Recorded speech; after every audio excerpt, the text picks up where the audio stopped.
Hello, my friends, and welcome to part 2 of this video. If you haven't seen the first video where I talk about the book and movie of The Hunger Games, I definitely recommend checking that out first. I know it's kind of a longer video, but we're just gonna jump straight back into the story here. So if you have no clue what's going on, I would recommend that first. And if you've seen that, welcome. Today we are talking about Catching Fire, comparing the book to the movie. If you've made it this far, you probably need no introduction, so we're just gonna get straight into the story. Starting off with the book, which is split up into 3 sections, so we're going with part 1, The Spark. At this point in the story, Katniss and Peeta won the games. About 6 months have passed, and they're now getting ready to go on this victory tour, which is like kind of a halfway celebration to remind the districts of the games, but also to show off the victor, or in this case, the victors. She's been dreading it because, really nobody that's been through this type of thing wants to relive it, but that's exactly why it's timed this way, so that you can never forget. But we see a little bit of Katniss living this new victor life, where her family is living with her in the victor village.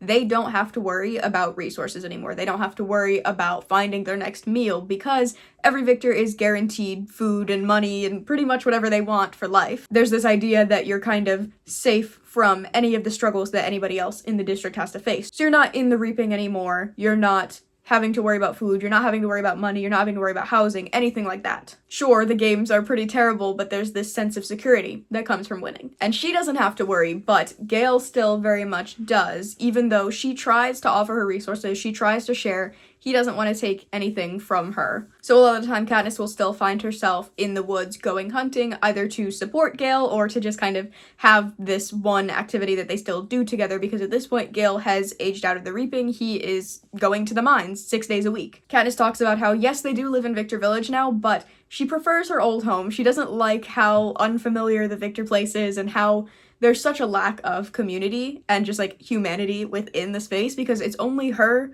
Haymitch, and Peeta. Nobody else lives there, and it's very isolated. So she still stops by their old house pretty regularly. Like when she goes hunting, she'll change out of her hunting clothes and get back into fancy clothes at the old house before going to her new home. And she mentions that the old cat Buttercup also prefers the old home, and they see each other there before she goes to the Victor Village. She does have a closer relationship with Gale's mother at this point, which they were always close. You know, they've grown up in a similar community, they've always been supportive of each other, but now it's very much Gale doesn't want to take resources from Katniss, but Katniss knows that they need it, so she'll sneak into the house while Gale is away working and provide for the mother, who accepts it with open arms because she has 4 kids to take care of. And the whole time we're hearing about Gale, you're also getting this underlying feeling of just uncertainty, because at the end of the day, Katniss and Peeta had this whole thing in the arena, and then she comes back home, and now she's kind of on good terms with Gale, but it's just kind of awkward, and she still hasn't dealt with the big feelings that go with all of that. She doesn't know if her feelings towards Peeta were real or if they're part of an act. She doesn't know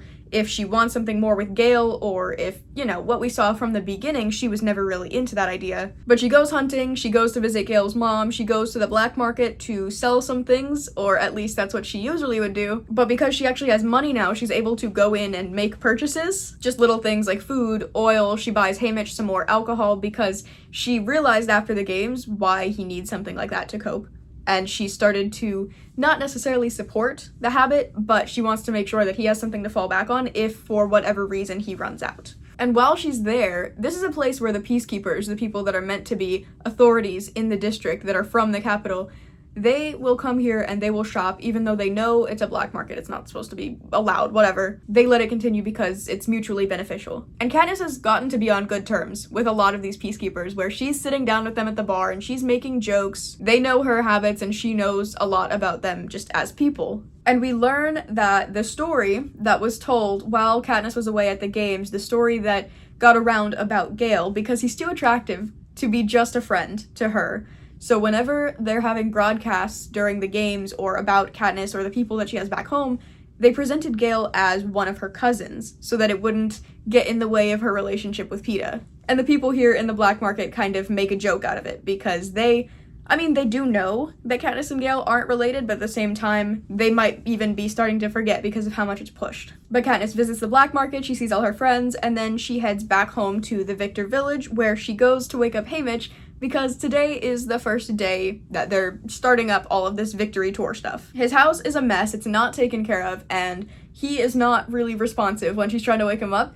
so she has to pour a bunch of cold water on his head, and that finally wakes him up. She makes a joke about how if he wanted to be woken up in a nice way, he should have asked Peeta to do it, and then Peeta comes down the stairs because he's also in this house, and it's kind of awkward for a while because this is the first time they're properly seeing each other in a very long time. And again, it's awkward because they never really talked about what their real life dynamic is. But she notes that he looks healthy, he looks like he's been taking care of himself, so things are going not terribly for him. And then Katniss jumps out the window and goes back to her house. Katniss goes home and her mom is behaving kind of strangely and asking her if she had a nice walk and just really like little small talky type of thing that she wouldn't normally say because they know that Katniss is out doing whatever she's not supposed to. But they're being this way because there are peacekeepers in the house. They have visitors. And her mom introducing Katniss to the subject kind of keeps her away from immediately blurting out that she went hunting, or it gives her time to make sure she's not accidentally tracking in something that shouldn't be allowed or anything like that. But there are peacekeepers in her house that lead her to a closed door, and inside is President Snow. And the thing is, she knows that if President Snow is here, she is in pretty big trouble because he doesn't just show up in the districts for no reason. Snow starts talking about Seneca Crane, who was the last game maker, and how she probably knows what happened to him, and just leaves it at that, but it's implied that he died somehow for letting the games happen the way that they did. Snow says that if Seneca was smart, he would have blown them up before they could pull the whole Barry stunt, because that's really where things got bad for everybody. And she notes that his breath smells like blood and roses, which is not pleasant. He asks her if they can just be honest with each other, and he's talking about how basically, her whole strategy was to pretend that she's in love, and that's why she acted the way that she did, but not all of the districts are falling for it. They believe that she somehow defied the Capitol, and she was able to survive. She went unpunished. So because of that, they feel inspired. They feel like they can get away with doing the same. Which eventually all of this could lead to uprisings and potentially a whole rebellion, which is obviously not what they're going for. She asks if she's so much trouble, why doesn't he just kill her for it? But he says that at this point, if he kills her just normally, people are going to be upset because that's one of their victors and they're attached to her now. If he tries to play it off like some accident, nobody's gonna believe that. And I really like this scene just for showing how much thought Snow has put into this, which obviously he's the leader of this whole thing and it's a very manipulative system, and of course he has to put a lot of thought in to try and keep everything contained, but I mean, regardless, it's still really cool to see just how focused he is on this specific issue because he knows from the start how much it's going to mess things up. Snow kind of talks about her relationship with Gale and how he doesn't care that much about Gale. At the end of the day, he kind of mocks the idea that that's her cousin because he knows better, but he says he doesn't really care about Gale as long as he doesn't get in the way of this romance that they're trying to sell. And Katniss is a little put off by this comment at first because she doesn't think there's anything between her and Gale. She doesn't think there's anything that people could have seen until she remembers right after they came back from the games. It's like her first time going out hunting with Gale since everything went down. She has this flashback where she remembers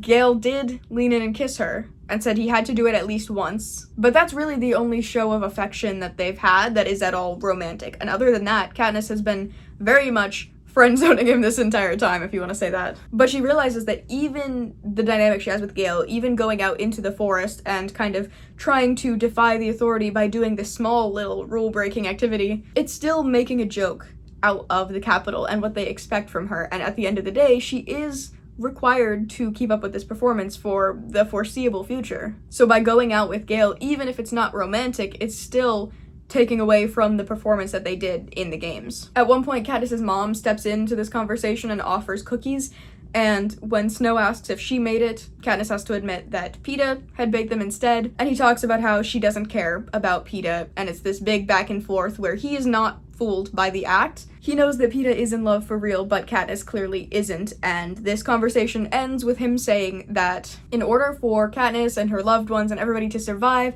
she has to be convincing with this romance, not only to the people that are watching, the citizens of the Capitol or the citizens of the district or whoever it is, she has to make it convincing enough to trick President Snow. He has to believe in this. And he presents it as though her romance and leaning into that will somehow prevent or stop the uprisings that are being hinted at. And then right before he leaves, he admits that he does know about the kiss with Gale, and she's a bit worried because where did he get his information? Does he have cameras in the forest? Does he have people that were watching? Where is this coming from? Why would he know about that? Because she thought nobody else did. But he leans close when he says this to her, and she can smell blood on his breath.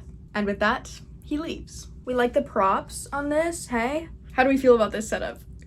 But yes, Snow leaves the building. Katniss goes to talk to her mom, but tries to play it off as if it's a normal conversation that she had with Snow. It's just a routine checkup type of thing. She doesn't want her family to worry about Snow or about this deal that he's making with her, anything like that. And she's worried that when she performs this romance, she's not going to be convincing enough. People aren't going to believe that she's in love with Peeta, but she knows that she has to try because if she doesn't, everybody she loves, everybody that she knows could be in danger. This is more than just the games now. Peeta and Katniss and everybody. I mean, if the victors act out, sure, they might have won, they might be safe from the games, but at the end of the day, everything around them can still be taken. But at the same time, she can't just keep this in. She can't keep it a secret because a deal with President Snow that is gonna potentially get everybody she knows killed, that's a big thing to carry on your own.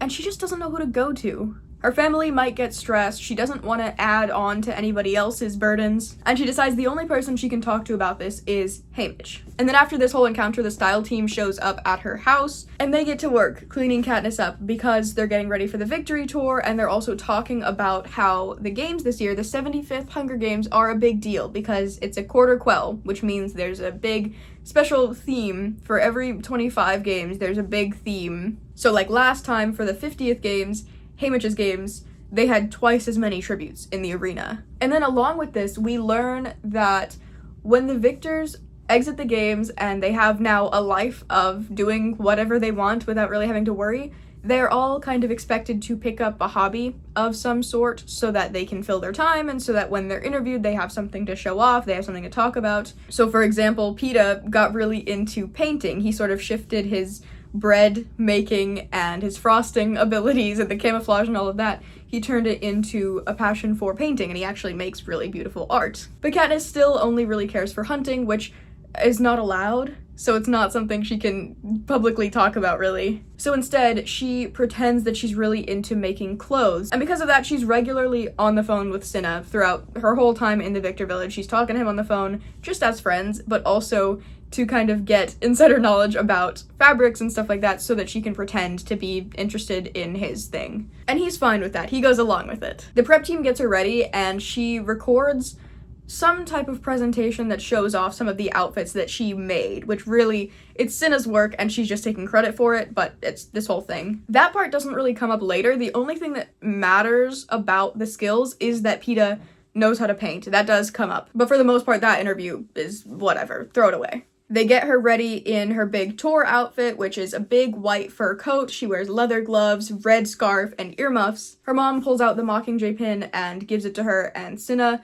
pins it onto her scarf for good luck. It's just this constant symbol that she's been carrying with her. And then we see the first broadcast of the Victory Tour, which is Peeta and Katniss and their first, reunion officially for the cameras. So they're both fully prepped for this recording. They step out of their homes, it's snowing. They run to each other in the snow and fall, and it's just this cute romantic moment between the two where they're reuniting after however many months. They kiss, and Katniss kind of has this moment of realizing that regardless of everything that's going on, Peeta is something steady. He's something that is solid, and he's there for her, and they're in this together. And then after that, the cameras wrap up and leave, and the pair boards the train with Haymitch and Effie and their crew. She decides this is a good time to talk to Haymitch about everything that's been going on, but she's a little worried that the train is bugged or that, the Capitol is listening in because, again, similarly to what we saw in the last games, the Capitol is potentially monitoring them all the time because they want to broadcast these people, so especially going on something like a Victory Tour, they're kind of a big deal right now. And Katniss doesn't want to risk being overheard, so she takes Haymitch outside of the train and she tells him what's going on, and his only real advice is that she had better be convincing. She had better put on a good act. There's really nothing else you can say in this situation. If Snow is threatening her, and these are the conditions, you better meet him. She initially thought that this act would only have to last up until the end of the Victory Tour, and then they'd be safe and free to go live their normal lives, but Haymitch points out that they are now victors, and, they're gonna be in the spotlight for the rest of their lives because of this one story. And especially because their whole thing is that they're together, they're going to have to follow this story for the rest of their lives. They're going to have to be together. She has never really been interested in marriage or kids, but she realizes in this conversation she's going to have to marry Peeta. It's not really optional. And Haymitch tries to hype Peeta up and say that he's really not that bad, Like, if you have to be forced to marry somebody, he's really not a bad pick, but she is, of course, upset because that's one of the few freedoms she had in District 12 to be able to choose who you want to be with, and now it's being taken away. The Capitol is truly taking everything from her. And I think I'm gonna stop talking about the book here. They're on the train, they're getting ready for the first stop on this victory tour. I'm gonna slide us over to the movie really fast, but I feel like the movie goes by incredibly quickly. And maybe it's just because the book feels so slow in the earlier chapters, because I mean, you're not in the games anymore, you have a bit more time to relax. They can sit a little bit more with what's going on rather than constantly trying to just make it to another day and keep moving. So we're jumping over to the movie, which immediately we see Katniss staring out at this big frozen lake, and Gale approaches from behind her. They establish that he's in the mines for 6 days a week and that the animals out in the forest aren't used to them hunting anymore because they're out here so rarely. They try to hunt some animals, but when she shoots, she's reminded of what it looked and felt like to shoot another tribute. They're not very clear about what they're talking about, but she is asking Gale if he'll come with to the train station, and he says it might be easier if he stays home, that there will already be lots of people there, so maybe he can sit this one out. She tries to comfort him by saying she'll only be gone a couple of weeks, and he says, yeah, well, a lot can happen in a couple of weeks. And if I was watching this for the first time, I wouldn't really know what's going on, but because I have the context of the book, I would assume they're out hunting together and she's getting ready to be shipped off for the victory tour. Maybe that's very obvious for everybody else, but I would have been very confused by this scene. It feels very out of place, especially to be the opening scene of this movie, but maybe that's just me. Regardless, they have that conversation. He leans in and kisses her, says, I had to do that at least once, and then he runs off. And we do see that scene, except in the book, we see it in the form of a flashback when she's talking to Snow. So this is just giving us the actual event rather than presenting it as a memory later on. Same thing as the book, we see Katniss going to the Victor Village to wake up Haymitch. We don't see any of her friendly relationships with the Peacekeepers or anything like that. She has, as far as we know, no relationship to them. They're just the authorities that are here. But she goes, she wakes up Haymitch by pouring water on him. She says the same comment about how if he wanted a nice wake up, he should have asked Peeta, and then Peeta comes downstairs and it's awkward. This part, besides the fact that she doesn't leave through the window, is pretty spot on. Also, when she walks into the Victor Village, she is greeted by an orange cat, because now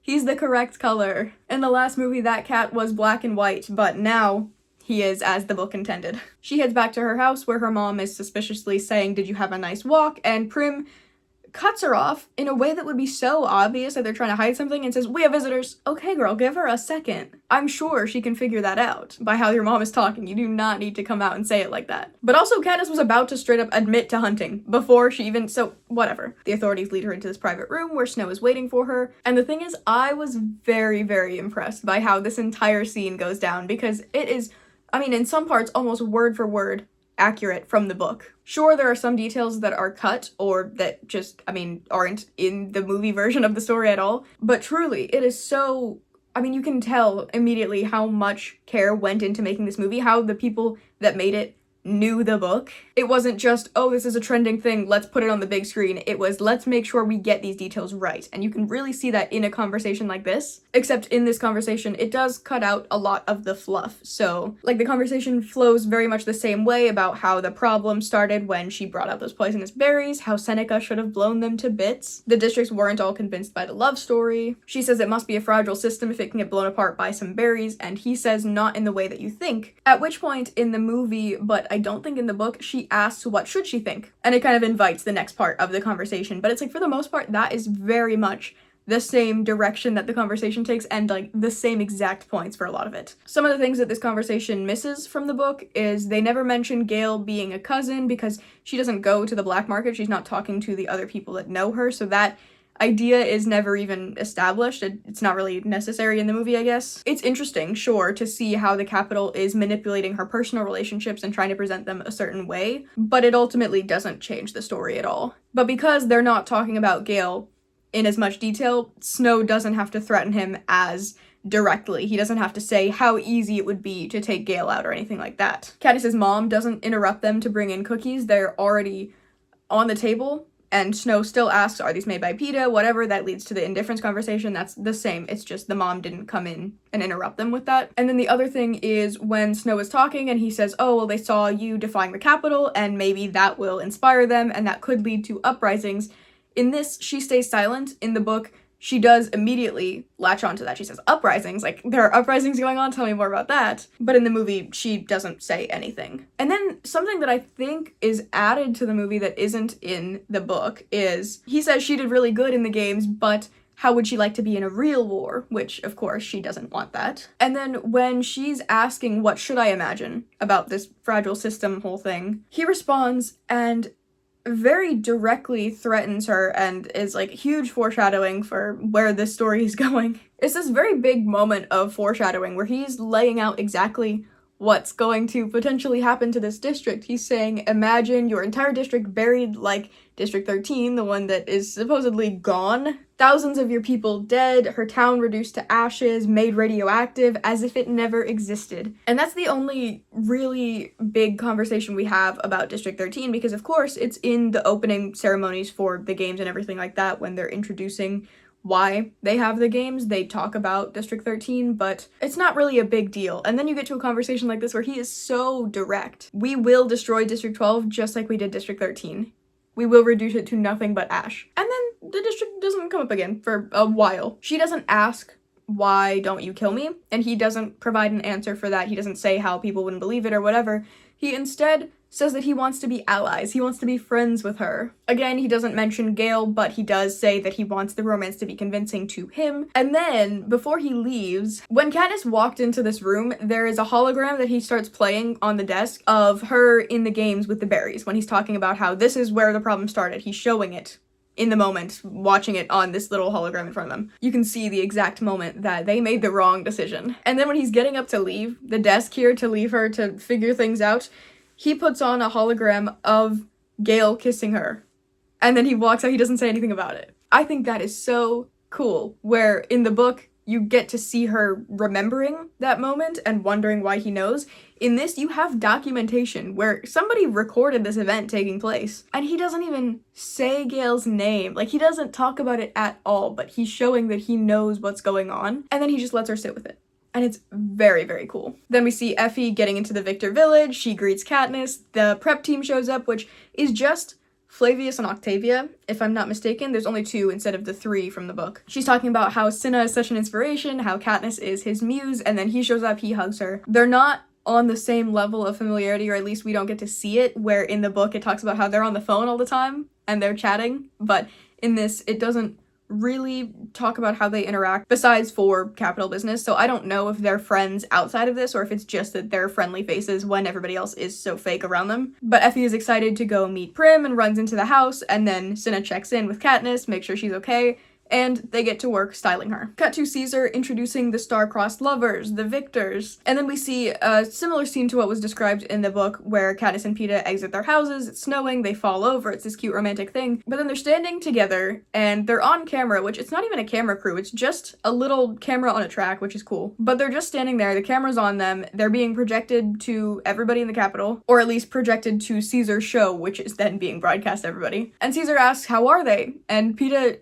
just responds with good, and then it's just really awkward and uncomfortable. And Caesar's like, what, is that it? Is that all you got for me? I know Haymitch said that they have some warming up to do, but Peeta's always been the one that's good with words. He's always been the very charismatic one when it comes to at least talking to Caesar, but I mean, really, in any interaction, he's always the one that knows what to say, so it's really interesting that he doesn't have words here. And then Katniss steps up and says how she's so grateful for the Capitol for whatever. They say their goodbyes, and Peeta says good job to her for coming up with something to say. And it's just a weird shift in that dynamic where, at least in the book, Peeta's always the one that has something to say. And that's something that she talks about throughout the entire story, where he's so able to get people onto his side. And it's weird that here he just had nothing. But then you kind of see why that might be, because he tells Katniss she did a good job and then points out that it isn't real, that it's all just an act to her, and he walks off all sad. That brings us to the train, where Effie is immediately hyping them up. She's trying to say how there's all this extravagant food and how it's such a great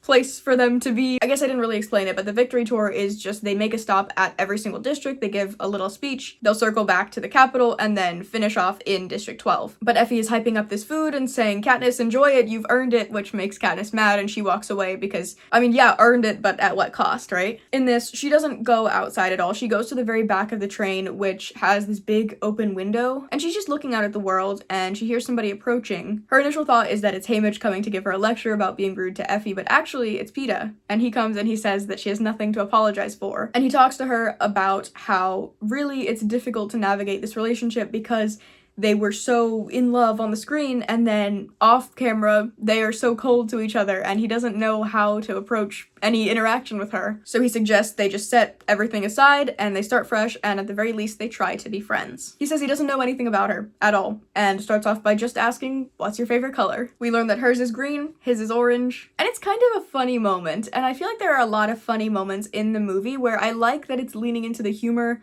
since the games were so serious, and now we're kind of seeing a more lighthearted side of things, but it does kind of feel a bit out of place, especially when you get to the later parts of the movie, but I also feel like it's not as much in the later parts, so it really isn't that bad. It's just interesting to see how they kind of added funny moments in here and tried to lighten it up. They're riding this train, they're looking out at the world, they're making small talk, and then they go through a train tunnel, and as the lights are flashing on the walls, Katniss sees a red symbol of her Mockingjay pin painted up on the walls.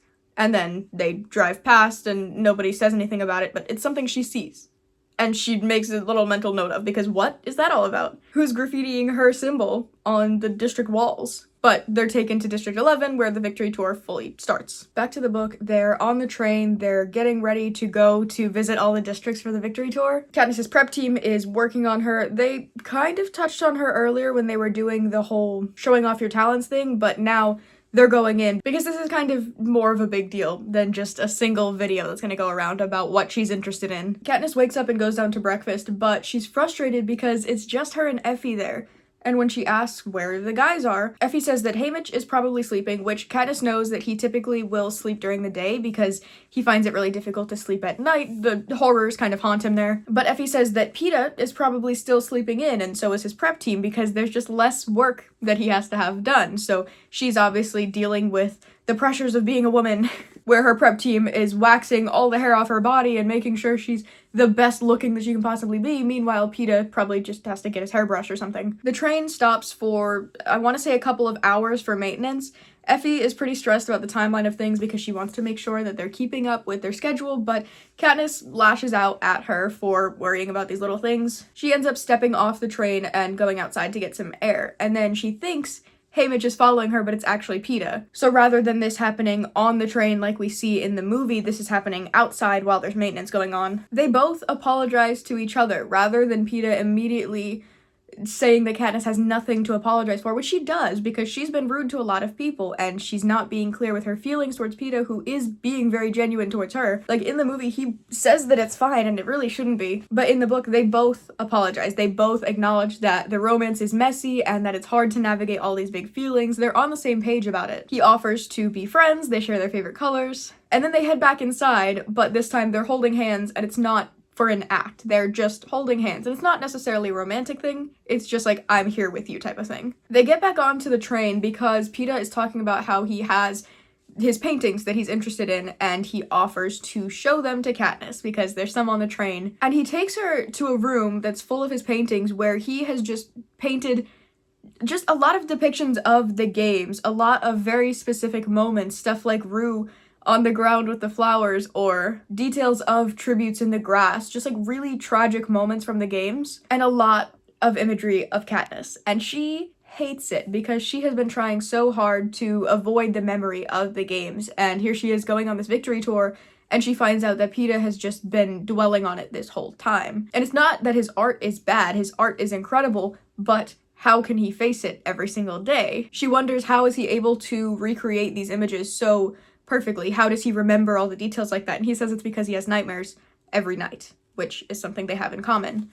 And really something that every victor has in common. They all are haunted by the memories of what they had to go through. They walk to the last car, which has a bunch of couches and this big open window, which is the same thing that we saw in the train. It's just that conversation happens a bit sooner. We obviously don't get any of the conversation about the painting or anything because that's not a hobby that's really mentioned, but it does come up, and that's frustrating. I wish we had more context in the movie for why Peeta likes to paint. They go to the back of the train in time to see District 11, and they're looking out at these big fields where all the crops are, and it's just a totally different environment from where they just came from. It's warmed up considerably, so it's just a completely different place. It's not something they're familiar with at all, really, because again, the districts don't have much communication with each other, so Katniss was very unfamiliar with Rue and the way that her district works and the things that she did growing up and her job and everything like that. She just doesn't know. So now they're going around district to district and they're getting to see the living conditions firsthand. And she also sees how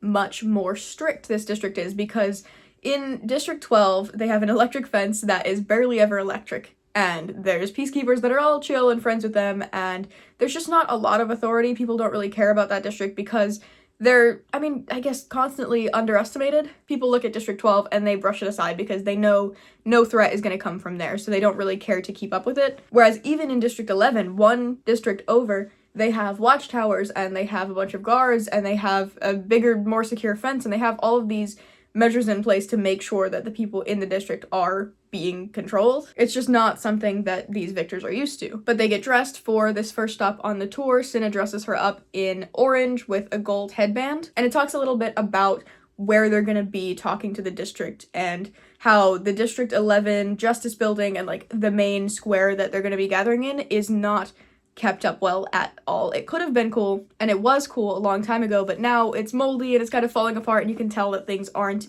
being kept up with really at all. But the plan is these victors are going to go inside, they're going to have a little speech with the mayor, they're going to have dinner, and then they're going to keep it moving. But they are not greeted and led in a very friendly way. They are led by 8-ish peacekeepers that take them up to the stage. They're up here looking out at the crowd of District 11, and then the families of the tributes, Thresh and Rue, are both like set off to the side of the stage separately. Thresh's mom or grandma and her sister, and then Rue's 5 younger siblings and her parents. Both of the victors are supposed to have a little speech prepared to talk about the district or something that meant something to them, or just a nice little thing to say. But Katniss had a really difficult time coming up with anything to write because every time she sat down with a pencil, she would just start crying at the thought of Rue. It was too difficult to write down the words, so she ended up just backing out of that and letting Peeta take the wheel on that. So they get onto stage, Peeta is giving his speech, and they do kind of have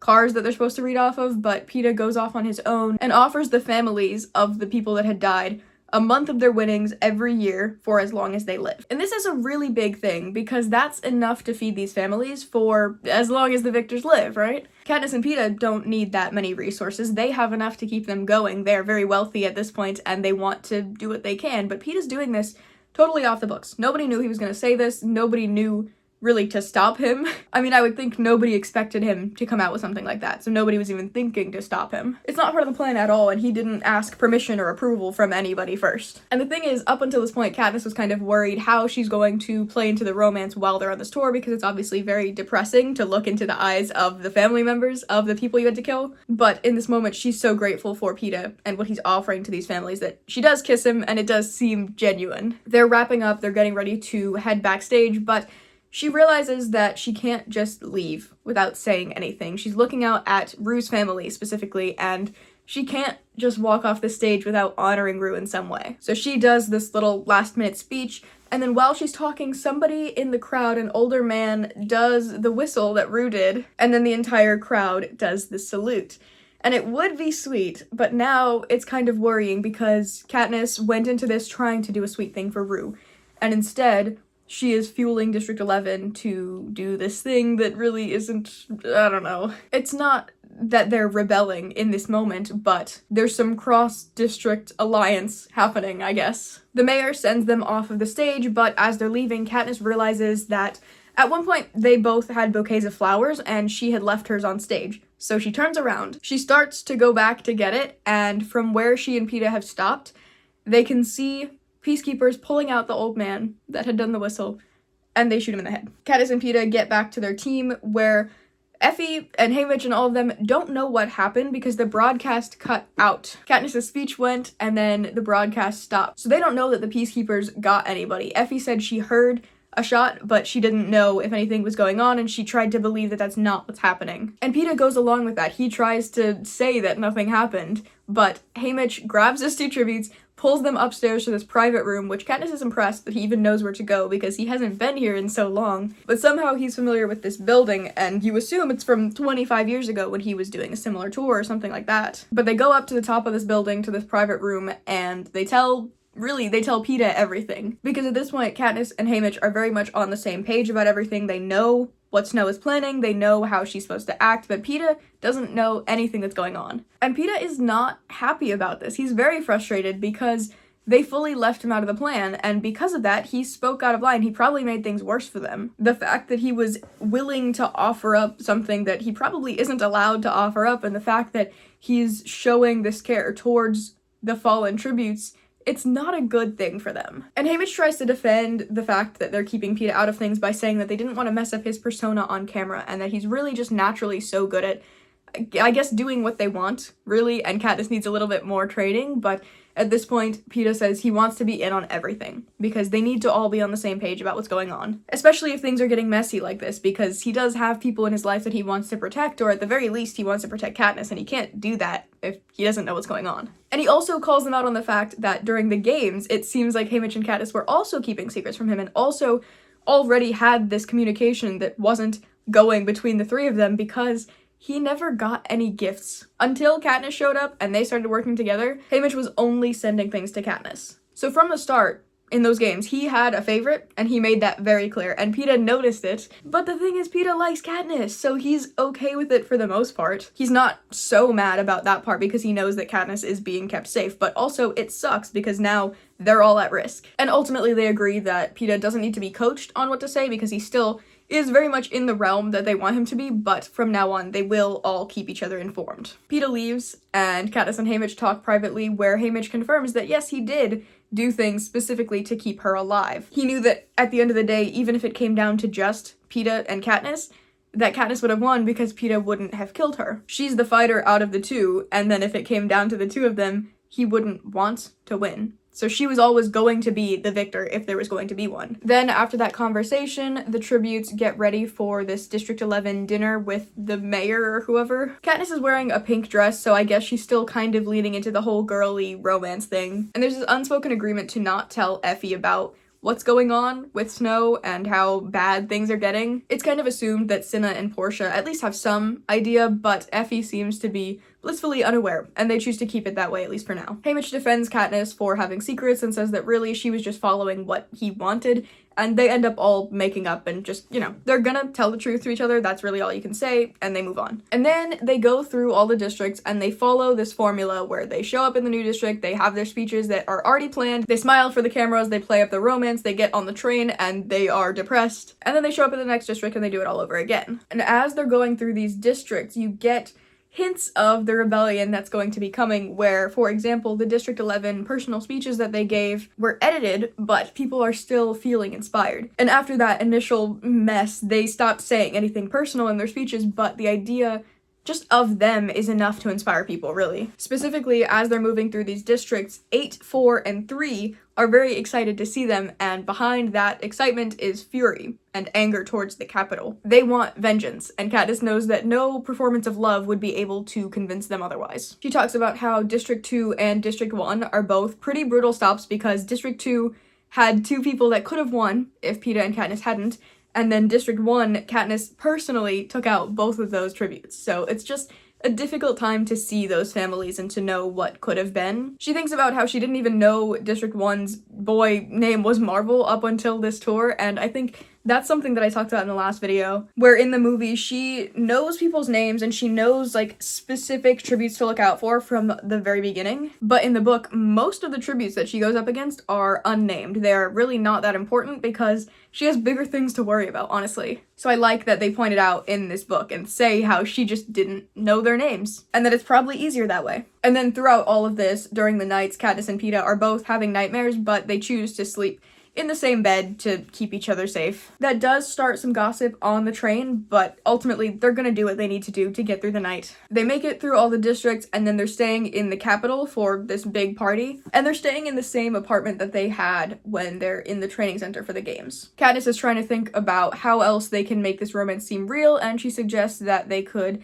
have a proposal and get into this whole idea of marriage, because if she's gonna have to marry him at some point, it might as well be now. Peeta agrees, but he's still upset, and when Katniss is confused by this, Haymitch talks about how Peeta wanted it to be real. Sure, he wanted a wedding, but he didn't want it for the cameras. He wanted it because he likes her as a person, and she still is not seeing that. But the proposal goes down on a night when Caesar is doing the interview with them. Snow shows up to personally congratulate them. He is up close with Katniss, and she very subtly raises her eyebrows to kind of ask, is this enough? Are you convinced? Do you believe in this love? Like, we just had this whole tour, we were together the whole time, we have this marriage proposal, what else can we do for you? Surely this was enough to convince you of our love.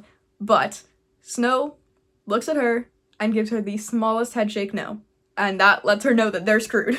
Despite it all, it wasn't enough. At that point, she knows that there is no point in trying to do anything anymore, and she immediately flips onto wanting to run away. She wants to take everybody that she loves, and she wants to get out of the district and get as far away from Snow as possible because it's too late. He didn't believe the romance, he's gonna come after them. That's the natural progression of these events, right? They still have to act like everything's fine, so Snow proposes that they have this big public wedding hosted at the Capitol. We get to see this Capitol party that's being hosted for the Victory Tour where there's floating musicians, there's giant couches, it's just this big, like, surreal experience is the only way I can describe it. Everything is just so over the top here. There's a lot of food, and Peeta and Katniss are going table to table, trying a little bit of everything, but even after only taking one bite as they go along, they still get so full. Good thing they run into their prep team, who asks why they're not eating, and when they say they're too full, they can't go on, the prep team offers them this little vial, and they say, take this and go over into the other room, it will make you,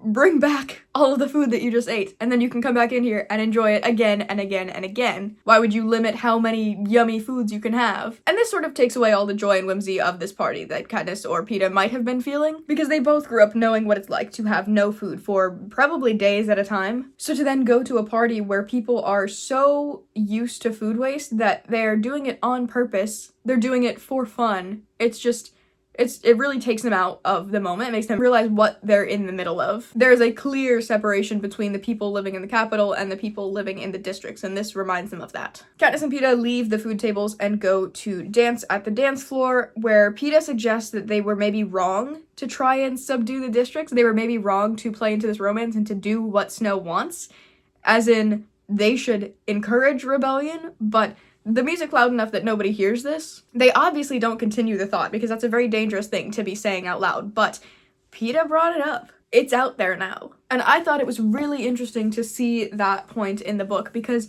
you think of these books, you think of the story, and you think of Katniss, and you think of her braid, and you think of her arrows, and you think of her being the symbol for the rebellion. But at the end of the day, when you go through this book, every single person around her is in on the rebellion before she is, where she is constantly trying to think of ways to escape or ways to prevent any type of bad. Meanwhile, everybody around her realizes that the conditions are so bad that something has to change, and even if things are temporarily worse, they're willing to do it for a better future. And it takes a lot of convincing before she ever feels like it's worth fighting for. But it's cool to see that, where everybody around her is suggesting that they need to do more, and she is so against it for so long. But while they're dancing, Portia introduces Katniss to Plutarch Heavensbee, who is the new game maker. He replaced Seneca Crane, and Plutarch steals Katniss away for a dance. They make small talk, and Plutarch is joking about the games because when Katniss had shot at the pig during her first skill assessment, she shot at the apple in the pig's mouth, and one of the game makers had fallen backwards into a bowl of punch.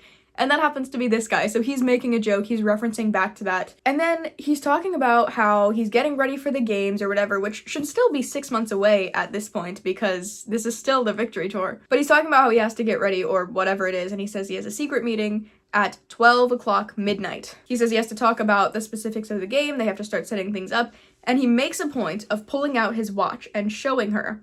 And on the face of the watch is the symbol of her Mockingjay. The image disappears, he wishes her well, and he leaves. And immediately you know something's up with this guy, and I really love it. Because it is very hard to tell what his intentions are, but clearly he's got secrets because he's talking about how he shouldn't have told anybody he has this meeting. She doesn't know what it means, she doesn't think further into the idea of this secret midnight meeting to discuss the games, but it's weird.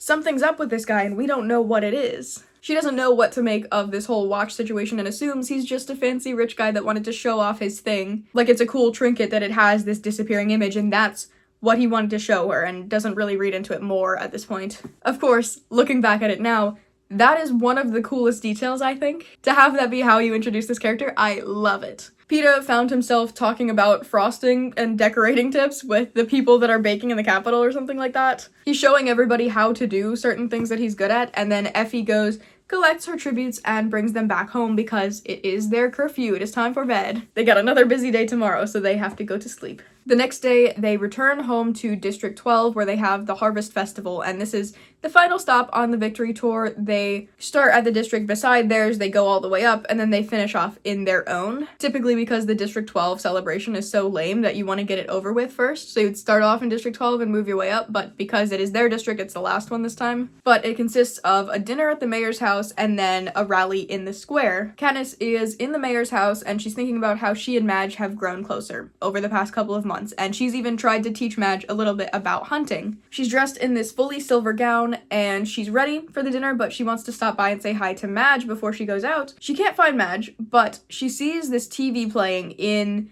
the mayor's office or one of his private rooms. The room is empty, and she has to snoop. She has to find out what's being broadcast. Because what she finds out is that District 8 is fully having an uprising right now. This is a broadcast that's really only meant for the mayor to see, but she learns that textile production has completely ceased. She sees this mob of people in District 8 that are throwing bricks and burning buildings, and things are just a mess over there. Peacekeepers are randomly shooting into the crowds. It is not a good scene, but it means that change is happening. People are willing to fight for it, and that matters, because that's the first time we're seeing the districts fighting back. They've had their subtle little quiet moments of fighting back, but this is the first time we're actually seeing it, where it could turn into something a lot bigger. She briefly talks to Madge about the pin and how the Capitol hadn't anticipated the Mockingjay's will to live and whatever, and then they move on. The big thing that matters here is really that broadcast from District 8, not so much the mayor or the festival or whatever. And then the first Sunday after all the festivities, she goes out to meet Gale because that's his one day off, so that was the day they typically would spend in the forest together. But instead of being at the usual waiting spot, she sets up supplies and she sets an arrow that points out into the forest over to this house by the lake. I don't know if this is the same house that we see in Songbirds and Snakes, but it would be very cool if it is. But this is a house that she has a lot of memories with just because this is a place that she would be with her dad while she was learning to hunt. She has a lot of good memories about being in the forest with him, and this is like one of those places that comes up a couple times. There are Katniss plants around the lake and stuff like that, so she's very tied to this location. She knows that she probably won't be monitored out here, so she brings Gale out to talk to him about potentially running away. Gale shows up and she is worried because at this point she's already had this whole engagement with Peeta, and she knows that if she can't talk to Gale and get him to be on the same page as her, she's gonna lose him. So she skips all of the excuses and she tries to just go straight to the point. She says how Snow is threatening her, threatening the people she loves, the entire mess of the agreement and what she's been trying to do. And she ends it all by saying that she wants to run away with Gale, which initially he's all for it, because he thinks that that's her making a decision, that she is choosing to be with him. He gets excited, he says I love you, and then she realizes her mistake, and she has to backtrack, and she has to say, well, hold on a second there. I don't mean it like we're going off together, the two of us as lovers, and we're gonna escape the horrors. I mean, I'm bringing everybody that I know with me. And he is less happy, but he's still kind of willing, but then she keeps on adding people to the party. And she's saying that her whole family is gonna go, his whole family's gonna go, that Haymitch is gonna go, Peeta's gonna go. It's just not reasonable. And even if it is reasonable, Gale didn't really sign up for that. Gale only really cares about Katniss, and everybody else that she mentioned takes away from that. It makes their chances of survival worse. And if you're looking at people from the games, he doesn't like them because they took her away. He starts to question what her plan is. Has she actually thought about this? And he mentions, what if your family decides they want to stay? What if my family decides they want to stay? Who are you willing to leave without, basically? She accidentally lets it slip that there's an uprising in District 8, and this fully captures Gale's attention. He is so excited about this, is the only word I can use. He pretty much immediately loses interest in the whole idea of running away, and he's like, well, if there's uprisings, if there are actively districts that are trying to fight back, this is our time. Things are happening now. He's hopeful, and he says that Katniss and her image is giving people an opportunity, and he thinks they have to join the fight. So all of a sudden he's saying he is not going to run away. He needs to be here, and he needs to be a part of this. The entire time, Katniss is viewing that uprising and Snow's threats and everything else, and she just wants to get away. She wants to save the people closest to her, and she wants to get out. But Gale is thinking about everybody. He's thinking about himself, his family, his community, all of the districts, really. And he's thinking about how can he make things better for them as a whole, which is kind of what I was talking about, where everybody in Katniss's life is just thinking about the bigger picture.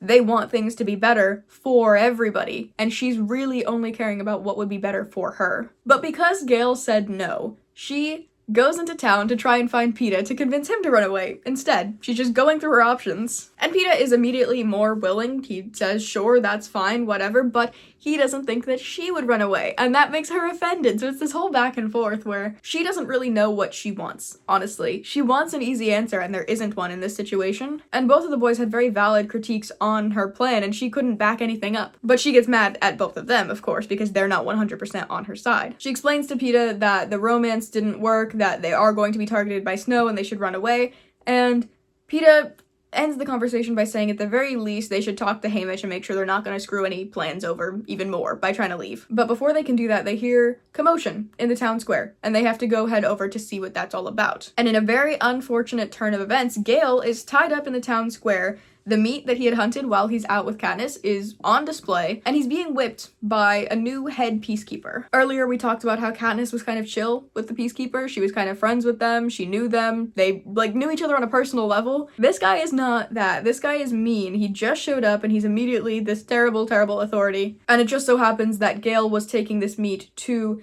their friend, the peacekeeper's house, but found this guy instead, and he immediately went to the town square to do this. So it's just a very unfortunate turn of events, and completely out of nowhere. They don't know what happened to the last peacekeeper. Peeta tries to tell her that it's best if she doesn't look, that she won't want to see what's happening, but she runs through the crowd. She tries to push forward to see what's going on, and when she sees that it's Gale, she runs forward to block the whip, and she gets hit in the face instead, and it's a nasty mark. It cuts her fully across the eye. And she also notices that one of the other peacekeepers that they're friendly with is on the ground in front of Gale, and it seems like he had at some point stepped in between the head peacekeeper and Gale to do the same thing that Katniss is doing, but he got knocked out at least. We can hope it's not worse than that. Haymitch runs up and blames this head peacekeeper for messing up Katniss's face. It's a couple days before this big wedding photo shoot. How dare he, all this stuff. Peeta also runs up, and Haymitch says that Snow wouldn't want all three of these victors to die, so the peacekeeper better back off for now. And he agrees, but he says that if they do it again, they're immediately out. He's not going to give them a second chance like this.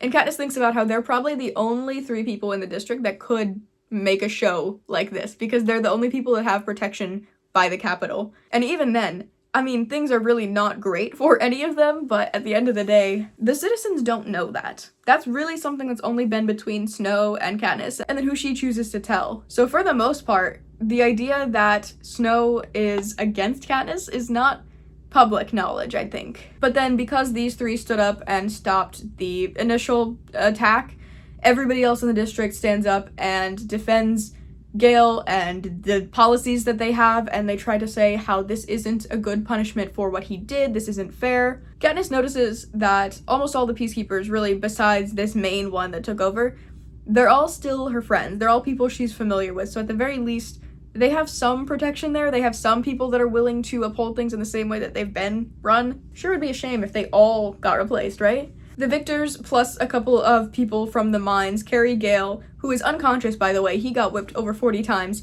They carry his body to Katniss's mom's house, where she and Prim do their best to take care of him. Katniss is yelling and trying to argue that he needs stronger pain medication, and eventually her tribute friends have to carry her out of the room because she won't stop yelling at her mom. And the thing is, we get this weird glimpse into District 12 past, I guess, where Haymitch and Katniss's mom are talking about, oh, it's happening again, and how Katniss's mom has experience with cleaning whip wounds and stuff like that, and it's like, I'm assuming this is around the time of the second quarter quell, around the time of Haymitch's games, and I honestly don't remember his book at all, so it's entirely possible that what they're talking about here is the plot of that book. I just don't remember. Madge, the mayor's daughter, shows up and offers some morphling for Gale, which is this really strong drug from the Capitol. She got it from her mom, who has really bad migraines. That doesn't really matter, but we will get to know a little bit more about her mom later. Just keep it in the very, very back of your head. It doesn't matter a lot, but it does come up. She thinks about Gale and her relationship and how selfish she's been, which is what we've been talking about, where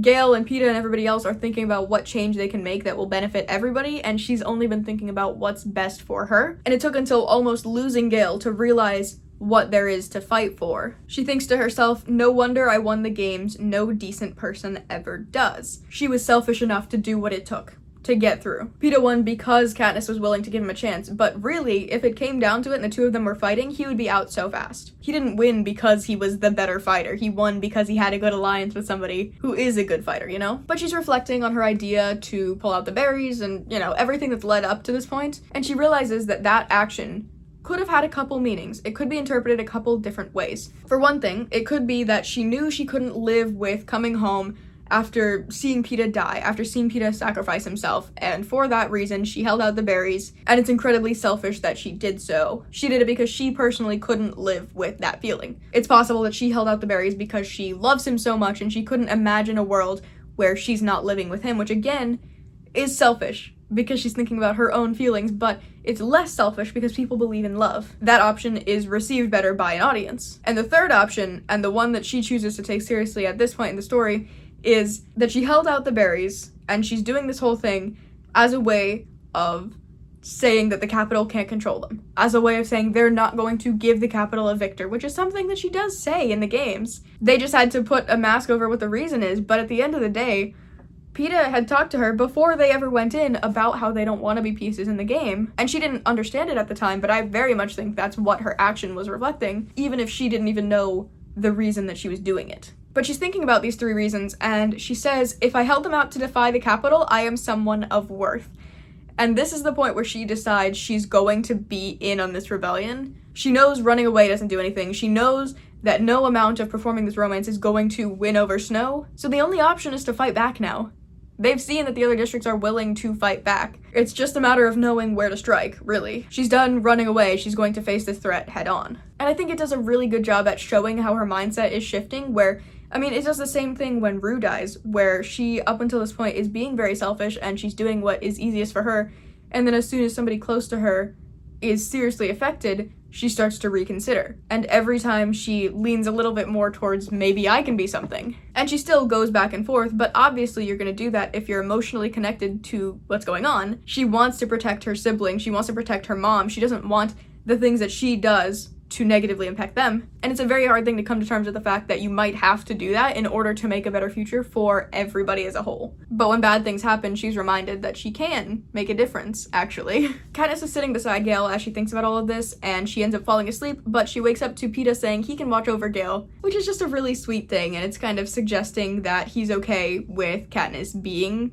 on good terms with Gale, or there being something more between the two of them. He's not there to tear them apart or anything. He's willing to look after Gale because that's someone that Katniss cares about, which is cool. And she's in a weird spot with her mindset on all of this because she wanted to run away to escape Snow and what he might do, but now she's thinking that instead of being comfortable and choosing a life with Peeta, she should give up on the marriage. It doesn't matter anymore because it's not going to convince Snow, and instead she should 100% choose Gale and choose to stay for the rebellion, and that Peeta represents the Capitol, and so Gale represents fighting back. Peeta and loving him is the Capitol's design, and she's trying to reject that. So it's just this weird back and forth with him still, where they agreed to be friends and they agreed to be honest with each other, and now she's feeling like she has to separate from him because he represents everything evil in the world. And then there's a blizzard, and they're stuck in the house for, like, a couple days at least. And she spends a lot of this time just reflecting on that realization that she came to, where she's thinking about how she wants to protect Prim, but then realizing that Prim already is hurt by the Capitol and by the systems that are currently in place. So there's no harm in fighting back because the only thing that can happen is she makes it better for people like Prim. Maybe she can't save Prim specifically in this moment because Prim has already had to go through years of suffering, but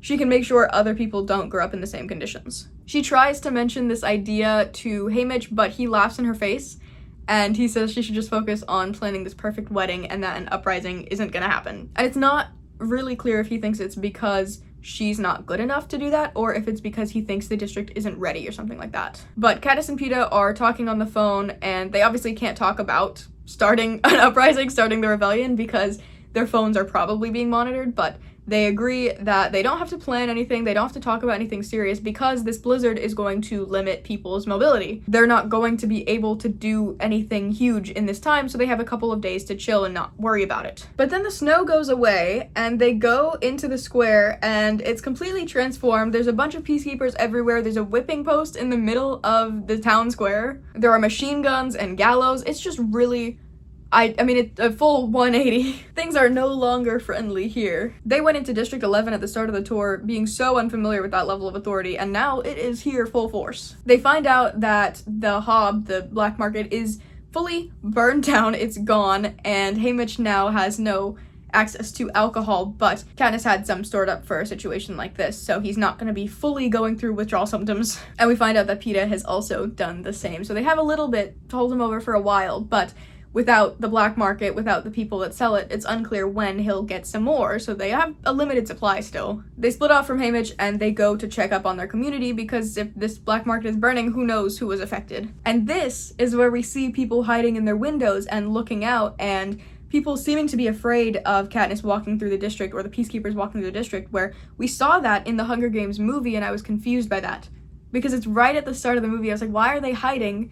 They are allowed to walk around during the day. It's just reaping day. They can still exist. Here it actually makes sense. They're scared of Katniss and Peeta specifically because they are being targeted, because they made a point of standing out earlier, and they're scared of the peacekeepers because the peacekeepers are being evil. And Katniss is looking at all of these people who are so afraid, and she realizes that an uprising just isn't a possibility for a lot of these people. She has been pushing the boundary for years, going out into the forest and trying to hunt, but a lot of people don't even have the luxury of trying that. They can't afford to risk what they have, so they're not going to do some big thing like she wants to do. They're going through the district, they find out that the mines are closed until further notice, that all the peacekeepers are unrecognizable, they are a fully new crew of people. All the friends, hopefully just found other jobs, but who knows. They're not here right now, and that's what matters. But because the mines are closed, people aren't able to make money, they're not able to work, so a lot more children in the district are now signing up for Tesserae, so they can get more resources, and even when they do put their names in, they're still not receiving the resources. When the mines do finally reopen, they're more dangerous, they're less regulated, they give less pay, and people are already weaker because of the lack of resources to begin with, so it's all going downhill very, very quickly here. Katniss sends Gil's mom, Hazel, to go work for Haymitch to try and clean up the house because it's an absolute mess there. His living conditions get a bit better because of this, but they're running out of alcohol to give him, and then he's gonna feel a whole lot worse. Katniss's mom is overworked because her and Prim are constantly having to heal people that are being taken to the house. They can't keep up with how many people are being injured because of whatever punishments the peacekeepers decide to send out. Nobody wants to go into the forest anymore except for Katniss. One day goes out because she just has to get away. She receives a delivery of wedding dresses, and that pushes her over the edge. She goes out into the forest. She's frustrated because she kind of gave up on the idea of a wedding, but this means that Snow is still planning on going through with it, which doesn't really mean anything because he already said it wasn't enough. So she feels like this whole thing is just a waste and it's making a joke out of her. She's very frustrated. She doesn't know what his goal is. Why is he making her go through with this? And then Katniss is walking through the forest. She's wearing this thermal wear that Cinna got her, but she's going to the lake house and she's not really sure why, but she's thinking maybe she just wants to say goodbye to this place that was familiar because she's thinking that she's probably not going to get to see it again. Things are getting more strict, things are getting worse. She might never make it back out here. But she's too caught up in her own memories to realize that there's smoke coming out of the chimney, and there's a recent set of footprints by the house. She hears a weapon behind her and she instinctively pulls out her bow, but when she turns around, there's a peacekeeper. And then, interestingly enough, this peacekeeper puts down their weapon and pulls out this soggy little circle of flatbread, and stamped on it is a picture of her Mockingjay. And that brings us to part 2 of Catching Fire, the book, which is called The Quell. I feel like I can very much skip through this in the movie as well because it is very similar to the book, I feel like. We don't need to describe it all that much. So we're back on the train. They just saw this Mockingjay graffiti in the tunnels, and now they're getting to District 11 to start the victory tour. They get out into District 11, they're being heavily monitored. It's just a very gray, sad-looking place. While they're on the train, Effie hands them cards and says, these are your speeches, this is what you're going to be saying, which I think is interesting that Effie is handing that to Katniss and Peeta only now, whereas in the book, they were meant to have speeches planned. It was meant to be a personal thing that they wrote for the district. But here, Effie gave it to them at the very last second, so they had no idea what was on the cards up until they're on stage reading it, really. Peeta knows that it's going to be hard for Katniss, and he offers to do the talking, which she appreciates. They take a car to the District 11 gathering place, which is full of other peacekeepers.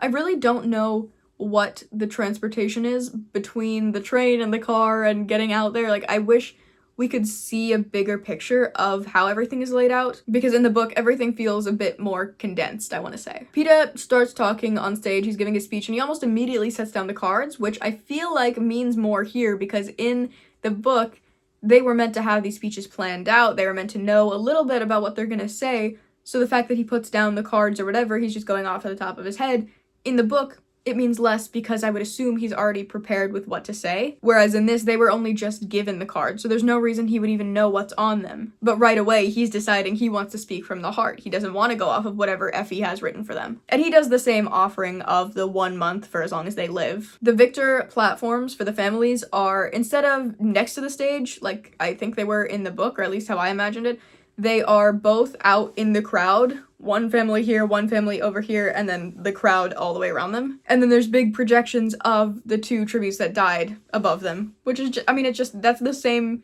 style that they have for every district that they visit, and it's just really sad to see. We also get to see how people react to Peeta offering that, because we cut back to where Haymitch and Cinna and Effie are all watching the show from backstage, and Cinna asks Haymitch, can Peeta do that? Can Peeta, like, offer up all of his earnings or whatever? And Haymitch says no, but he did. Katniss steps up, she gives her little emotional speech about how she kind of knew Thresh and she did know Rue, and she ends it by just saying she's sorry. An old man in the crowd whistles and does the salute, and then everybody else follows. But instead of waiting until Katniss and Peeta are off of the stage, the peacekeepers move in, and they go and they find this man pretty much right away. They grab him, they pull him up to stage, and they do still get him in the head, but Katniss and Peeta are being pulled away while this is happening. It's not like they were going back, it's not like it's an accident that they saw it. The peacekeepers just didn't hesitate to do that. It is a really brutal scene to watch. And the thing is, this movie, and just this story in general, is a really difficult thing to consume right now, because you realize just how real it is. It is quite a difficult thing to watch, because it's real life. I mean, some of the scenes that happen here, they're so devastating to watch in a movie, and the reason is because I've seen real footage that looks exactly like that. It is wild. Things are bad. Haymitch and all the rest of them are right behind the door, so they do know what happened. Effie is freaking out, and Haymitch pulls the pair upstairs to talk, where Katniss reveals that Snow threatened her, because at this point in the movie, Haymitch doesn't know either. Katniss has been fully carrying this burden alone, so she tells it to both Haymitch and Peeta at the same time at the top of this building. She tells Haymitch, hey, help me get through this tour, just help me get to the end of it. And instead of happening outside, this is where we see Haymitch telling her that this is gonna be a lifelong performance that she has to keep up with, that she's forever gonna exist as a distraction for people's other real problems. And then she hugs Haymitch, and she looks out the window and she can see the peacekeepers carrying the old man's body away. They speed through the tour very similar to how it was in the book. You're not really getting to see any individual districts. I would love to know which districts we see different behaviors from, because they stop at one place and people do the symbol and get attacked, or we see one place where everybody is yelling at Katniss to tell the truth and to try and get up onto the stage, and I wish we knew which districts those were. And I mean, I could take a pretty good guess, but I don't know if it's on screen, and if it is, it's not in a way to where I could easily tell, and that's upsetting, because I do think it matters where different things are happening, because then you can really build up how certain districts are starting, what they're doing to fight back, rather than just hinting at the idea that it's happening some places. And then of course at night they're sleeping together because they have nightmares. And you also just get some devastating interactions where, for example, a little girl comes up to Katniss and says, one day I'm gonna volunteer just like you did. And that's the whole interaction, and then it cuts to another scene, another day, another district. While this is happening, we see Snow sitting with his granddaughter, who I don't know who this girl is. She's not seen in the first movie, and I mean, she has no significance here. I think she's supposed to be like a voice of the people, kind of, because they're watching this broadcast, and he asks her why she has her hair done a certain way. And she says, oh, everybody at school has it, and it's Katniss's iconic braid. But I think it's such a weird addition, because she really doesn't play a role in the story, besides to say that I guess Katniss is influencing regular people, which we, at this point, I feel like should already know. Or at least if you were going to do that, I would do it by showing capital citizens wearing their hair that way because they're known for having all of these big styles. So if they're all following the same trend and the trend is this Victor, I feel like you could show it without adding in a random grandchild for Snow. They're riding on the train. Haymitch says that in 2 days they're gonna come face to face with Snow, but they don't sound like they're in love. They're not convincing in this performance. It sounds like they're just reading off of the script. And this is where Katniss proposes the proposal. She says maybe that'll be good for the performance, that'll convince Snow. And again, Peeta is kind of upset by this because he wants it to be real. And I think, like, the very next scene is the proposal. We see Caesar talking about it, and we also cut to Gale being upset about it all as he's working in the mines. They go to the party in the Capitol, which I want to shout out their outfits here because they look really good. Katniss, Peeta, and Effie all look really cool here. And I love Effie's energy throughout this whole thing because sure, it's a little misguided, but it's so fun to see. And even though I don't necessarily agree with a lot of the things she's saying, she's just so compelling, you know? But they go to this party, they see the people from the prep team, they look at the food, they get told about the special juice. Plutarch is introduced. Portia is not really seen at all in this movie. I don't know where she went, what happened to her. We don't really see anything of Peeta's prep team, and we only see 2 of the people from Katniss's and then Cinna. So I don't know what's going on there. Doesn't really matter, but I miss them. I like the idea of Cinna working with another stylist to come up with these ideas and to execute them. Plutarch and Katniss are dancing, and in general, scenes with him are just really hard for me to watch because he makes me really sad just to look at. But they're dancing. He doesn't have a watch, but he does kind of make a joke about how he doesn't like being at this party. They talk about having fun, and she makes a side comment about Seneca. He talks about how he got into this position the same way that Katniss did, and that he volunteered because he wants to make the games mean something. And he says that Katniss inspired him before walking away. Not as cool as the book, but still interesting. I like that Katniss is brave enough to bring up Seneca in front of the new game maker, and I like that he's able to joke back about it. There's still clearly something going on with him, but I do think that the book is a lot cooler about hinting at that. And then they're still at this Capitol party, all in the courtyard, and Snow comes out of the main building and gives a toast to the newly engaged couple. He says that their love will inspire people for as long as they live, and does this smile, which is a nice idea, but it's very much suggesting the same thing that Haymitch was warning Katniss about, where they're gonna have to keep up with this performance forever. Fireworks go off above him, he does a toast to everybody, and when he drinks, his glass comes away a little bloody. Ooh, we love the prop. Ooh, we love to see it. And then Katniss turns around while everybody is distracted by the fireworks and locks eyes with Snow from across the courtyard, where he gives, again, a shake of his head, and it just doesn't hit the same. It is very funny to me. In the book, it's very much a private conversation where they're reading each other without having to say anything, but like they're right next to each other. I don't think Snow shaking his head from across the courtyard, where Katniss just happens to be looking at him right then, it's not as impactful, and I don't know why she took it to heart like that. I do think it comes across a lot better when they actually interact face to face, but the idea is the same. He shakes his head, they didn't do good enough. They were not convincing. Then they're back on the train, riding home, and Katniss looks into somebody else's room, or maybe the front of the train or something like that, where there's a broadcast again from District 8 saying that there's an uprising going on. And we also see how Snow and Plutarch are responding to this, how they're viewing the uprising and what they're thinking that they can do about it, where they see the people using the Mockingjay as a symbol. They have it up on posters. Snow says that she is the symbol for the rebellion. She's a symbol of hope. But Plutarch tries to protect her for now and says that she has to die at the right time. They can't just go and kill her, they have to make it mean something to them. And his plan is to destroy the symbol that is the Mockingjay, not necessarily her as a person. You know, it'd be easy to just take her out, but that won't stop the movement that's already going. You have to twist the symbol of the Mockingjay into something that is beneficial to the Capitol, and his way of doing that is by replacing all the hope that they feel with fear, by totally bombing the black market, and by increasing the authority in District 12, and, you know, all the stuff that we see in the book. But now we're seeing a reason why it happens. We're seeing who asked for that to happen. And his goal is to remind everybody of Katniss when they feel fear, where instead of associating her with hope, they'll now just hate everything. After the party, Katniss goes back to District 12. She wants to go talk to Gale. Again, proposes to run away with him, but it's a very similar conversation. Instead of flat out saying he loves her, he asks if she loves him, and she says that he knows how she feels and that she's just got a lot to worry about right now and all these excuses, right? She still lets it slip that District 8 is having this whole uprising, which fuels Gale. He says he's staying. That part is the same. He says that people are looking to her and that it's this opportunity, people are willing to fight back and all this stuff, but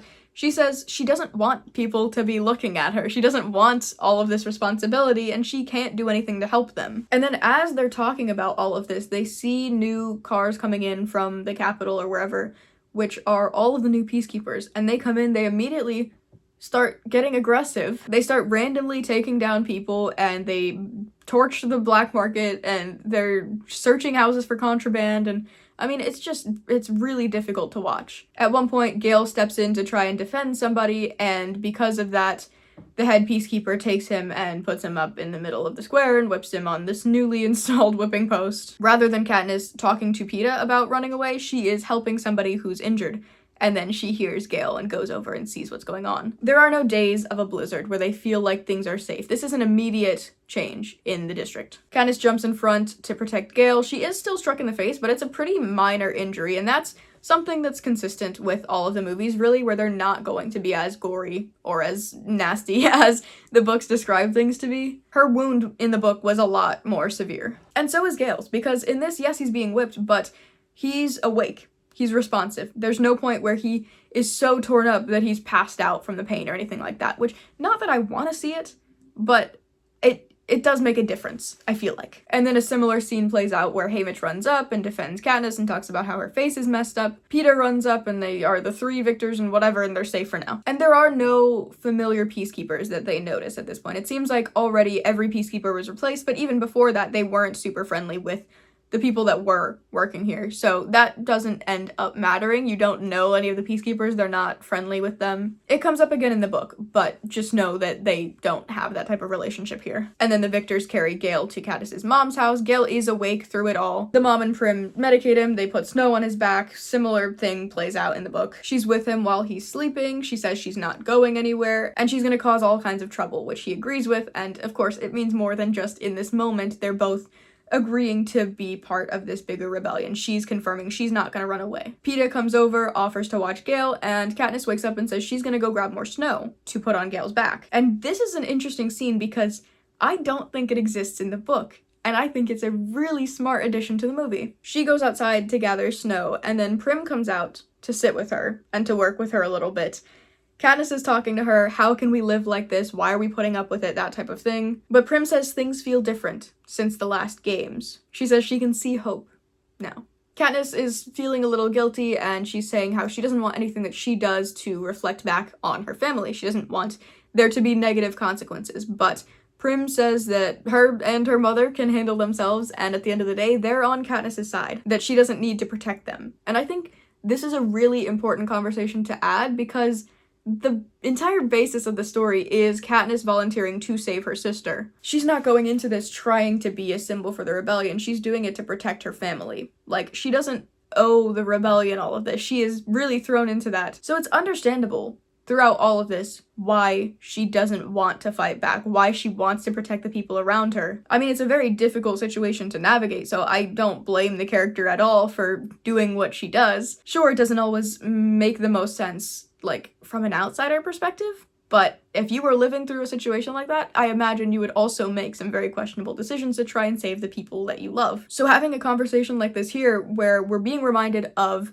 why she's in the situation, and you're also getting this kind of forgiveness from Prim before anything happens. She's saying, you don't have to protect us, you don't have to worry about us, do what you need to do, we'll be fine, we're on your side. That matters a lot, and it's a really cool thing to see. And to have this little moment between the sisters before everything goes messy. We see Plutarch and Snow, again, sitting together. This time they're watching the whole scene of Gale getting whipped and Katniss running up, and then Haymitch and Peeta. And Snow says that if Plutarch can't control Katniss, he'll have to have her eliminated. But not just her entire species. All of the victors must go. She made them feel invincible, and they're all a threat because of it. But Plutarch, being the sneaky guy that he is, says that there's still a way they can win. And that brings us to the announcement of the Quarter Quell. So in the book, things actually split off quite a bit at this point, and it's gonna take a while before we even get back to the movie because there's an entire scene, entire characters that are never mentioned. And I'm sure they had their reasons for cutting these characters out of the movie, but it does make it very interesting with how a certain thing is introduced to the story. So where we left off in the book, Katniss was mourning the final days of her freedom. She knows that things are about to get kind of rough, and she goes out into the forest to say goodbye to the house by the lake. She has a lot of good childhood memories there. She wants to just go see it one last time before everything kind of falls apart. But when she gets there, she is so distracted by her memories, she doesn't realize that there are recent footprints nearby and that there's a fire in the house. So somebody is inside. Somebody in a peacekeeper outfit comes up behind her with a weapon, but immediately drops it and then shows her this piece of bread that has her Mockingjay symbol stamped onto it. Somebody else starts to come up from behind her and she says, hey, you have to come in front of me, like, I need to see who I'm dealing with, because now she has her bow and arrow, but they're not willing to fight her. And then we get introduced to these two characters named Bonnie and Twill, who are both runaways from District 8. They explain that they had stolen peacekeeper outfits from the factory at their district, and now they're running away because things are not going well in that district, which is kind of what Katniss already saw when she was looking in at the mayor's broadcast. She saw that there's this uprising going on in District 8, so here are some people trying to escape that. Twill is around 35, seems to be the protector out of the two, and then Bonnie is younger. She's the one that came up from behind, and she has a hard time moving. She hurt her ankle because the outfit that she's wearing has boots that are too big or something, and it messed her up. And of course, one of the first things that Katniss asks is, why do you have my Mockingjay symbol on a piece of bread? But they're surprised, because they thought for sure that she would know kind of what's going on, and instead she's totally lost. But they don't ever really explain it. They're just like, oh, you don't know? And then they move on to bigger and better topics. Bonnie and Twill explain that they are running away from District 8, and they're going to try and find District 13, which confuses Katniss a lot because she thought District 13 was blown up 75 years ago. The whole thing that started the Hunger Games, that ended the Dark Days and the Rebellion and all of that, was them, the Capitol, blowing up all of District 13, and from then they've been told that it's completely demolished. But here are these random people saying that they're gonna go find it as if there's something worth finding. But Katniss also notices that these girls are not prepared for the wilderness. They come from a more industrial district, so they'd have no survival skills. They don't know how to get food, they don't know how to take care of themselves in this environment at all, and they ran out of supplies. So before they really talk about anything, Katniss teaches them a little bit about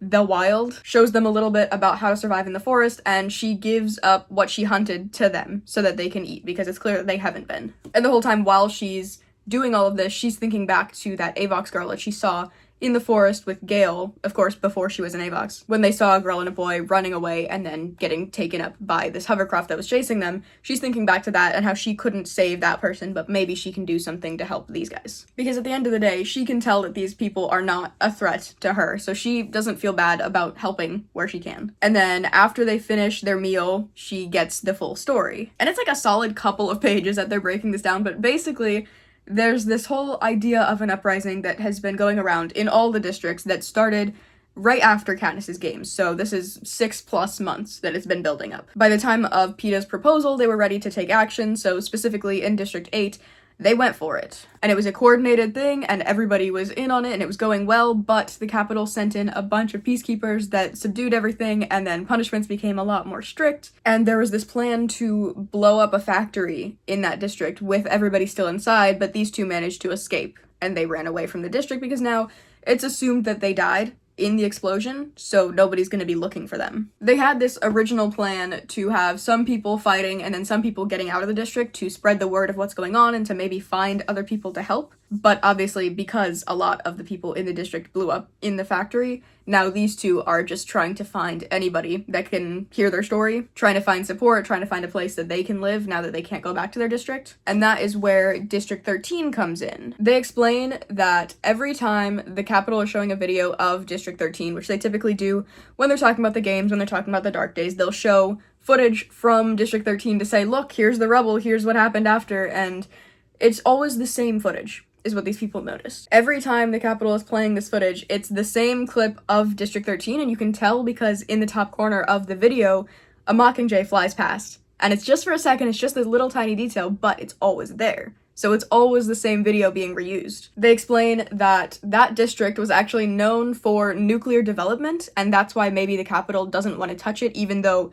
the Capitol knows that there's something going on there because they don't want to mess with higher powers like that. But there's this idea that District 13, rather than rebuilding on the surface, has now created this underground city, which is all news to Katniss because she thought, and she was told, that District 13 were graphite miners. So to learn that they're actually potentially known for making nuclear weapons, and that they have this whole underground bunker, that's unheard of. And she's kind of torn on whether or not to believe them because a part of her obviously wants that to exist, wants a powerful force to be potentially able to take down the Capitol, to be there, but at the same time, why would it be that way, you know? How could they have gone on so long? Why wouldn't the Capitol take action? And if they do exist, why are they existing quietly? Why haven't they done more to help? So she ends up deciding that these people are just being hopeful, that they're just trying to look for anything that's going to save them, but she doesn't believe it at this time. And then before they part ways, Katniss teaches them a little bit more about hunting. She makes Bonnie a crutch so that she can walk better on her bad ankle. And she says what's been going on in District 12 about how the Peacekeepers have been running things and all of that. And that excites the pair from District 8 because they want to bring this information to District 13. They want to share what's been going on in the other districts. Again, Katniss doesn't really know if this is going to do anything, but let them have their moment. And she's also thinking about how what District 8 has told her just mixes up everything that she's been working on, because if the uprising has been brewing since the games ended, then this whole thing that Snow's been running her around on about making sure the romance is convincing, it was never gonna work, and he knew that. There had been trouble brewing in this district for a while, and her act with the berries is what ignited them. It's what started this bigger plan, but at the end of the day, her trying to lean into the romance meant nothing because they were already gonna do what they're doing. And she realizes that instead of her romance being something that's gonna slow the people down, it's just being used as a distraction. It's just being used as entertainment. It's really not all that important. It's just a distraction, really. And then Bonnie and Twill go off on their separate way. They're gonna go try to find District 13, and Katniss realizes she never got an answer about the bread and why her symbol is on it. But she's putting the pieces together, and she's wondering if maybe, without even knowing it, without even really wanting it, she has somehow become the face of the rebellion. But she's also not super proud of it because she's thinking about how if District 8 is any representation of how the rebellion's going, then it's not going well. She thinks that, oh, if they've been working for this long and they were immediately taken down by the Peacekeepers, then, I mean, we're not doing great on our side. And it's just really funny because you hear Gale, even knowing that the district is potentially having an uprising, he doesn't care if they're winning or losing, just the fact that they're willing to do it is enough to get him excited. But she's so eager to shut down all of their efforts and to be like, well, it wasn't good enough. They didn't win this time. It's just cool to see how totally different their mindsets are when it comes to this whole situation. Katniss is walking back through the forest. She's gonna try and get back home, but when she comes up on the electric fence, which is always turned off because there's no electricity, it's on this time. And the thing is, this is pretty troubling because she lied to her family about where she's going. She didn't want them to know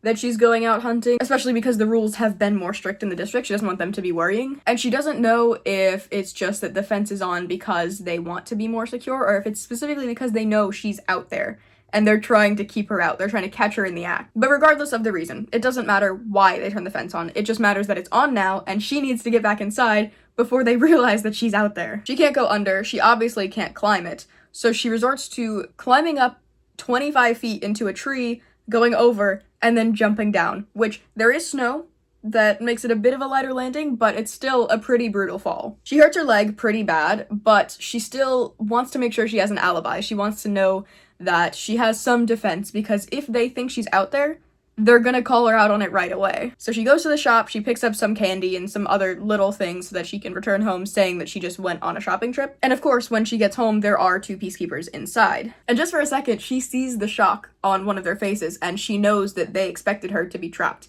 That they're trying to catch the family and catch her in a lie, where they're saying, oh, she'll be home so soon, and then she's out past the fence. But she gets home and everybody's inside. Prim, her mom, Peeta, Haymitch, they're all there. And they all kind of play into the lie that she's creating in the moment. She says she went shopping and pulls out candy, and everybody makes a point of saying how excited they are for the candy. And she blames Prim for giving her bad directions, but then everybody else teases her and says how she's just really bad at listening. And it's all true enough, it's all believable enough, but it's nice that they all know to cover her. Regardless of if she's telling the truth or not, they're gonna back whatever she's saying. And luckily, she had given away everything that she hunted to District 8 before they left, so she didn't come back with anything that could give her away, besides her injured foot, which they take care of as soon as the Peacekeepers leave. And before they do, they let Katniss know that the electric fence will now be on 24 hours a day, and they kind of imply that she should let Gale know, because Gale's the one that was caught hunting. Immediately after the Peacekeepers leave, everybody turns to Katniss to ask why she's injured or what happened, because they could tell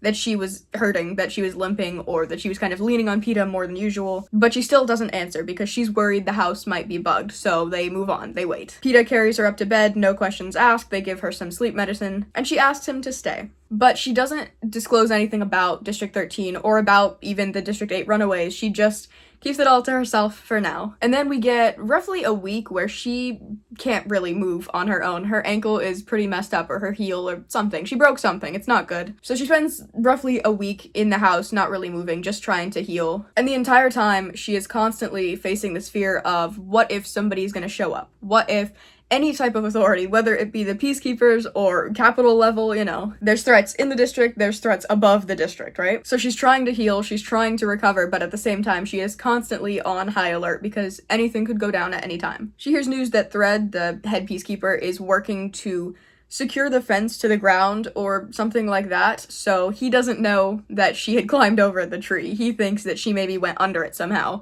which is good. It gives her some peace because he's distracted by working on that, so she doesn't have to worry too much about if he's figuring things out or whatever, because he's clearly putting his efforts into the wrong thing. And it's really sweet also because during this time, Katniss and Peeta are just sitting together, they're not really doing all that much, and they end up just drawing in. She has this little plant identification book that her dad, I think, was working on. She was always nervous to do it because she didn't want to draw bad drawings of these plants that need to be identified, but Peeta is an artist, so the two of them sit together and work on this little journal, and it's just really sweet. And it's the first normal moment that they've had. They're quiet, but they're together and they're doing something, and it's a really nice moment in the middle of all of this chaos. And Katniss also, on her own, watches the footage of District 13 and tries to find that Mockingjay that District 8 was talking about. And when she sees it for herself, she does start to wonder, what are they hiding? Winter is coming to a close, her foot is healing, she's getting better, and her prep team shows up, which they were technically supposed to show up a couple of weeks prior, but when she got whipped in the face, Haymitch managed to put it off for a little bit because she was not camera ready. But they need to get her all ready because she has wedding dress fittings. And as the prep team is getting her ready, they also mention that they haven't gotten to eat seafood in a while because of bad weather from District 4, but she can see past that, and she knows that if they're not getting resources from District 4, it's probably because District 4 is following a similar path as District 8. They're starting to fight back. And as they continue to gossip about the other districts, they're just talking to each other while she's getting ready. She can kind of figure that District 3, 4, and 8 are rebelling. Cinna shows up to finish getting her ready. Effie speeds them through this bridal shoot, and then they're all rushed out. So she doesn't actually get any time to talk to Cinna privately, which before all of this, before the victory tour, she and Cinna kept up on the phone pretty frequently, but somebody could be listening to the phone, somebody could be listening to the house. They still understand each other, but it's harder to talk about these things out loud. And then after this whole bridal shoot, everybody from the prep team, Effie, everybody leaves. She's sitting with her mom and her sister, and they both seem to be pretty relaxed. They seem pretty comfortable, and she realizes it's because they think if Snow is going on with the wedding, then she's doing a good job, and that she's not in any danger, because why would he go on if she's gonna be taken out or something? Obviously, she knows better, but they don't need to know what's going on. They think for now that she's safe. And then it's a new day, she wakes up, and she decides she has to confide in somebody. She has to talk to somebody about what's going on, the potential of District 13 and people rebelling in the other districts, and the only person she can talk to is Haymitch. So she goes and meets up with him, and they go on a walk into town, which really is just going and walking on this big isolated path where they probably won't be listened in on. While they're walking, he lets her know that District 11 and District 7 might also be starting things, but he says that District 12 is too small right now, that they are just not in the right place to do it unless everybody in the district is 100% in. Those other districts had enough people to where even if not everybody is in on the plan, they can still maybe win things, but in this district, it has to be all or nothing. And when she brings up District 13 and she brings up how there could be something out there, he laughs it off. He just doesn't even consider the possibility, and he says that the District 8 runaways are just trying to hold on to something because they're desperate. Then, that night, the photo shoot that she had done with all these bridal dresses are broadcast on Caesar's show, which she didn't know that was going down, but the Capitol is gonna vote on what wedding dress she should wear, what their favorite is, and then that's what she'll end up wearing to her wedding. So this is broadcast the day after she has this photo shoot. And then, with this broadcast, where everybody's all excited about the wedding, they say, actually, there's a second really exciting announcement, and that is the quarter quell and the big thing that's gonna be happening that's different in this game. So Caesar finishes showing off the wedding dresses, and then Snow comes on to announce what the theme this year is going to be. And it talks about how every 25 years there's this glorified version of the games to remind everybody of the rebellion and all the bad things that came from it. So for the 25th games, the districts had to vote on which kids would represent them. So instead of it being a reaping, every district had to choose who was going to go in. And the reason is it was a reminder that the harm was caused by the district's decision to cause violence. Because they chose to rebel, because they chose to fight back against the Capitol, people died. So in this game, they have to choose who's going to go into the games. Which that on its own is so rough. Because, I mean, the kids are going in feeling so betrayed by the people around them. And then the 50th games, Hamish's games, it was twice as many tributes. And it was meant to be a reminder that 2 rebels died for each Capitol citizen. A reminder of how many of them were taken down by their own actions. And while they're watching this broadcast, Katniss's mom makes a little side comment about how she knew and she was friends with one of the tributes, Maisley Donner. And I know she's a character in Hamish's book, obviously, because that's his games, but I for some reason cannot remember a single thing from that book. And I will reread it when the movie comes out, but it is interesting to see all the little hints to what his games were like and how things were tied together from way back then. Even stuff like Katniss's mom and Haymitch talking when Gale was hurt and talking about how, oh, this thing is happening again, and how she was familiar with certain type of injury. It's cool to see how it's building those foundations before we knew we were gonna get that side of the story. So I'm curious to go back and read that book and kind of piece it all together for myself. But Snow is announcing for the 75th games, for the 3rd quarter quell, tributes will be chosen from the existing pool of victors in each district, as a reminder that even the strongest cannot overcome the power of the Capitol. And when I was reading this, I honestly got full body chills as she's realizing, as she's coming to terms with what this means for her. Because most of the other districts have at least a couple victors, especially when you get into District 1, District 2, where the careers are. But way back here, it's just her. So she doesn't even have a chance of getting by. And it hasn't even been a year since she got out of them. It's such a betrayal of everything that they were promised, because when you win the games, you already had to go through everything. The years of reapings where you weren't picked or watching people around you getting sent off. You go into the games, you kill off a bunch of other people, and then you make it out. And you're told that you're gonna have resources for life, you're gonna be able to take care of your family, have a nice house for them. And the biggest thing is you'll never have to worry about the games again. If you're 14 and you win the games, you don't go back into the reaping the rest of your years. And now even that is being taken away from them. And when Katniss hears this news, her initial reaction is to run. She just wants to get away, but there's nowhere to go. She can't get out into the woods because they have the fence up. So she just runs to a random Victor house in the Victor village, and she goes down into the basement and screams for quite a while. There's this idea that the quarter quell prompts were kind of written in the stars, like they were come up with the same time that the games were created. So he's just reading off of this card, here is what was chosen for the 75th games, but she feels like it's way too specific, like it has to be made because she's doing all this big stuff. What are the chances that there's a game announced that's specifically targeting people that have won the games when she's obviously the person they're trying to take out right now? What are the chances that this game's theme just happens to line up with the fact that they're trying to put her in her place? It seems a bit too targeted, and she wonders if she's the reason that this is happening. While she's on the floor of this building trying to come to terms with everything, she's thinking about the fact that at the very least, she doesn't personally know any of the victors because everybody else has kind of had time to make friends with the other victors. They obviously have gone through similar experiences, and then they're mentors, so they're hanging out together. But Katniss and Peeta only just won, so they haven't had time to form those relationships, which will hopefully make the games a little bit easier because you don't have to see your friends die. But then she realizes that she's gonna have to either go in against Peeta or Haymitch. And that is what gets her to get up out of the basement. Which I didn't write it in my notes, but I'm pretty sure that she gets up from the ground and then realizes that she's got broken glass all over because she, broke through a window to get into this house or something. And she was just so out of it from the news that she didn't even realize. But she's thinking about the fact that either Haymitch or Peeta are gonna fight against her. And she's thinking about the fact that Peeta will either be picked or he's going to volunteer if Haymitch is picked. Like, there's no world in which Peeta is not going into these games. So she goes to Haymitch. She shows up at Haymitch's house and they drink together and they're just talking about how terrible things are and how potentially Haymitch could go into these games and just die and kind of give himself up because he has nothing worth living for or something like that. But Haymitch also points out that Peeta had already shown up and already talked to Haymitch and tried to play it like, you helped Katniss in the last games, now you need to help me by making sure she wins. You owe me a favor, and so I'm gonna need you to help Katniss some more. And Haymitch kind of makes a dig at Katniss and says that you could live 100 lifetimes and not deserve him, because throughout all of this, she's only worried about herself and her own survival and what's easiest for her.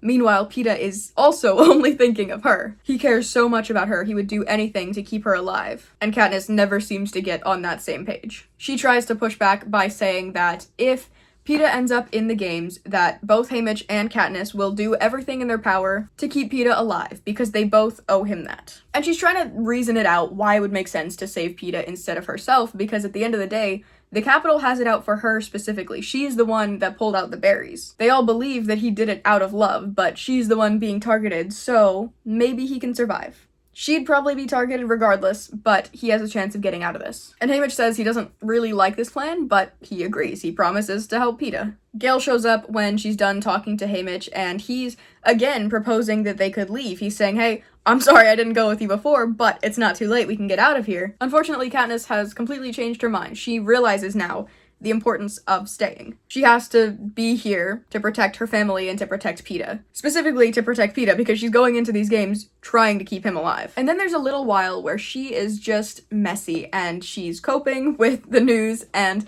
it's understandable, but I knew even just when I was reading it that this is not going to be in the movie, because same thing with The Maze Runner, this type of book to movie adaptation where it's like young adult dystopian, they pick attractive actors and they don't like to show the messy scenes. So for example, Maze Runner, they're meant to be a bunch of boys in this maze that have been here for 3 years and they have very poor hygiene, they don't really care about appearances, they look kind of greasy and nasty, and of course, in the movie, some of them are the most beautiful men. And then you get to something like this, where in the book, she is throwing up from the alcohol that she took from Haymitch, and her hands are all cut up and bleeding from the glass from the building, and she's depressed, and she's just having a really terrible time. And sure, it's not fun to watch, so I can understand why it would be taken out of a movie, but also I think it's because they like to keep the actors looking attractive in the movie, which these are messy stories, and I would love to see messy characters on the screen. At one point, she's sitting in her room, and she's trying to put on this brave face. She's trying to be strong because she doesn't want her family to see how this is all affecting her. It's the same thing like when she volunteered for her sister. She goes up on stage and she's determined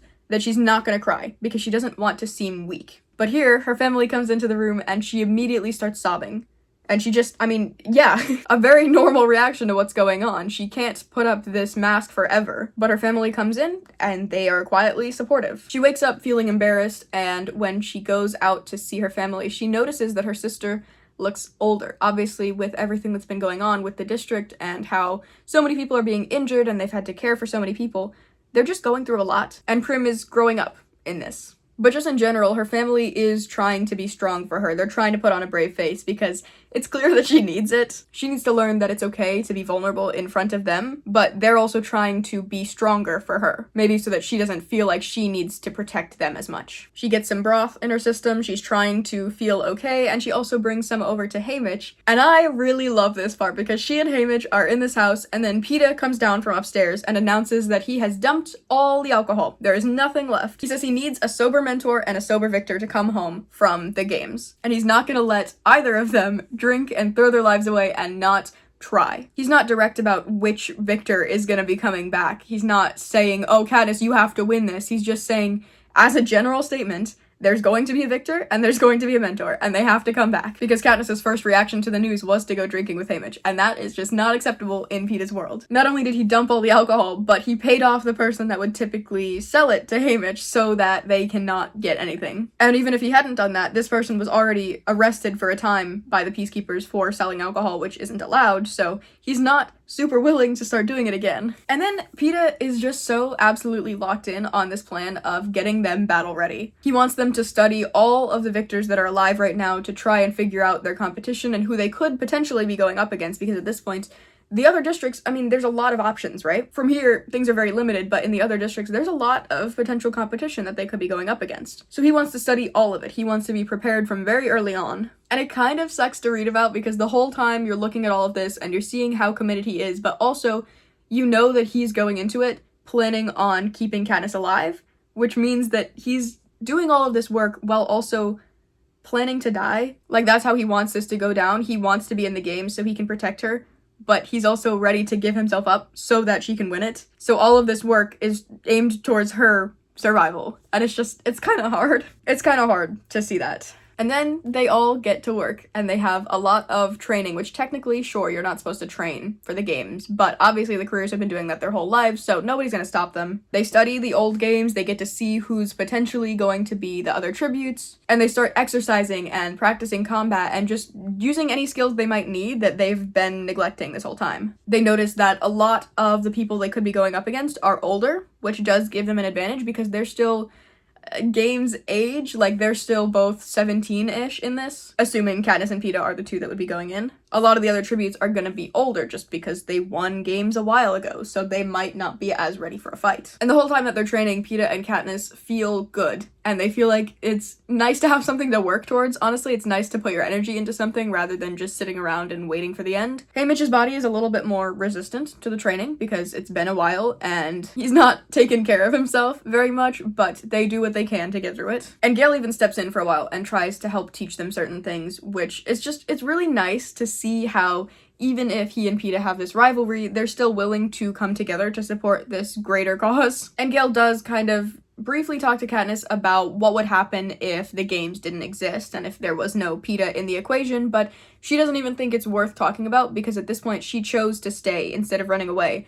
And to her, that means she chose Gale. She chose a life with Gale where they can potentially fight back or whatever he's planning on doing. She chose to listen to him and to stay in the district like he asked. But also that regardless of how this all went down, she had no intention of marrying Gale. That wasn't something she ever wanted or really thought about. And I don't think she says any of this directly to him. She is thinking that it's all so clear and that it's so obvious by the way that she's been acting, I guess. But also, part of why she doesn't want to get close to Gale right now is because she's committing to saving Peeta, which means she doesn't plan on coming back from these games, so she doesn't want Gale to be so attached to her, because she might not come back. And again, it's brutal seeing that, because we're seeing it from both sides, from both of the potential District 12 tributes, where they're so committed to keeping the other person alive that all of this prep work, they're thinking they're not gonna come back. That brings us to Reaping Day, which not even 2 full pages of this book are dedicated to Reaping Day. It is a really sad time. Effie goes up to the first bowl, ladies first, she puts her hand in, and she's very slow about it. She really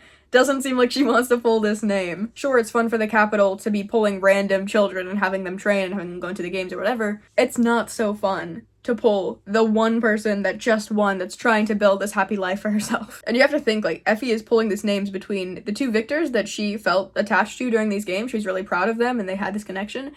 And then also Haymitch, who's been her friend for years. So it's rough for everybody involved. But she goes, obviously pulls Katniss out of the bowl, and then she goes to the guys' side, where she pulls Haymitch. Peeta, of course, immediately volunteers, and now you have your 2 tributes. Typically, this is where they would get to say goodbyes to their families and have just a little bit of time to get everything together. Talk to the people that they love, try and say their goodbyes and set up a plan and whatever else. It probably wouldn't be as helpful this time because they were the only options. It was pretty obvious these were the 2 that were going in, so it's not like anybody would need to give them survival advice. They knew it was coming for a while. But she did want to say goodbyes to her family, and she doesn't get to because Thread, the head peacekeeper, immediately files them away onto the train. She doesn't even get to say last words to her family. And I really liked where this is in the book because it's around the halfway mark that the games are introduced and that they get sent into the arena, which means Almost 200 pages are dedicated just to the victory tour and to Katniss in the district and seeing how things are being run and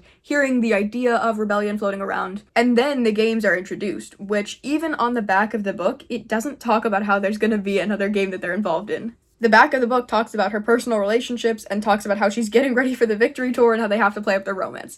So if you're going into this story for the first time, you wouldn't even necessarily know that they're gonna be picked for the other games. Sure, the games are gonna go on, but there's no indication here that they're gonna be a part of it, so when you get to that point, it would be such a betrayal hearing that for the first time. I think that alone makes this the best book. It is so cool how that's brought in. It really makes you feel everything as the characters are feeling it, and it's done really, really well. But that brings us to the train that's taking us to the Capitol. So let's jump over to the movie for like 2 seconds, because half of that doesn't even take place. Where we left off in the movie, Gale was injured, Katniss goes outside to get Snow for him, Prim says that she doesn't have to protect the family, which is kind of the vibe we got from them in the book, but it's never a conversation that they have, really. Snow is watching the video of Katniss and Peeta and everybody running up in front of Gale to protect him, and says how she'll have to be eliminated if they can't control her. Specifically, he says all of the victors will have to be eliminated because they are now a threat. Plutarch says they can still win, and then that brings us to Snow announcing the 75th games. There's no wedding dress try-on, there's no wedding dress voting, it just goes straight into Snow's announcement of the quell. You get to see all of the victors in their houses, so Katniss is sitting with her mom and her sister on the couch.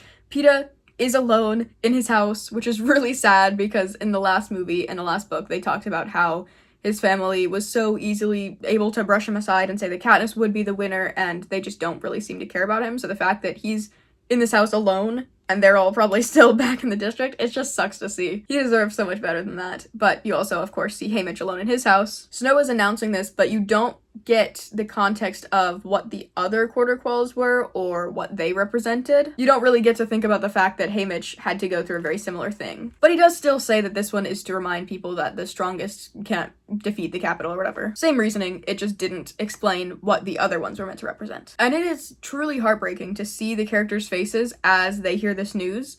You get to see all of them reacting, and it sucks. I've seen this movie before, I've read this book before, I read this book a second time just now, and even then, watching this made my heart hurt so bad. Even if you know it's coming, it is devastating every single time. Katniss again runs out of the house. She doesn't go to another Victor's house or anything, she just goes out into the snow and cries for a while.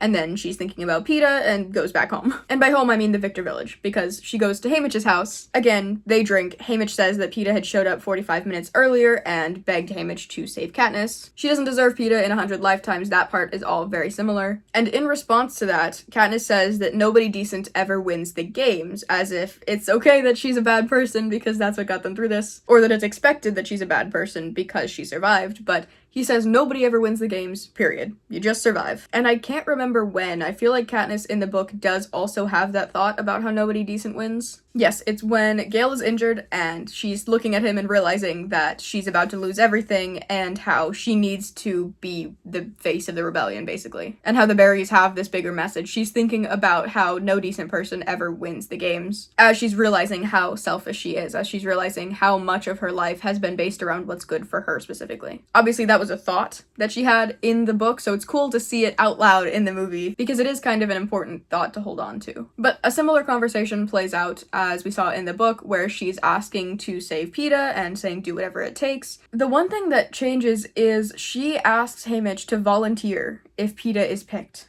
which that doesn't come up in the book. I can't imagine that the book version of her would ever ask that from Haymitch, unless I skipped that dialogue, I don't know, but that seems really out of character. To ask him to sacrifice himself just so that Peeta doesn't have to go through the games, that doesn't make sense to me. But Haymitch says that if he's picked and then Peeta volunteers, there's nothing he can do at that point. And she responds by saying that Haymitch can commit to helping Peeta in the same way that he helped Katniss in the first games. And again, he promises to help. Then it's like the very next scene, and I'm very confused about the timeline at this point, because in the book we had months where they're training and they're getting ready before the reaping, but in this, it doesn't really give any indication that time has passed that I noticed. So to me, it looks like they're inside drinking, coping, and then the very next morning, they're outside at the reaping and they're all being led to the stage. And that wouldn't make any sense with the timeline because the victory tour is meant to be halfway through and we didn't have the couple days of blizzard and we didn't have the week where her foot was injured and we obviously didn't have the months of training, so this would still be around the time of the victory tour. So either there's this 6-month time skip in between them realizing the information and then them being chosen, which isn't shown in the movie in the slightest, or these games are happening 6 months earlier than they're meant to or something. Like, I don't know. I'm hoping I just missed something and that it's actually really obvious that time has passed, but otherwise it just doesn't make any sense to me, because where did those 6 months go? She talks to Gale, who again says that they should have run away when she mentioned it. This is like, I don't even know where they are. They're in some private building. He's saying they should have run away. She kisses him and then just walks off. And I really don't like this scene. I don't think it adds anything. It just feels very out of place. Like, I get that it's supposed to be their goodbye, but it doesn't, I don't know. It doesn't really flow with anything else, I feel like. But at this point, we are 1 hour into the 2.5-hour movie, and we're at the reaping. So the victors are all 3 led onto stage instead of being in the crowd that they're picked from. They're all just up on the stage because there's only so many. Effie is wearing this big, beautiful, honestly, orange butterfly dress, and she's, again, hesitant to pick the victors. She doesn't want to do this. And I like that we get to see Effie's reactions in this, because in the book, it does kind of skip past how she's feeling. It's very much stuck on the fact that Katniss and everybody else are trying to deal with what's going on, and the fact that it happened so recently already. But I like that in this we get the detail of Effie reacting to the poll, because she looks genuinely sad when she picks Katniss's name, even though obviously that's the only person that could have been picked, so it's not like it's a surprise that it's happening, but it still sucks. And then Effie goes over to pick from the guy's side, and Haymitch leans over and gives Katniss a little nod, as if to say, yeah, I'm gonna volunteer if Peeta gets picked or whatever, like, we're in on this plan together. Don't really like that he did that. But Haymitch is picked. Again, I love that we get to see Effie's reaction to this, because it's so small. And it really doesn't mean anything, but also, these are people that have been friends for years, and the fact that she has to doom him to that fate, it's so cool to see how she's feeling, just for a second. And then, of course, Peeta immediately volunteers, and then Haymitch tries to stop him and tries to say, Peeta, no, like, don't do this, you can't. But Peeta says, you literally can't stop me, so too bad. And then it's, again, Katniss and Peeta going into these games. Effie introduces them. She's not happy about this. She tries to say something like, all that's left are goodbyes, or something like that. But then Katniss's mom, Prim, and Gale are all in the front row of the crowd, and they hold up the salute, which isn't a sign of rebellion here, because it's actually a thing that they do in District 12. In the other districts, it's something that they had picked up from Katniss and her performance, but in this district, it makes sense, so it's not punished like it was when they were on the victory tour. But everybody in the crowd, and I think also the tributes, end up doing this at each other. Effie is still trying to get them into their goodbyes, but they're all rushed off of the stage, which Effie actually tries to object. She tries to say, like, hold on a second, which she would probably get punished for, even though obviously she's part of the Capitol, but I don't know, like, who has the authority here? Effie is an announcer-ish, and she's from the Capitol, and she represents the Capitol here, but the Peacekeepers are the authorities, but also they're only really the authorities in this district, but if they're leading these people onto the train, then they have to be authorities for the, you know what I'm saying? Who has the higher power here? Who's able to stop things? I don't know what Effie is supposed to report back to. And that's not a criticism, it's a genuine thought that I'm having, I just don't know. She tries to object, but the Peacekeepers push the victors onto the train. Prim is yelling from the front of the crowd, which, again, I think she would probably be punished for trying to make a scene like that.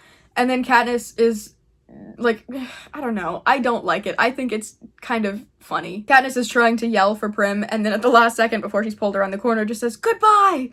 And I don't think it's dramatic in the way that it should be. It just feels funny to me. But also, I don't like it because in the book, she doesn't get to say goodbye, so the fact that she literally says the word goodbye is also off-putting to me. Doesn't actually matter. It doesn't mean anything. All that we need to know is they didn't get to say their personal goodbyes, and now they're on the train. So in the book, they're riding on the train, and Katniss the whole time is just thinking about how she's not gonna be coming home. This is her last time riding away from District 12, she's never coming back. And she's of course disappointed because she had last words planned out that she wanted to say to her family, and the Capitol took even that away. But she tries to move past her mourning because at the end of the day, everything that she's doing now is about keeping Peeta alive. That's the only thing that matters. They sit down for dinner, but it's quiet, and it's a sad, sad vibe because they're going back again. Effie shows up with gold hair, and she says it matches Katniss's pin, and she thinks that maybe the boys can both get something gold as well to kind of match the symbol that Katniss has, and at this point, it's kind of hard to know how much Effie knows about what the symbol represents, because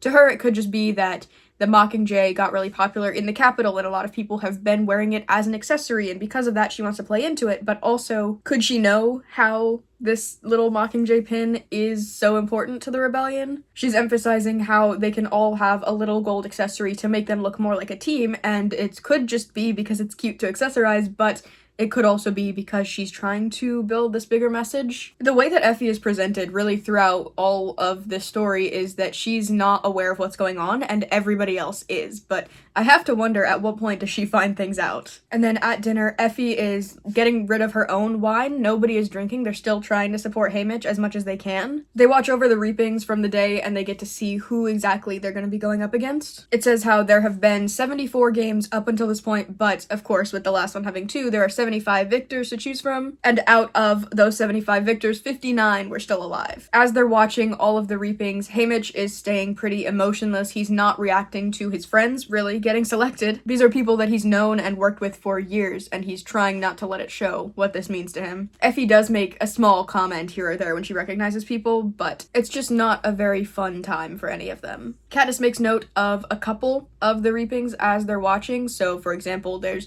a brother and sister from District 1 that are going together.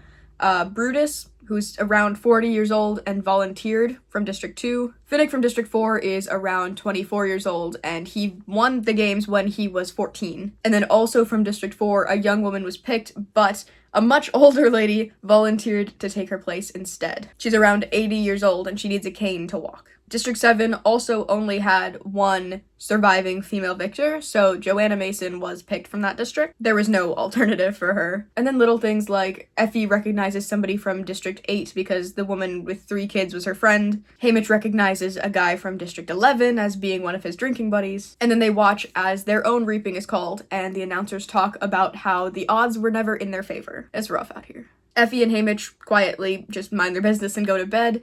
Katniss is just sitting and staring, and Peeta is still locked in. He's still trying his very hardest to be productive, so he's ripping out all the notes about victors that won't be in the games. He's only keeping things that are relevant to this battle now. They try to go to bed, but Katniss has trouble sleeping and ends up going to Peeta's room to ask if she can stay there, and he accepts her with open arms. And she's still having this weird back and forth between Peeta and Gale, where when she's proposing they run away, she decided to be on Gale's team by choosing to stay.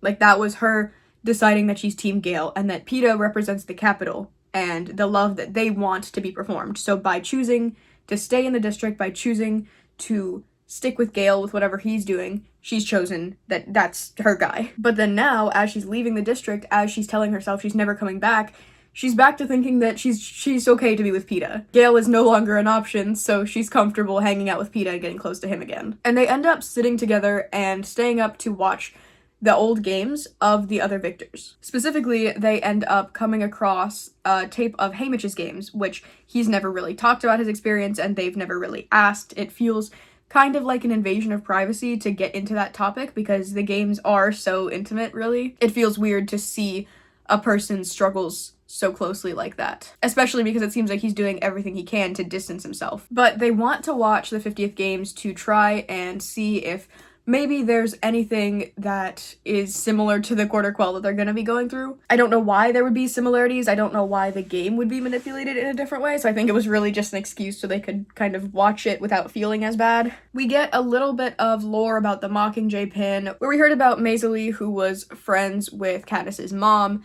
and also Madge's mom's twin. So Madge is the mayor's daughter, and then her mom's twin was in the games. The Mockingjay pin comes from her. And that also maybe explains why Madge's mom has such a difficult time now, because she could also be coping with the horrors of the 50th games and losing her sister and everything like that. But again, I don't really remember Haymitch's story at all, so if you want to remind me, let me know. Otherwise, we will definitely revisit it when the movie comes out. But there's like a significant portion of this book. There are pages and pages that go into Haymitch's games and watching him win and doing what he had to do to survive, and basically what we need to know from this, and I do remember reading this in his book actually. He goes to a cliff in the arena and he finds a force field that he's able to manipulate for his advantage, and he ends up using that to win the games and kind of, I don't know, he's kind of also making a joke of the Capitol in a similar way to what Katniss did, because he's using something that he really shouldn't have been able to use. He's using the Capitol against themselves in a way. This force field is meant to benefit the games, not the contestants. And Peeta compares that to the force field that's on top of the training center, which if you remember in the last book specifically, this isn't in the movie, but in the book, there's a big force field around the top of the training center, so they're allowed to go up to the top and look out at the city, but there's no risk of tributes jumping off. So they are kind of aware of force fields, but this is showing a specific example of how Haymitch was able to use it for his own benefit. And watching this game sort of gives Katniss a new sense of respect for Haymitch, who, by the way, showed up behind them while they're watching this game. But she starts to see him as somebody that's actually smart and that would actually do similar things to them, probably. She gets a better understanding of what he had to go through and how really they're going through very similar things. And she's thinking about the fact that the two of them have caused the Capitol so much trouble, and so surely, between the two of them, they'll be able to get Peeta home safe. Then it's another day, another round with the prep team, except they're all crying, and Katniss ends up having to comfort all of them. They've grown so attached to her that the entire time they're saying how they're gonna miss her and all of this stuff, and she's the one going to the death games, but she's the one that has to comfort them and say that it's okay, and it's really draining for her. Which Peeta had also talked the previous night about how a lot of people in the Capitol are not so happy about these games because they get attached to their victors. So we're kind of seeing that in real time here, where you have people that are living in the Capitol, and they're already mourning the loss of one of their favorites, which is just not really what the Capitol was wanting out of these games. Usually it's a big, fun, festive time, but now even the citizens are mourning the loss of these people, which is supposed to be a punishment for the districts. So it's not great for the whole anti-rebellion message that they're trying to go for, because now they're just upsetting the people that they're supposed to be entertaining. Cinna comes in, he's his usual refreshing self, he's as kind as always. They sit for dinner, they talk about ceremony outfits, he braids her hair the same way that her mom did at the very start of the first movie. He gives her big, bold black makeup and then puts her in a black jumpsuit and a black half crown, because when she won the games, Snow split the crown in half and gave each of the victors one side, so he's kind of mirroring that, but the whole thing is in black. And we went from the earlier description of Katniss as being as radiant as the sun to now she is as deadly as fire itself, and that she looks like an unearthly being. It is a very cool description. I think the books do so well at capturing Cinna's vision for her every single time. But they're getting ready for the welcome tour, or whatever it's called, where they ride through the city and then say hi to Snow and then go to their training center. And he advises her that while they're on this chariot, she's not going to smile or wave or do anything friendly. She's going to just take it head on, go straight through, kind of act like she's above all of this. Then they're all getting ready, kind of hanging out before they have to get on their chariots and go on this ride through the city. And everybody else is socializing. They all know each other from previous games or from whatever events they've had to attend together, but she doesn't. So she just hangs out with her horse. And then Finnick, the District 4 guy, appears beside her and starts chatting, and he's so charismatic, and he's so, like, I don't know, his whole character is that he's just an attractive guy. But it doesn't come off as super annoying. I guess to her it does, but he's, I think, a fan favorite from the start. She talks about how, sure, he won as a career, and that's a cool thing or whatever, but the real thing that stands out is his beauty. And that he won the game at 14, the youngest ever, because he's such a beautiful guy, nobody saw him as a threat, and then he got a trident, which District 4 is all about water and fishing, and he knows how to use a trident, and nobody stood a chance. The outfit that he's wearing is nothing more than a net. It's barely covering anything, and they kind of joke back and forth about each other's outfits. He offers her a sugar cube, and she says no thanks, but she'd love to steal his outfit sometime. He ends up getting very close in her personal space, and she's talking to him about all the girls that he's known for going out with, and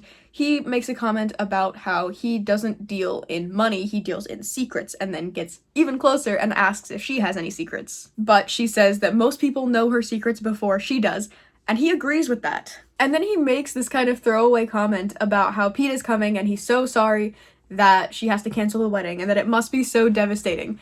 And it's like, again, same thing with Effie. I want to know how much other people know about what's going on. Because when you make a little comment like that and you're like, oh, it must be so sad that you have to cancel the wedding, I'm sure it could be genuine. But right after saying that everybody else knows your secrets, it's like, how much does he really know? But I really love it because it also adds to that layer of, like, you can't trust anybody because you don't know who's on what side and how much they know of what's going on and all of that. But Peeta does show up and they have this little joke back and forth about how the other people in this are so weird, and then they get ready to get on the chariots. Last year, the stylists walked them all the way up to the chariot until it was time for them to go, but this time, It's just the two of them alone. The stylists are nowhere to be found, and they decide to hold hands on their own this time. They don't need to be instructed, but they're still keeping a straight face, no performance, no smiling to the fans or anything like that. And then they start riding the chariots, and I wrote a note specifically to read the bottom of this page. They're riding out in the big parade, and it says, "I can't help catching glimpses of us on the huge screens along the route, and we are not just beautiful, we are dark and powerful. No, more. We star-crossed lovers from District 12, who suffered so much and enjoyed so little the rewards of our victory, do not seek the fans' favor, grace them with our smiles, or catch their kisses.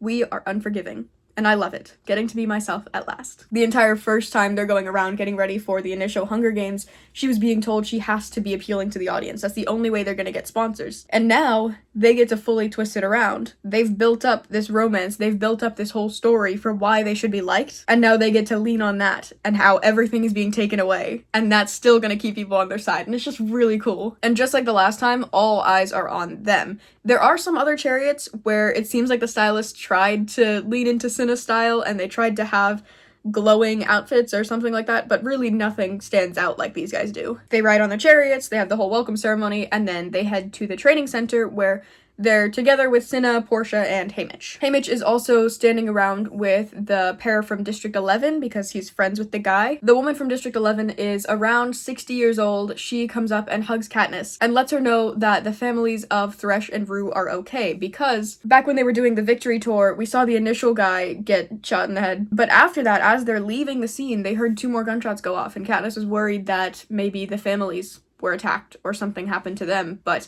this lady, without even needing to ask questions, is on top of letting Katniss know. She knows that that's at the top of her priority list, which also just shows how much the two of them respect each other and how much this woman probably thanks Katniss being able to look out for these people and stuff. Like, that's also at the front of her mind. It's just a really sweet interaction, even though they don't really say much to each other here. And then the guy from District 11 comes up and kisses Katniss on the mouth, and him and Haymitch laugh about it after, and it's really weird. Everybody is heading off to their rooms, and then Joanna from District 7 shows up, and she complains about her ugly tree outfit because she's from the lumber district and they just really leaned into the tree side of things, and she wishes she had a cool outfit like Katniss does and all this stuff. And then as they're all in the elevator, she strips down to nothing but her shoes. She gets out of the elevator, District 11 is gone, District 12 is up at the top. And then Katniss and Peeta are talking, and Peeta is laughing about it, the whole situation when they're alone, and he's saying that the reason all of the tributes are trying to mess with Katniss is because she's pure. She doesn't really know what that means, and she doesn't like it and takes it as an insult, because to her that just means everybody's laughing at her for some reason. Then Haymitch and Effie get up to the top floor to join them, and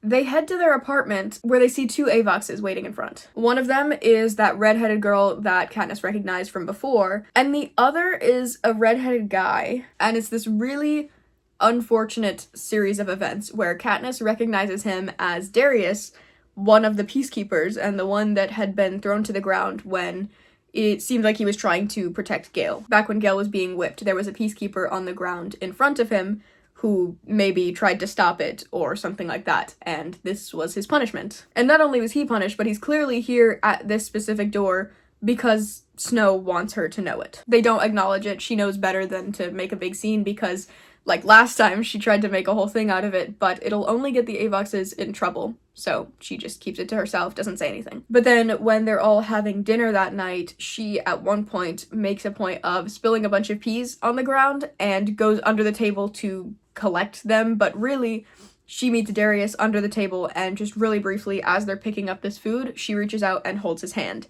And that's the only communication that they can have, and that's kind of, I don't know, the apology that she's giving, the understanding that they can't do more for each other. I'm sure he feels bad that she's in the games at all, and she feels bad that this was his fate, and it's just, it's a really sad moment, and then she's told that it's not her job to clean up, and she gets back up onto the table. And just that little moment is the only point that they get to talk about what happened, if you can even call it that. It's such a, like, heart-dropping moment to realize who this person is and why he's here. But after that, they sit together, they're watching the opening ceremony, and the whole time, Katniss is just thinking about how kind of pitiful it is, because a lot of these tributes are older, and, you know, they're not people that you'd typically see in something like this, so they just look kind of silly in their costumes. It doesn't look powerful, it doesn't look like somebody you'd want to root for. But then in contrast, District 12 looks like model tributes. They look like what you'd expect. But it's not just age that's bringing the other tributes down, it's also some of them are old and so they got sick, or they're just generally weaker. It's also that some of the other people, in order to cope with everything that they've gone through, they are drinking more, or they're using certain things like morphling, which we kind of talked about. Morphling is just this capital drug, basically. And it might make you feel good for a while, but you certainly don't look like you're that much of a threat in this environment. That brings us to the couple days of training, which it really doesn't split apart how the days are for training at all in this, because we've seen it before. And they also agree that there's no point really talking strategy or trying to hide anything that they're good at, because all of these people are studying each other's games. They all know what the other people are capable of, so at this point you just have to go in, get as many skills as you can get, and then try your best. Haymitch says that they have 2 big tasks. They have to 1, stay in love, and 2, make some friends. Obviously that's a big ask, because why would you want to make friends with people that you're gonna have to take out in the games if you want to survive? But he makes a point of saying everybody else knows each other, and because of that, they're gonna stick together and you don't have anybody. You have to try and make alliances so that you can be part of a bigger team. And because they just won and they're fan favorites, they're gonna be desirable allies. They just have to show up and show that they want that. And also, while they're having this conversation, Haymitch has a gold bangle with flames on it, so he's also getting into the spirit of having a little golden accessory to lean into Katniss's whole thing. He reminds them that their alliances don't have to be the strongest people. They don't have to try and pair up with the careers. It could be somebody like District 11, who he's already pretty fond of. And Katniss is still kind of opposed to this. She doesn't trust the other tributes, but really, what choice do they have? Effie takes them down to the bottom floor to get to training, but Haymitch tells her to stay inside the elevator, to not go into the training center with them, because they are the youngest, sure, and they don't know people as much, and he doesn't want them to look like they have a babysitter. He wants them to seem independent in front of all of these people. Last time, they were pretty late to showing up. All of the other tributes were in the training center, but this time,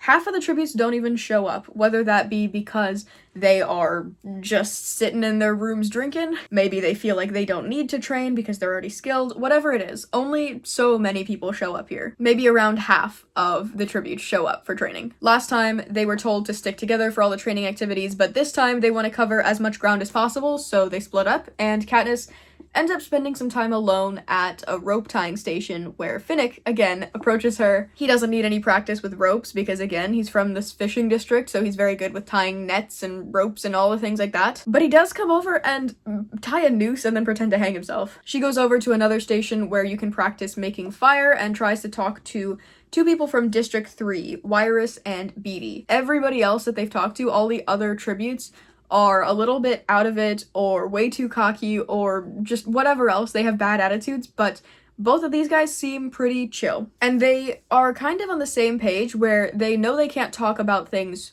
out loud because they are being monitored, but Katniss gets information out of Beatty about potential uprisings because she knows that the resources weren't going around from Districts 3 and 4, so she's trying to subtly ask how things are and if people are trying to start something there. And Beatty does seem to pick up on this. He's telling her how, certain resources aren't getting out or whatever it is, and then asks her the same type of question to try and figure out if things are happening in District 12. And she gives the same type of reasoning that Haymitch had said about how there's not enough people or whatever. It just can't happen right now. But they're not being direct about what they're talking about because it's not supposed to be really something that they acknowledge. The entire time while they're all talking, Wyrus tends to trail off mid-thought, but Beatty always knows what she's about to say and is there to finish her sentences, and it's this really sweet relationship that they have. And then while she's sitting with them, Wyrus and Beatty are looking up towards the game makers, and they point out that there's a force field in front of them, which Katniss says is probably her fault because of when she shot at them, when she was trying to show off her skills. But now they have this force field in front of them, which Beatty can see because there's a little point where you can see the air rippling and you can kind of see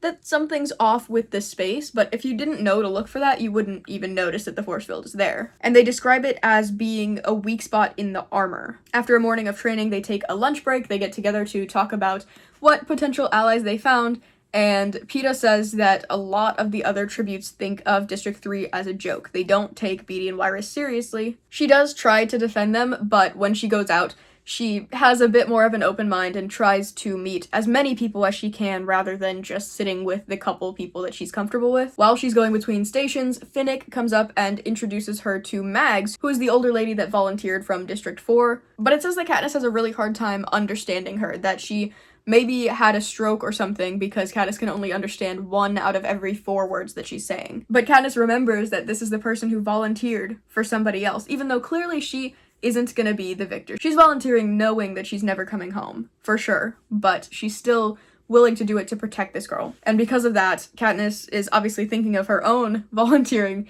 and she wants Mags on the team as well, which she knows Haymitch isn't gonna like that decision, but it's what she wants. And then she goes to the archery station to practice shooting, where the guy is throwing up a bunch of fake birds for her to shoot at. And it's impressive. She's shooting a lot of things at once, and by the time she's done, all of the other tributes are standing and staring at her. That night at dinner, Haymitch is wondering what they possibly did, because over half of the other district's mentors are reaching out to him saying that they want to form alliances, and Peeta brags a little bit on Katniss and says that she did her shooting, and everybody saw it. She says she wants to team up with Mags and the people from District 3, but Haymitch, obviously doesn't really approve of that. He wants people that are strong on their team, so he says he'll tell the other people they're still thinking about it. They're not settled on a decision yet. But after showing off her shooting and after being admired by all the other tributes, she doesn't feel like she's being laughed at anymore. She doesn't feel like she's being seen as pure, or whatever Peeta meant by that. She feels like she's being taken a bit more seriously now. And the following days at training, she's not only trying to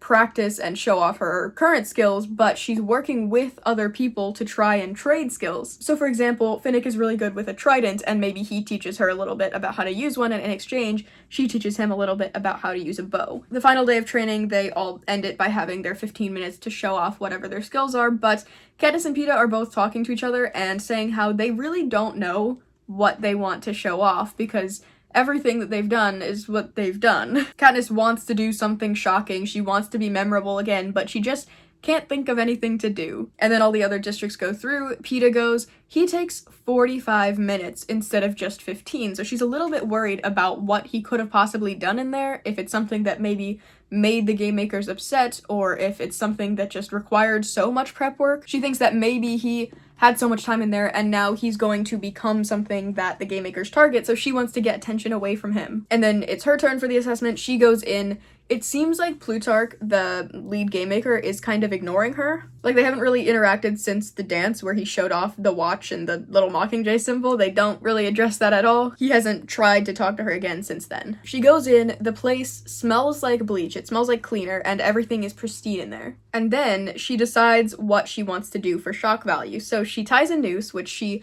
copies loosely from having watched Finnick do it as a joke earlier, and then she ties up a mannequin. It describes how the fleshy fabric of this mannequin soaks up the blood-red berry juice that she uses to spell out Seneca Crane across the mannequin's chest. And then she bows and she leaves. The game makers freak out at this, and she's just happy to have surprised them again. And then dinner that night is Katniss, Peeta, Haymitch, Effie, Portia, and Cinna. So the 4 main people and then the style team. Peeta is a bit hesitant to talk about what he did, but he eventually says that he had used dyes in there to paint Rue, her body, and her flowers that Katniss put around her. Which Haymitch and Effie immediately say that he might have made things worse for them because that type of thing is forbidden. I really like the setup that we have to him doing this, because we know that his talent this whole time has been painting, and that in his free time the past 6 months he's been getting really good at that, and he has all of these paintings of the games and the things that he remembers and the things that he's reliving in his nightmares. And so for him to take all of that and to decide he wants to give a message to the game makers by painting this body, it's a really cool thing, and it's been kind of set up from the start. Haymitch and Effie are worried for him, but Katniss is quietly proud about it, because that's a really cool thing that he did to try and stand up to them a little bit. And then she reveals what she did, and they're even more stunned into silence because these people are making it so difficult for themselves. Peeta says that they don't want anybody to be in alliance with them, and Haymitch says, well, that's good, because with the way you're acting, nobody's gonna want to work with you. Specifically, he says it's good that they won't want any alliances because they won't kill his friends with their stupidity. And Portia asked if they had coordinated these messages. They both did something that very clearly calls out the Capitol on doing bad things, but they said, no, we both went into it independently. We both went into it with our own ideas, not knowing that the other person was going to do something like that. And really, the fact that they both did it makes it look a lot worse. But it's really cool that both of them on their own felt like they had something to say. And that's how they chose to do it. Then they're watching the scores get revealed, so between 1 and 12, everybody will be ranked depending on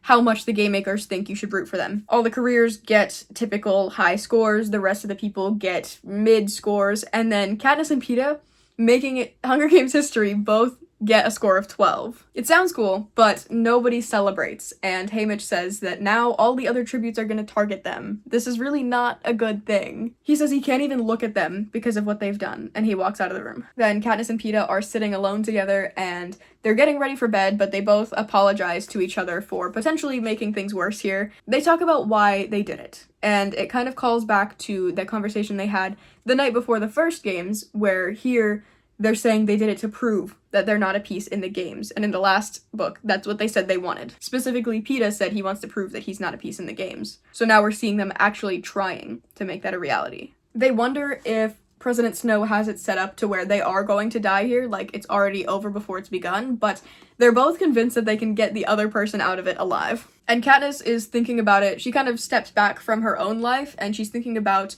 how everybody else has been affected by what's going on. And specifically, she's thinking about what kind of message the people would receive if she dies, and how if she is to die in these games, her image can fuel the rebellion. She can kind of be, I don't know, bigger in death than in life. And then going along with that, if Peeta survives, his pain will continue to inspire people because he'll be so torn up about Katniss's death that he'll continue fighting as well.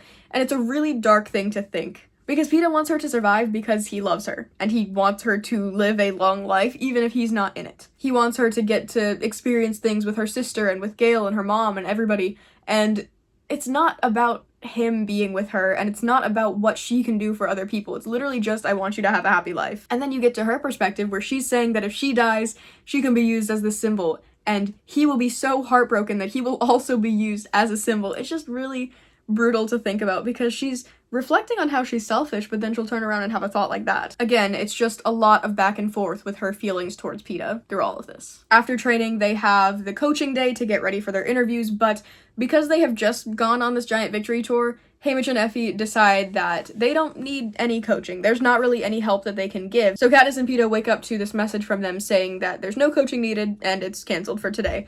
And they decide to go up to the roof and to set up a little picnic.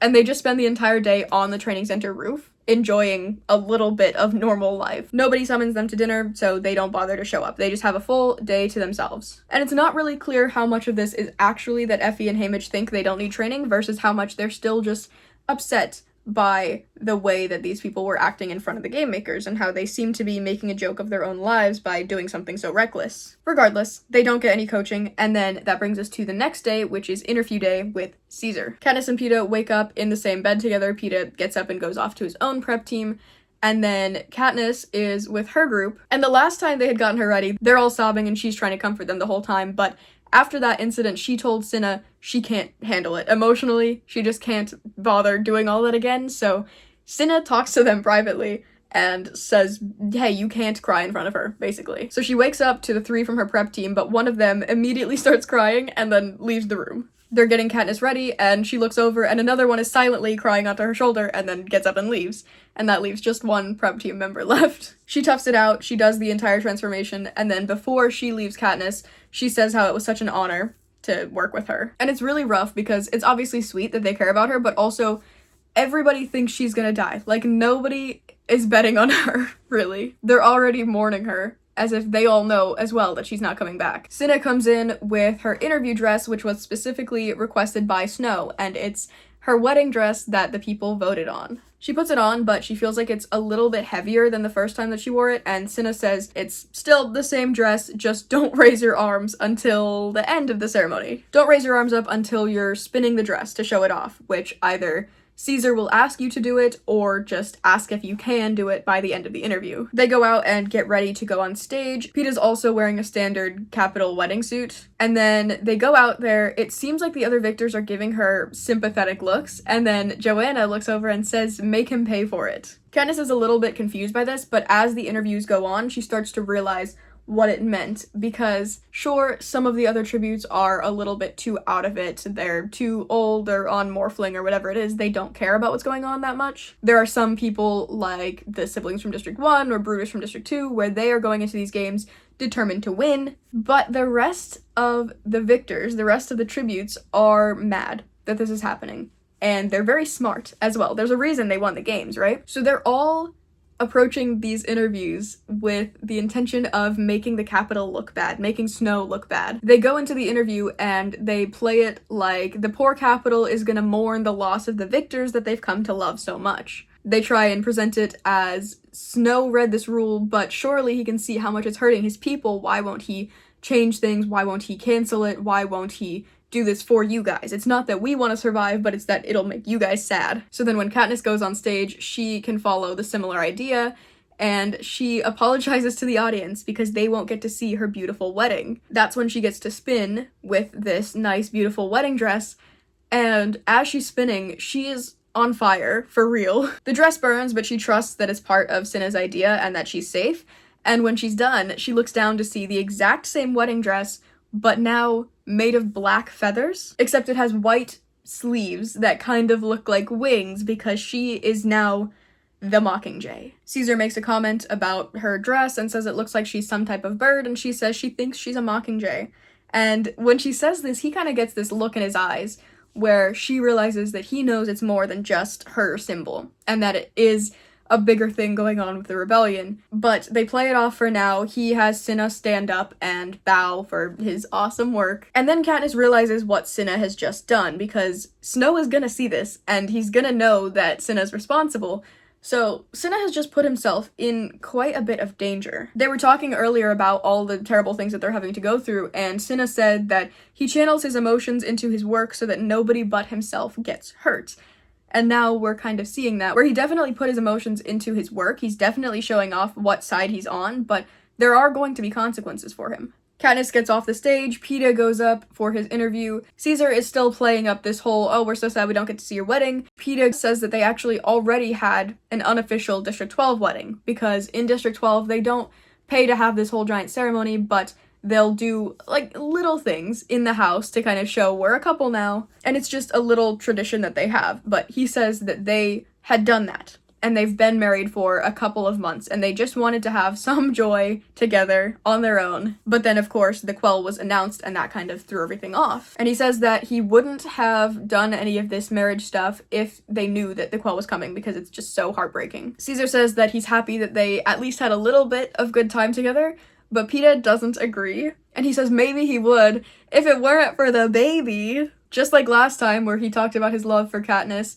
his announcement totally steals the show. Everybody is all of a sudden all on his side, because what do you mean there's a baby? Especially with what all the other tributes have been working on, where they're trying to make things anti-Capitol, and they're trying to appeal to the citizens with how evil Snow is for doing all of this. Peeta's announcement is kind of the final straw, and it takes them all over the edge, and now they're all upset. And they're all saying, how could Snow do such a terrible thing? Which Katniss is really impressed by, because she's the face of a lot of things, but really she's relying on the work of other people. So even just now with this dress, she didn't even know it was happening. This is a message coming straight from Cinna, and she's just presenting it. Whereas Peeta comes up with these ideas on his own for the most part, and he's very charismatic, he's very good at getting people to be on his side, and he's just proving throughout all of this that he's very smart. And he does know what strategies to lean into to get the people on his side. Peeta sits down with the other tributes and the anthem starts playing, and then all of the tributes stand up together, and they do something else that you don't typically see,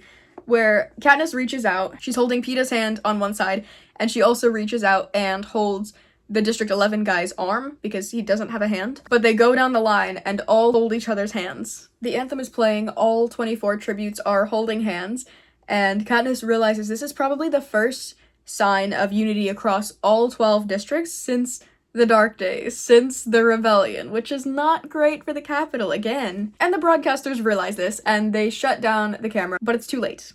It's already been broadcast. Everybody saw this. The tributes are all rushed to their separate rooms. Peeta asks if he needs to apologize for anything, and she says no, which is just such a small detail, but it's really sweet because last time they obviously had this fight after where she's upset that he announced this without consulting her first, but this time she's just impressed that he thought of it, and she admires his ability to come up with something like that and the way that it's gonna benefit everybody, rather than being mad that he's forcing her to be part of this story. But I really like that he chose to check in with her. I think that's a really cool detail to add. And she even likes that he didn't come to her with the idea first, because it meant she didn't have any time to second guess it. She didn't have any time to try and fight back about here's all the reasons why it's not a good idea. She's just being forced into it, and it works. She comes away from this feeling empowered, feeling like there's another layer of maybe protection over them, but also feeling a little bit more like they're all on the same side now. Haymitch comes up to meet them, and he's all alone at this point. He says everybody else was sent home. The city is in chaos because people are upset, but they don't really know what to do about it, because the capital isn't gonna just cancel the games, so what can they do? The citizens are upset that it's happening, but there's nothing they can really fight for at this time. Haymitch is just saying that Snow can't cancel the games at this point, because really that would give the districts even more power. If they show that they fight back like this and they win everybody over and he does what they want, then they can get away with doing a lot more. So he has to double down on the games. They all say their goodbyes. It's really sweet. They're still assuming one of them isn't gonna come back, so especially now after a year of being really close, this is a sad moment for them. And the final thing Haymitch says to Katniss before they split off is, he says, remember who the real enemy is. Then we're gonna go to the movie, where at this point they've just gotten onto the train after the reaping ceremony. Effie has her gold hair again. She says the boys need to have something gold to match Katniss's pin. It's a way to show that they're a team, and she and Katniss kind of hold hands. It's this really sweet moment between them all. And then they talk about the quarter quell, and we get to kind of pan over the capital because Effie is talking about how it's a big game and they go all out for it, so they made a whole new training center, new tribute apartments, a new special arena, which they do make a new arena every year, I think. I don't know if that's established in the movie, but it's just a big special year is all she's getting at. And it's really cool to see the capital.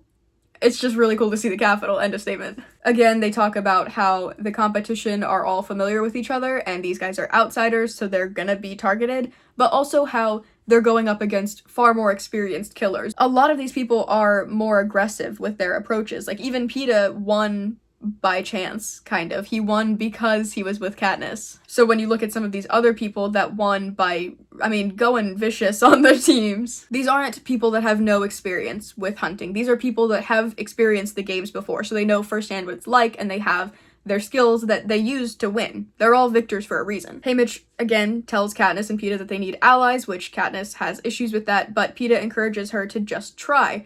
And that's when I remembered that Peeta is not doing any of the training work that he had in the book, where he's the one trying to push them to practice before they went to the reaping. Peeta's character feels so small in the movie compared to the book, because in the book, he's the one that's encouraging them to do good. He's the one that is fighting for them to be stronger and to be the best that they can be. And here, sure, he'll go along with what Haymitch says, but he's not doing anything on his own, and I feel like that was a big part of his character in the book, where he was the only one out of the three of them that wasn't ready to give up. And then we see, instead of Peeta gathering the information and making them study it, Haymitch is doing a slideshow type of thing to show off the tributes that were picked. He's teaching them a little bit about what he knows of these tributes. So we're watching all the videos of the reapings. We see, for example, the woman from District 2 has fangs instead of teeth. They do mention that in the book, but when they talk about it in the book, they say that she had bit somebody's throat in her games, and then kind of to honor that, or to lean into that part of her character, she got her teeth filed down. So this is something that she chose kind of as an accessory after having already done that, but in this, Haymitch says that she had them filed into fangs so she could rip people's throats out, which is different. She didn't need the fangs to do that. She was already doing that before with regular teeth, but it's okay. He says how the careers are dangerous, as always, that District 3 is smart and they're kind of weird, but they're not really fighters like the other people are. The morphlings from District 6, which are people that are just kind of on stuff, aren't a threat at all, but Finnick from District 4 is. Peeta asks if he has any weaknesses, and Haymitch points to Mags, who had volunteered for Annie and who was Finnick's mentor, so he already has a close relationship with her, and if he tries to protect her, it could end up hurting him. Katniss makes this little, I mean, to her it's just a little side comment where she's saying that when it all comes down to it, she doesn't think Finnick will protect Mags. And Haymitch takes it personally and is like, well, actually, Mags is a very lovely woman. And Katniss is sort of reminded that Haymitch personally knows these people, so as much as you want to talk about strategy and who's the easiest to take down and all this stuff, it's very hard to hope for their downfall. And then we don't really get a description of any of the other tributes. Like, he doesn't talk about his friend from District 11 at all or anything like that. So I guess his comment about Mags is how we know that he feels emotional about the fact that these are his friends, but we don't get to see him actually talking about the people that he is friends with. Whatever. We skip any type of prep team and any type of Cinna and go straight into Katniss, dressed in black, dressed in the opening ceremony outfit, and she's going up to her horse. A very similar conversation plays out with Finnick, where he offers the sugar cube. He's wearing nothing much. I don't even know how to describe it. He's just not wearing a lot. Same conversation about dealing in secrets and how everybody knows hers. Then we see Peeta walking out with Cinna, which is when I realized Portia is just, like, gone. Every time we've seen Katniss's prep team in the movie up until this point, we saw them when they were doing, like, the introduction video to the Victory Tour when they're at her house. It was just 2 of them. And it's the same thing when they're getting ready. It's always 2 of them. I don't know if there was a 3rd one in the movie, I don't remember. But in this, it's consistently only 2 and then Cinna. And we never see Portia, we never see anybody else working with Peeta specifically, so I don't know where she is. I don't know if Cinna is also styling Peeta now. Maybe I just missed it, but I never saw her. But Cinna walks Peeta over and he tells them not to smile or wave, to act like they're above all of this. And he hands Katniss a little clicker and says, press this whenever you're ready, which I want to say in the book they were on fire before they even went out. But in this, Katniss decides it when they're like halfway down the path. This time, instead of it being a big indoor arena, it's actually outside, and sure, it's not the 20-minute walk that we read the first time, but it's still very, very cool. I'm so impressed by how the city looks. It's just a really cool, big scene of everybody watching this chariot ride. And then they're about halfway down the path, she clicks the button, they light on fire, and when they get to the end of this path, they go in like a big circle, and when she's passing President Snow, they make hard eye contact, and the crowd is going wild because she looks really cool. And Peeta, of course, he looks really cool too. Then after the ceremony, Haymitch is still there to introduce them to Cedar and Chaff from District 11, his friend. Cedar doesn't say anything to Katniss, which I wish she had, because these are the people from the district that Rue is from. Sure, they might not know Rue personally, but it still would be nice to see some type of personal interaction, and then the guy does still kiss Katniss on the lips, which is still weird. Haymitch still laughs at it, whatever. We truly never see this guy again, so it's just all very abrupt. Haymitch walks with Peeta and Katniss to the elevator to start discussing the competition, but Joanna from District 7 steps in at the last second, talks about her outfit, strips down in front of all of them. Specifically, she has Peeta unzip her, and she makes a joke that the whole world wants to sleep with him, and then they all go their separate ways. That brings us to the training days. So in the movie, District 12 wakes up, they go down alone. Effie is not accompanying them for any part of it, unless she did and we just didn't see it, because we only see them once they are walking into the building, but they're looking around, they're trying to consider who they could possibly go to for an ally, but, I mean, everybody's weird, right? It's the same thing we're getting from the book, where people are either on something, or they're aggressive and not friendly in the slightest, or they're just otherwise kind of weird. So the first thing they see when they come in is somebody throwing up, and they're just like, wow, these people are not who we want to be working with. And then we see a little bit of different people doing what they do. So the careers are using their weapons, Joanna's using her axe skills because she's from the lumber district. There was a point in the book where she's like covered in oil. I don't know what she's up to, but she's actually a fighter here. District 3 is sitting by themselves trying to make a fire, and Katniss goes over to join them, and she teaches them how to do it. She gives them advice on how to make a fire. Similar to what we see in the book, Beetee and Wiress see the force field in front of Plutarch, up where all the game makers are sitting, and they talk about how the holograms have flaws, and sometimes they flicker, and it has something to do with the electromagnetic force field in front of them or whatever. From what I remember, they don't say that it's a weak point in the armor, which I feel like that is the most important description, because she asks, how did you know it was there? And they say, oh, well, the other things are flickering, and so there's a flaw because of the force field or whatever. And it's like, I don't care what type of force field it is. I want to know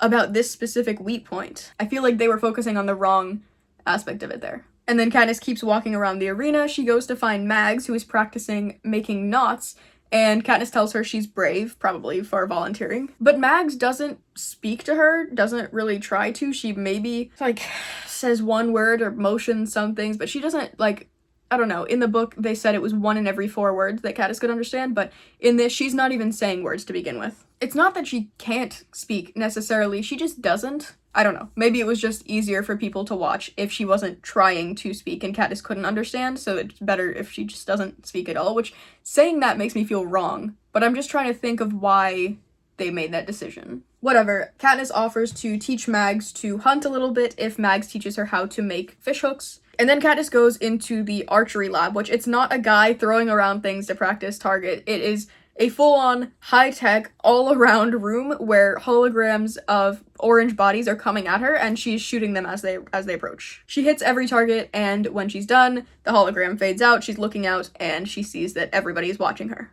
Again, at least half of the tributes want them as allies because they saw her hunting. After this training scene, Haymitch is asking who they want as allies, and she says she wants Wyrus and Beetee from District 3, but Peeta laughs and says that specifically Joanna calls them Nuts and Volts, which is a nickname that he brings up in the book as well when he's talking about how everybody sees them as a joke. It's interesting here that he makes a point of saying that Joanna calls him that, especially because Joanna had him unzip her. It's like, when did you guys get so close? But she also says she wants Mags, and Peeta rolls his eyes at that. So she turns around and says, actually, I don't want anybody. After that scene, we cut to the assessments where everybody is sitting together and waiting to go in. And they're not even really being all that friendly. Like, they're not talking across districts or anything, but Katniss turns to Peeta and is like, how are we supposed to kill all these people? And it's like, you still don't really know them any more than you knew the people from the last games. So I don't see anything here that would convince you otherwise. Nobody's being overly friendly, or nobody is super close and personal with each other across districts, at least in this. Sure, they know each other and they've been doing whatever similar things for a long time, but I don't know what she sees in this moment that makes her suddenly feel like it's so much harder than it was before, because of course, as a general question, that makes sense, but I'm wondering why she's saying it now. We see the room full, and then we cut to just Katniss being the last one in there. It doesn't give any indication of how long Peeta took for his assessment, or if she's worried that he's in there for too long or anything like that, and then when she goes in, she passes Peeta on his way out. And I guess I just kind of assumed that everybody's coming in one door, leaving another, not that everybody's gonna walk past the other tributes as they're leaving, because to me that would really come across as then everybody's gonna ask, oh, what'd you do? Which I'm sure it's not that type of environment. It's not like you're going in for a test at school or whatever, but I think it's weird that they're coming and going from the same place. To me, they come in from that side, they do their thing, and then they leave out like the front right. And then he leaves the room, she's walking in, and the painting of Rue with her flowers is still on the ground. One of the major points of these assessments is that it's between you and the game makers, and it's not something that's broadcast, it's not something that's recorded, it's not something that's public knowledge at all. So even in the last book, when Katniss is making a joke about having shot at the pig, on the interview with Caesar, it's kind of this inside joke that she has with the game makers where nobody else knows what she's talking about, but they still get a little laugh out of it. But especially not the other contestants. You're not supposed to have anybody else know what you just did in that room. So the fact that his painting is still on the ground, not only does that throw her off from her own performance, but also it lets her know what his skill was. In what world would that still be on the ground? These people are competition. You can't just show off his private skill from his private assessment to her. Even if they are allies, even if they're in it together, it does not matter because the game makers don't get to decide if he's disclosing that skill to her or not. And sure, it wouldn't be as impactful to only hear it from Peeta afterwards when they're all talking for him to be like, oh, well, I painted Rue on the ground. So there's that.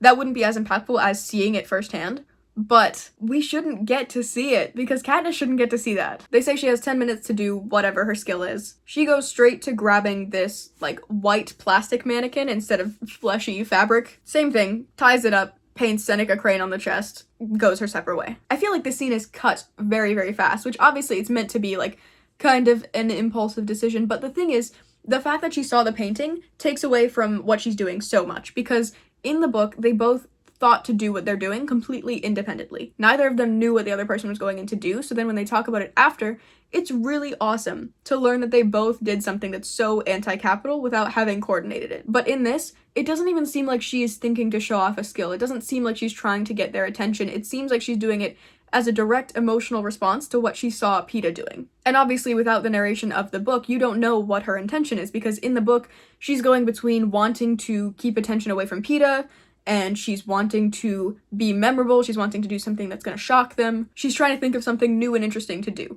And you don't know any of that thought process in the book, so when you're seeing that, it's entirely an emotional response to his performance. So the entire process makes less sense, but it also takes away from her performance because she's only doing it because he did. What would she have done if she hadn't seen this? Also, because Finnick never tied anything in front of her, she shouldn't know how to tie a noose. Sure, she's tied a snare or two in her time while she's hunting, but I don't know. She doesn't interact with Finnick, she interacts with Mags in the training center, so he doesn't show her how to tie something like that. In the book, it was guesswork. She was just trying her best based off what she saw one time, and she also feels like she's pushing the end of her time, but in this, it is cut so quick, it feels like she did this in maybe 2 minutes, and then she's out of there. I think the main reason I'm frustrated is because they did the first scene of this in the other movie, they did it so well, and so accurately to what I pictured. So to then go to this, where it's not about being book accurate, it's just, it doesn't make sense. Why would his painting be on the ground? And then, I didn't even realize this until right now, they don't talk about scores? The next note that I have here is that they're doing the interviews. Do they not talk about the scores that people got on that? I'm genuinely not sure if I can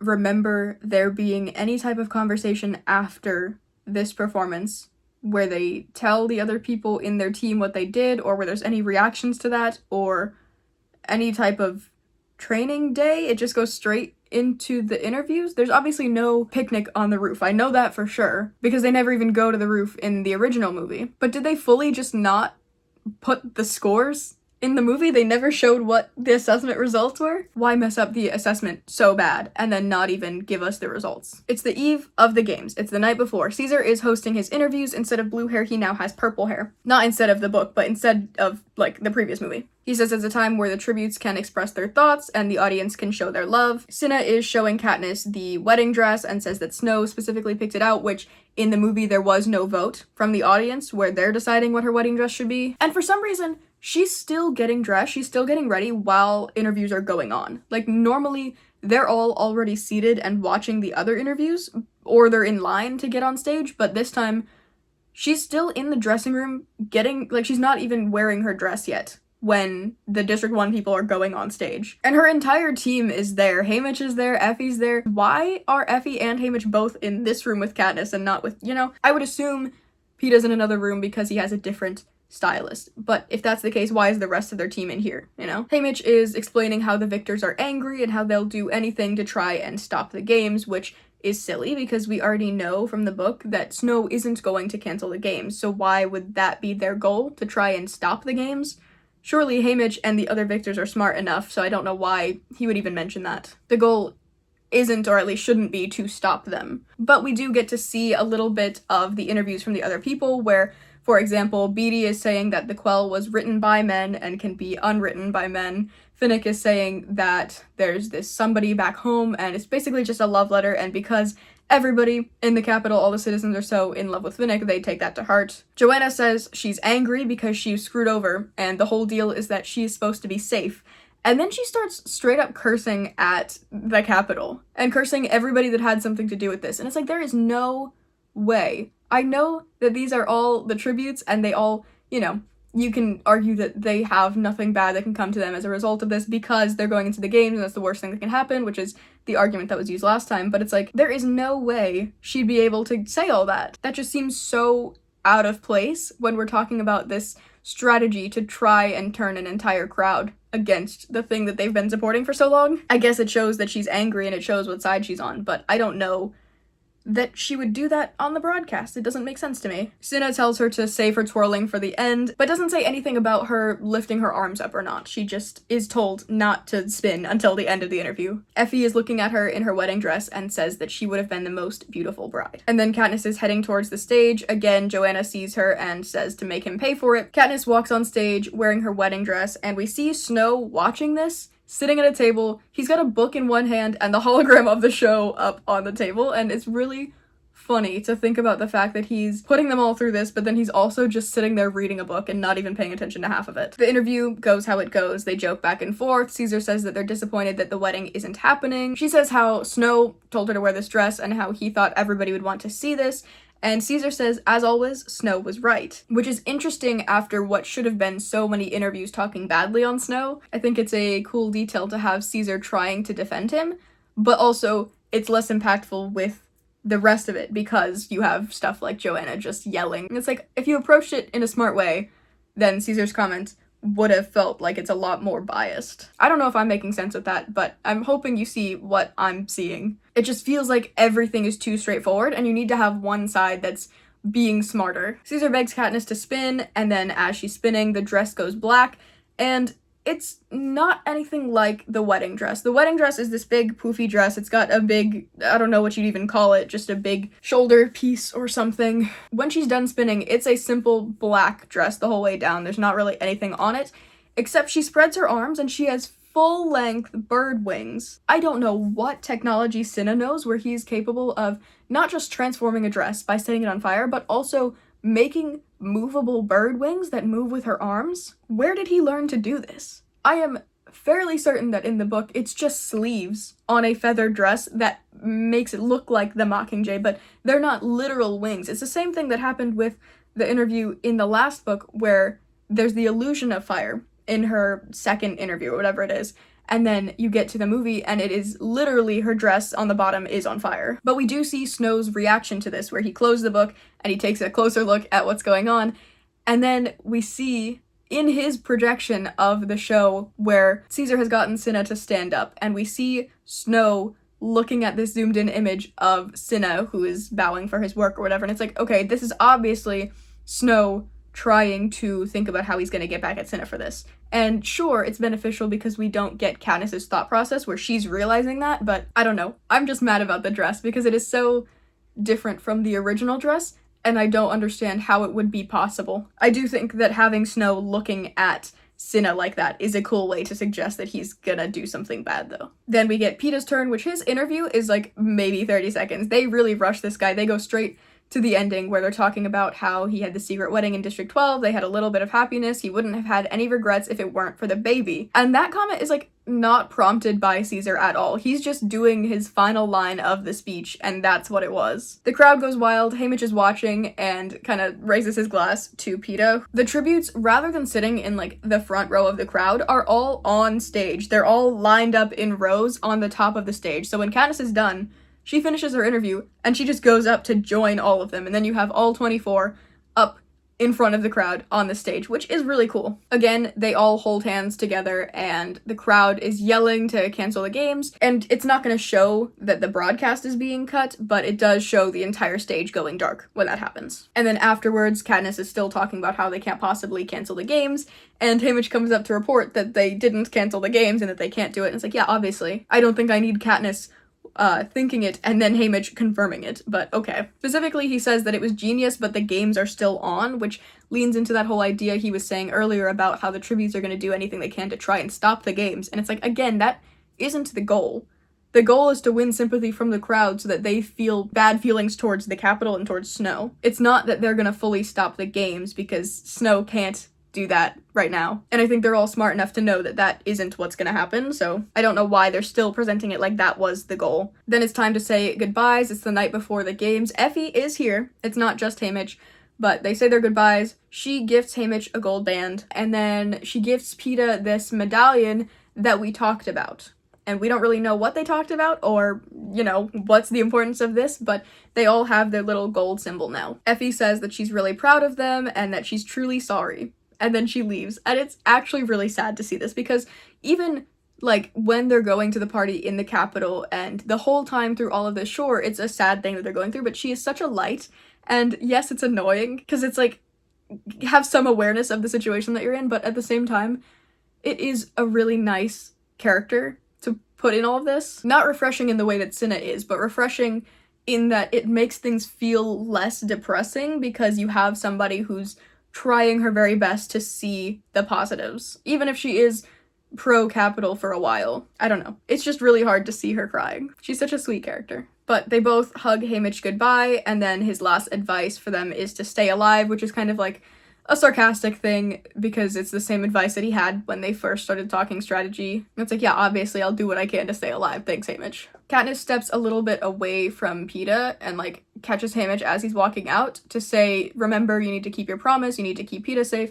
And then he says, remember who the real enemy is, and leaves. They're in bed either the night before or the morning of, and Katniss says that she doesn't want to work with anybody else, she only wants to stick with Peeta, and he agrees if that's what she wants. They split off, and they go get ready for the games. And all of that brings us to game day. So I think the way I'm going to split this up is day by day. So we're going to start day 1 in the book, day 1 in the movie, day 2 in the book, day 2 in the movie, and then it gets kind of weird, but we'll get there when we get there. So game day in the book starts off with the pair in bed. They wake up, Peeta gets up and goes to see his stylist, and then Katniss is greeted with hers. Same as the last game, she goes up to the roof, gets the tracker injected in her arm, and Cinna braids her hair, gets her dressed for the games. This time she's wearing a blue jumpsuit, nylon shoes, and then a 6-inch padded purple belt. Cinna puts the pin on her jumpsuit, and they talk about how the dress was so amazing, and he says he's still betting on her. Which is a really sweet thing to hear, especially after so many people are crying and thinking it's the last time they're gonna see her. Here is somebody that's still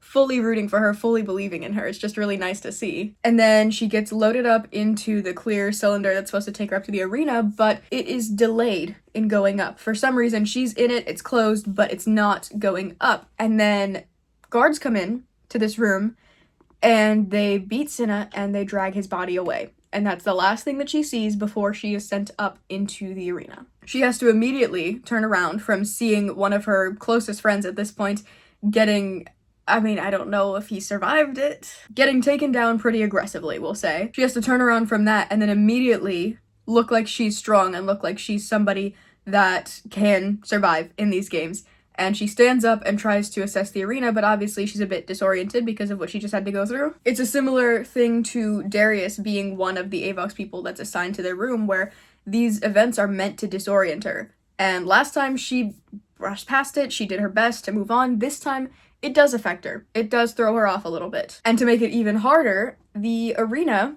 starts off where they're all surrounded with water. So it's shining on her, and it's very difficult to tell what's going on. But she's eventually more aware of her surroundings as this minute is going by, where she sees the cornucopia in the middle, and then they are all about 40 feet away on platforms around it, which are connected by 12 spokes that go through the water. So 2 tributes to each spoke, and then the cornucopia at the very center of it all. She tastes the water, and it seems to be salt water, but it's relatively clean, so it's not drinkable. You can't just go around slurping down salt water, but it's clean-ish. And she notes that there's not really anything to hold on to. You have to jump off of your platform, and then you have to swim. And she doesn't see Peeta anywhere. He's probably on the other side of the cornucopia. When the timer goes off, she wastes no time. She jumps into the water, and I think she's the first one to get to the cornucopia. She manages to grab a bow and arrow. She's already ready to fight, and then she turns around in time to see Finnick standing there with a net in one hand, trident in the other.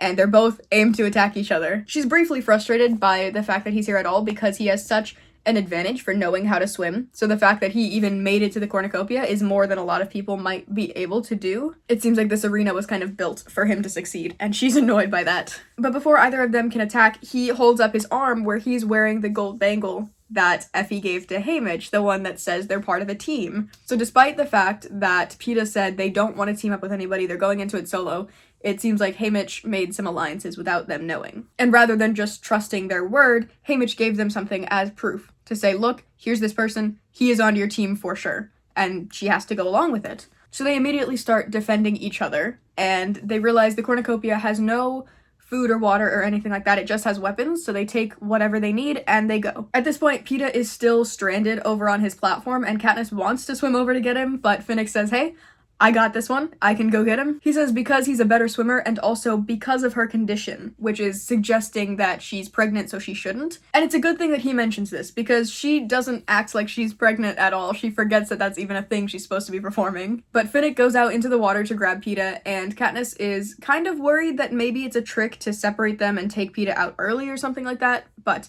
Finnick is chill. He gets Peeta, it's fine. And then while they're getting together, Mags is also very slowly floating her way over to meet them. And around that time, they also observe that the big padded belts are meant to keep people afloat. So they're not going to propel you through the water, but at the very least, you're not going to die by drowning. Or at least not on your own. They give each other tools. Finnick throws the net and then Mags onto his shoulder, and they head out into the forest. Because the cornucopia is in the middle, then there's these 40 feet of water and the platforms, everything else, probably another 40 feet behind them of water. And then past that is the beach and then forest all the way around. Peeta is in the lead, Katniss is behind them, and then Finnick is carrying Mags on his back because she needed a cane when she went up when she volunteered, so she clearly has a hard time walking or just would slow them down, so it's easier if he carries her. And after about a mile, they sit down to take a break. They think they've made it far enough away from the competition, and Katniss climbs up a tree to assess the damage, to see what's going on by the cornucopia, because it seems like they're going uphill for a lot of this. The cornucopia is at the center, and then it seems like they've been kind of climbing uphill for a bit. Katniss climbs up a tree to look back at the cornucopia and to assess the damage. She sees that the surrounding water over there is full of purple, which is bleeding from people's belts, so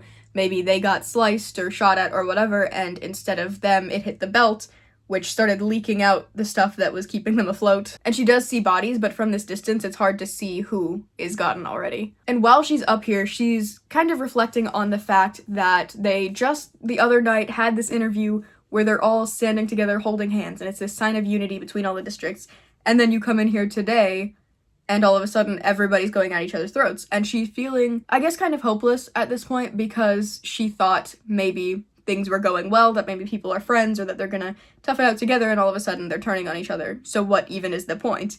And she decides that the best course of action is to take down Finnick, because right now he is the biggest threat to her. If everybody else was friends and was so able to kill each other, what's stopping Finnick from doing the same? So she's thinking she can get down this tree and kind of catch him off guard and take him out before he can do any damage to them, rather than constantly being on guard and worrying if he's going to turn. But it seems like he reads her mind, because she comes down the tree and he's already holding his trident in a defensive pose. So he already kind of figured that's what was going to go through her head. And he asks her, "What did you expect?" before she even has time to say the thought out loud. And it's just really cool to see that he has that much awareness, not only of what she might see, but how she might interpret it. I mean, of course, he knows what she's gonna see, but you know what I mean? It's just really cool that he knew well enough to know that she's probably gonna come down and attack, because otherwise him holding that out might look like a threat. But because she was coming down to attack, it just makes sense. He says how the other people here aren't victors by chance. They're not afraid to get their hands dirty. And then Katniss reconsiders, and she decides that actually, this guy has Haymitch's approval, he's been helpful so far, he can stay around for now.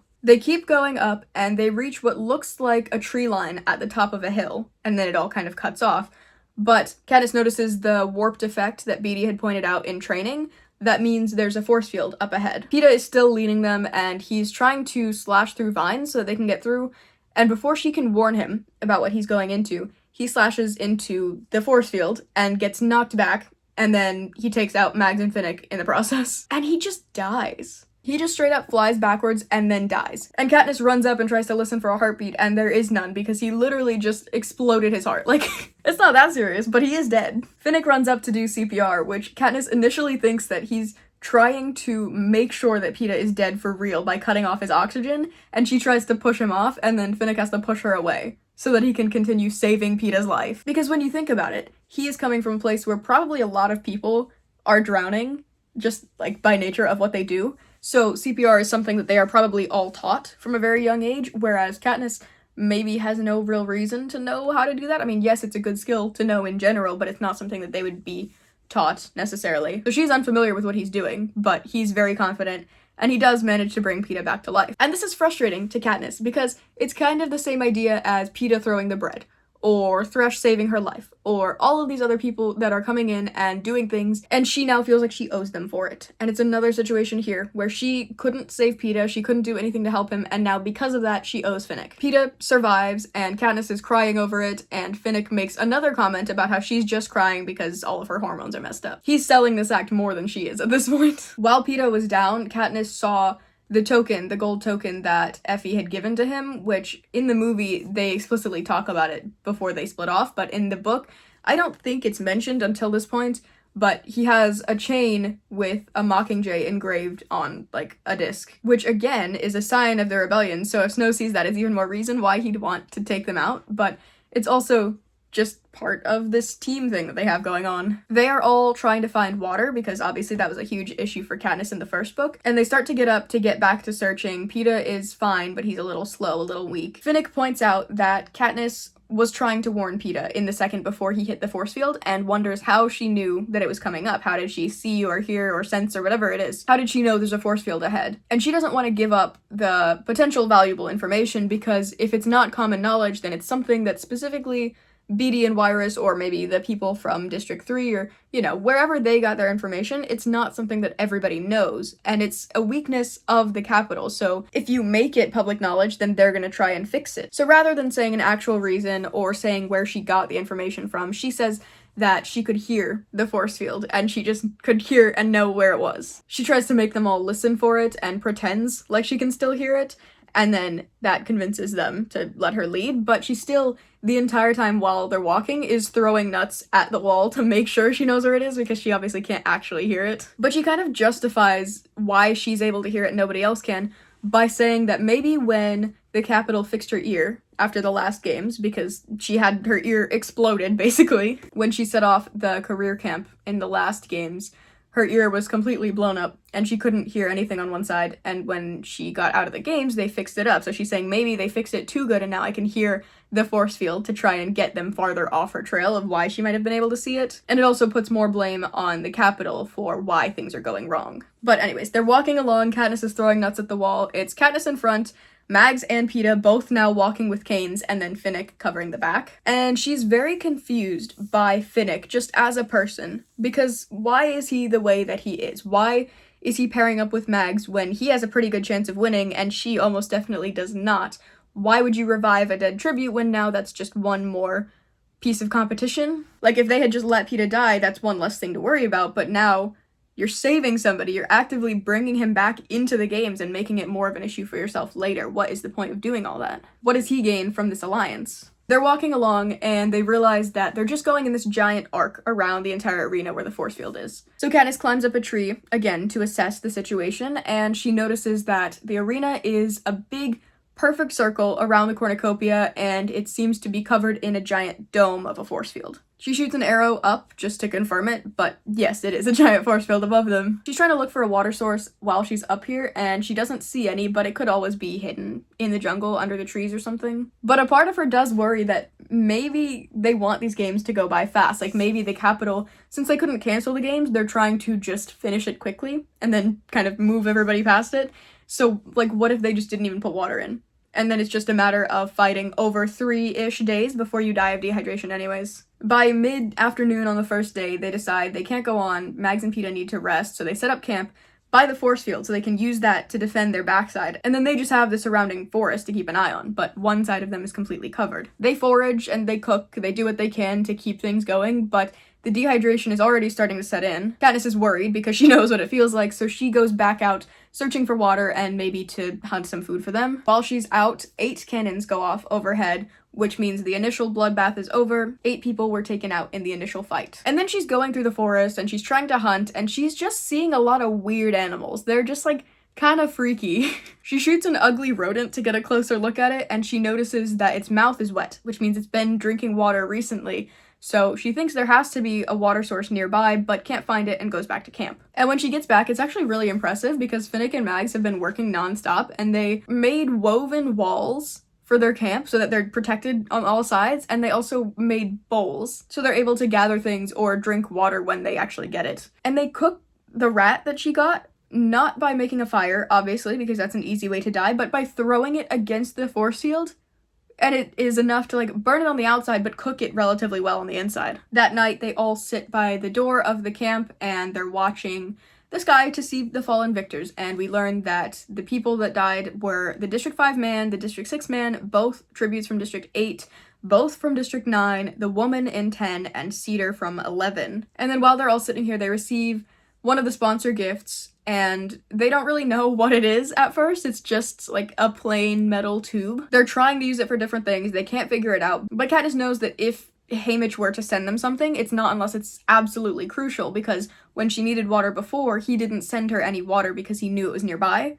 So it's a similar thing here where she's assuming this has to be crucial to their survival. And she's sitting there, she's thinking back to when she would hunt with her dad, and he showed her how to funnel syrup out of a tree with a tool that's very similar to this. So she realizes they're able to use this, stick it into a tree, and then get water out of the trees. And it's warm, like everything else in the arena. This is a very warm, humid place the entire time that they're playing. But they have enough water to start filling up these baskets and drinking it. In the previous games, whenever she would go to bed, she had to secure all her stuff, make sure she was ready to run, but this time, they don't have any tools. Really, they only have the weapons that they're using and the walls that they made, which they don't need to hold on to, so sleeping is easy, because if they need to get up, they can just get up and run. Finnick takes first watch, everybody else goes to bed, and then Katniss is woken up a few hours later by the sound of a bell tolling or something, but they don't know what it is, they don't know what it's for, it's an unfamiliar sound. It goes off 12 times. And then, right after that, a lightning storm starts off in the distance and strikes a big tree. It starts raining over there, and Katniss kind of assumes that maybe this is how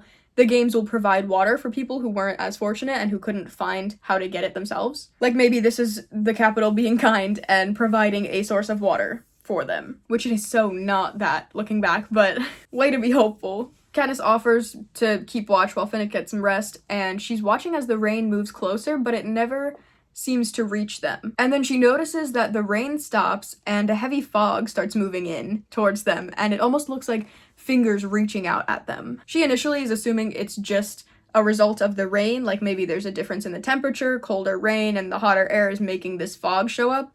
But as it's getting closer, she's realizing something is not right. It's moving in too heavy of a line. It's moving so solidly towards them, and something clearly isn't natural with this fog, so she wakes everybody up. But by the time they're up, she is noticing that it has this sickly sweet smell, and her skin started blistering wherever it touched her. The four of them wake up and they start running. So Finnick picks up Mags and they go through the forest to get away from this fog. Peeta is still slow from his injury with the force field, and Katniss considers just leaving him behind, and just thinks about how easy it would be to survive and not even worry about him, which is the same thing she did, and she makes note of this in the book, I'm not just thinking it. When they were running towards the cornucopia, his leg was still injured, and as they're running away from the mutts in the last games, she got up to the cornucopia, did not care that he was falling behind. We're seeing the same thing here, where it would be so much easier for her to just let him go, but she's not going to be like that anymore, because she remembers the whole point is that she's trying to keep him alive. So she stays with him and supports him, and as they're running along, she looks over to Peeta and notices that his face is drooping, and then they both start to have less control of their arms and legs, because somehow this chemical fog is not only making their skin break out in blisters, but it's also causing them to lose control of their bodies. It's targeting their nerves, and their arms and their legs are shaking and they can't hold themselves up, and it's just, this is nasty stuff. Finnick sees that Katniss is struggling and offers to carry Peeta if she can carry Mags, which, I mean, they make it kind of far, but also it's very difficult to run for your life when you're carrying a person. Finnick is trying to lead them down towards the cornucopia, towards the water, so they can get away from the fog, but eventually Katniss just can't do it. She falls over and she can't get up again. She tries to tell Finnick to just run towards the water, take everybody else, and she'll catch up with them later, but Finnick isn't gonna do all that. This isn't the type of group that leaves each other behind. Also, Finnick can't control his own arm, so he certainly can't carry two other people with him. And as they're discussing how they can make it while carrying Peeta and Mags while also losing control of their bodies, Mags gets up, gives Finnick a kiss, and then walks directly into the fog. And then it's easier for the three of them to get to the water, but they're just depressed now. They move towards the water, Katniss looks back and notices that the fog has kind of stopped, and then gotten really condensed right up on this like invisible wall, and then it all seems to get sucked up into the sky and it's gone. And then as they're sitting on the beach, they're still recovering from all of this, they look up and there's a couple orange monkeys looking down at them, which are roughly half the size of a person. But at this point, the monkeys are just looking, they're not doing anything evil, so the three of them get into the water. Katniss goes first, she drags herself a little bit into the water, and it burns real bad, but she notices that the chemical on the blisters seems to be fading out of her body. So all the blisters are leaking this white fluid into the water, and it burns at first, but then she feels a lot better. Her jumpsuit was already totally messed up from the fog and from the run, so she strips it all down. She's still wearing clothes underneath it though. She strips down, gets into the water to get clean. Peeta does the same thing, but Finnick is keeping his distance, and it's unclear if that's because he can't physically move, like maybe he's too tired or he took too much of the fog and is hurting, or if he's just being sad and doesn't want to do anything. Katniss and Peeta carry handfuls of water and scoop it onto Finnick to help clean him off, and then eventually they realize they're still like right out in the open, because the forest is behind them, the water's here, the cornucopia is way off in the distance, but they're on this beach where there's no cover around them, so if any threat is to see them, it can get them very easily. They realize they have to hurry up and then find some place to take shelter, so they end up dragging Finnick fully into the water, and then as Finnick is cleaning off, she's still thinking about how he's such a confusing guy and wondering why did Mags go into the fog like that so easily? Why was Finnick so ready to abandon Mags in order to carry Peeta to the end? It's all very strange. But Katniss finishes cleaning up, she puts her pin back on, rebraids her hair, which is now thinner from the fog, and it's little details like that that I would have loved to see in the movie. Her braid gets burnt by a fireball in the last book, and then gets destroyed by acid fog in this one, and it would be really cool to have the characters look messy in little ways like that. But they're feeling better from the water, and they decide to get back to work. She and Finnick are closer to the beach, but Peeta had gone up to the forest to gather water, and when Katniss goes to look at him, she realizes that there are a lot of monkeys around him now, but he hasn't noticed. She tries to get him away from the monkeys, and she tries to be like, hey, Peeta, you wanna come over here and look at this cool thing we saw, but just really slowly and really quietly? And he says, yeah, just 1 second, which is not optimal. He does end up looking up and noticing the monkeys, and the second he sees them, they jump down to start attacking. They end up fighting the entire trio, where Katniss has her bow and arrow, Peeta has a knife, Finnick has his trident, and they all end up back to back trying to defend each other. At one point, Katniss runs out of arrows and sees that Peeta has some, so she tries to get them from him. And then it's this really messy circumstance, which is just, it's very unfortunate, but Katniss is trying to get these arrows from Peeta. So Peeta is not fighting because he's taking the arrows off of himself. Katniss isn't fighting because she doesn't have arrows yet. Finnick is fighting a monkey. Katniss sees that this monkey is going for Peeta, and her only thought right now is that she should throw her body in front of his, because that's the only way to save him at this point. She can't fight, so she has to put her body in harm's way, but she also knows she won't be fast enough to do that. And then before that thought can even finish, somebody else has jumped in front of Peeta. At the very last second, the Morphling girl from District 6 throws her body in front of Peeta's, takes a monkey bite to the chest, and then he's safe. Again, we're seeing somebody from another district seeming to sacrifice themselves for Peeta without hesitation. They're all still ready to fight, but the monkeys back off after that and leave. And then they carry the District 6 girl out onto the beach. There is no saving her. She is for sure gonna die here, so they just sit with her. And it's really sweet because Peeta is sitting and talking to her about his paintings and about the art, because they really like colors. They like a little enrichment, so he's trying to keep her calm as she's fading out. Finnick went back to the forest to pick up all the arrows that Katniss was using during the monkey fight, and then Katniss goes down to the water to wash them, but when she comes back up, she notices that all of the monkeys' bodies have been taken from the forest somehow. All the ones that they took down are just not on the ground anymore. It doesn't explain how, nobody really knows how, but somehow vines came out and just took them away, and now they're gone. The injuries from the fog, yes, the chemical is still out, but it's still left its mark on them, I'd say. They start to itch, but Katniss is advising everybody to not scratch them because that could potentially give you an infection. They get some more water, they get back to bed for whatever sleep they can get, and Katniss offers to keep watch until morning, but Finnick says he would rather do it. And he asks this while holding back tears. Katniss realizes he just wants some time alone to mourn, because Mags is gone now, so she gives Finnick some privacy. End of day 1. Then we get to the first game day in the movie, which starts off with Katniss, who is already dressed and braided, and she's with Cinna in an elevator. They go to the top of the building, out to the big ship, which is where she gets the tracker, so that part is the same, but then for some reason, it's just her and Cinna in this big ship. And last time it was her and all the other tributes, which still didn't make sense, but now it's just her and Cinna in this giant ship, which has a lot of seats. So I don't know if all the tributes were individually carried, or if they're all coming from different buildings, or why it's just the two of them in the ship, but regardless, they get shipped over to wherever the games are gonna be. We see Snow and Plutarch watching the interviews and their reactions, and Snow says that he wants the victors dead for holding hands, but Plutarch reminds him that it'll still be a bloodbath when the games start. They're not all going to be on the same team just because they held hands during the show. Snow is still worried about Katniss and the Mockingjay and everything that she represents, but Plutarch tries to argue that it'll be better if they let her kill her friends. Yes, she's a symbol of the rebellion right now, but if they put her into these games and they make her kill her friends and turn on the people that she loves, then she'll be less of a symbol and she'll be more something that represents the capital, which will benefit them. Eventually they'll take her out. But for right now, they need to twist her from being something that everybody's looking to, something that's inspiring rebellion in the districts, to something that is the capital's making. She's in this private room with Cinna. They talk about how beautiful the dress was. He says, "Remember, I'm still betting on you, girl on fire." I don't know what type of backing the pin is that she has, but he takes it and just pushes it directly into her sleeve. I don't know if it's the kind that, I'm assuming it doesn't have a back, because otherwise you can't pin it into a long sleeve. So I don't know what type of pin that is, to where it just went directly into her arm, and it's fine, and it's in there, and then he pulls the other sleeve up, because in this, they don't mention that you're allowed a token from home. It was kind of seen as a secret when they put it on in the first movie. So he's hiding it here, but then also, why is Peeta allowed to bring a token? How are they getting away with sneaking fully just items from home into the games? What are the rules, and why can they have it, and why can they show it in the games and it's not an issue? Because later Peeta shows his token to Katniss and they're fully in the arena, so is that allowed then? You can bring your own accessories? What are the rules for what you can bring, and why is Katniss having to hide her pin, but then Peeta can show his token, and neither of them are in any trouble for bringing it in the first place, but also you could be at a huge advantage or disadvantage depending on what other people are bringing from home. So what are the regulations here? If it's a secret, then why is Peeta so openly showing it later? You know what I mean? Her outfit is a black jumpsuit, and Cinna guesses that it's probably made for tropics or a desert or someplace hot. There's no purple belt or anything like that. It's just a solid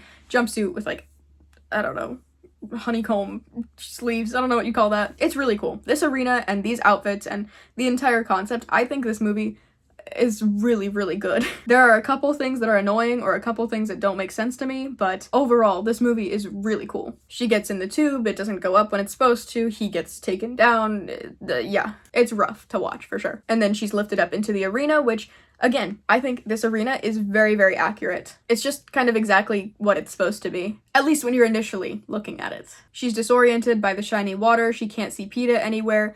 She's stressed out because of what she just saw with Cinna. The timer goes off and she heads for the cornucopia, but they actually utilize the spokes in the movie to walk on, which I don't know if they do that in the book, but they can swim to the giant platforms and then run the entire length down to the cornucopia rather than having to swim the whole way. And because they're running on it, a lot of people are coming up on her really, really fast, but she still gets to the cornucopia really quickly. She gets the bow and arrow, Finnick is there, he shows the gold band, that part is all very similar. They don't really have as much time to joke around, but I think for the pacing of something like this, it works better that they don't. He tells her to duck, and then throws a trident over her head to take out another contestant, and the cannon immediately goes off for this person. And this is the thing that bothered me the most, I would say, because why did the cannon go off during the initial bloodbath? Why would the cannon go off during the initial bloodbath? They always wait and then do the initial count after the chaos is over, because otherwise it's way too much all at once. And then Finnick says he'll go and find Peeta,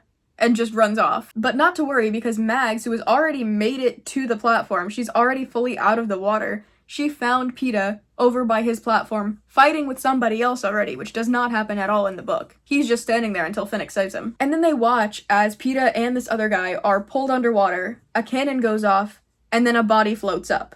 And it's kind of like, oh, is it gonna be Peeta or not? And then Finnick swims over to try and get him, but Peeta surfaces and it's fine. Again, why is the cannon going off in the initial bloodbath? I get that it would be useful in this situation to make it seem more dramatic, like maybe Peeta's the one that drowned, and oh no, somebody died just now. Because I'm watching that and I'm thinking, obviously that's not how Peeta goes out.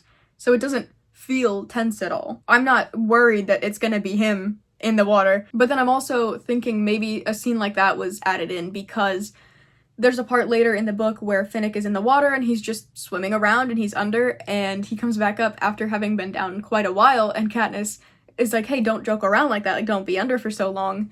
And I'm wondering if this is the movie's attempt to play into that, about how sometimes people are just under for too long and then they drown, where it's like the unknown of who is under there and what happened to them, but it just, I don't know. I'm not really into it. And then our main four are looking back at the cornucopia where the careers have already gathered, and then our four go off into the forest. Peeta is still in the lead. Finnick is carrying Mags and Katniss is behind them, but then for some reason, Finnick tells Katniss to go forward, so then technically Mags is in the back, which, like, she's such a target now. Why would you ever have her be the person in the very back? Now you have nobody defending you. You can't fight because you're carrying a woman, and also the woman can't fight because she's being carried. Like, I get if you're wanting to protect Katniss by keeping an eye on her or something, or making sure that people that are attacking get to you before they get to her, but also have some faith that she can defend herself, you know? It just doesn't make sense. It puts Mags at risk, and that's why I don't like it, is because Finnick should know better than to risk her with how much he cares about her, especially because they made a point of saying that Mags would be his weakness. Why would you ever put her in the back of this line? As if he cares so little about keeping her safe. That doesn't make sense to me. Even if he's trying to keep Katniss safe or whatever it is, it doesn't make any sense. They sit down in a clearing, they all talk about how it's so hot and how they need water so bad. They're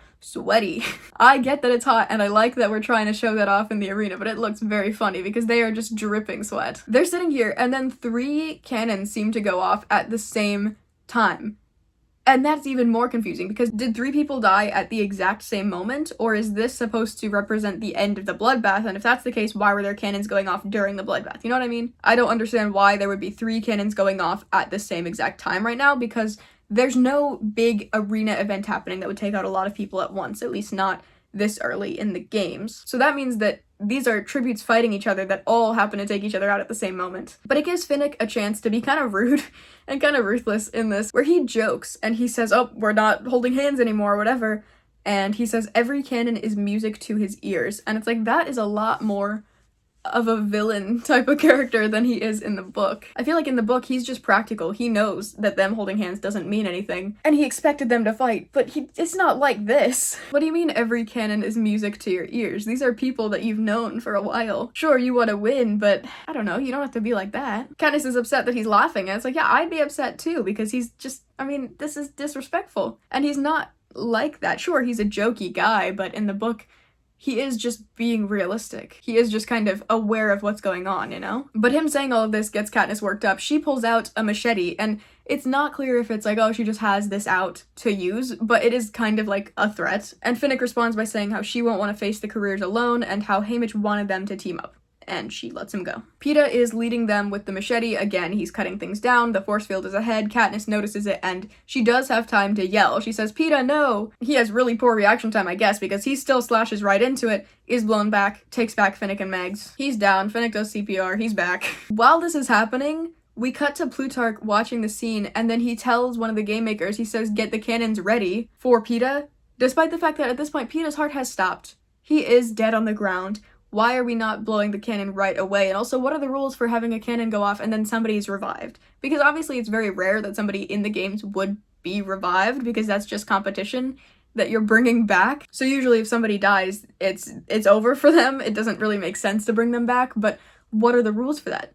How does the cannon go off? Do you just save the cannon if it looks like somebody might save them? At what point would they have shot Peeta's cannon? Because they were so quick to fire it for the guy that got hit with the trident, for the person that was underwater with Peeta. Why are we now holding this cannon? So it's just, that's probably my biggest frustration, is it just seems to be inconsistent for all of the cannon shots, honestly. And we'll see later, there's even one where I expected to hear it and didn't. And then sometimes it goes off when it feels like it shouldn't, and sometimes they're holding off on it even though it clearly should have gone off. It just doesn't make a lot of sense to me, and it doesn't feel like it's done in a way that adds anything to the story. It feels like it just makes things more confusing. So I don't understand why it's like that, because in the first movie it was fine. I don't really know why this one is playing out this way. In the book, the bloodbath hadn't finished, so it made sense that his cannon hadn't gone off yet, but in this, everybody else's cannons have been going off the entire time, so why wouldn't Peeta's? He wakes up, he makes the same joke about how he ran into a force field that he does in the book, and then we see Snow sitting there and watching the show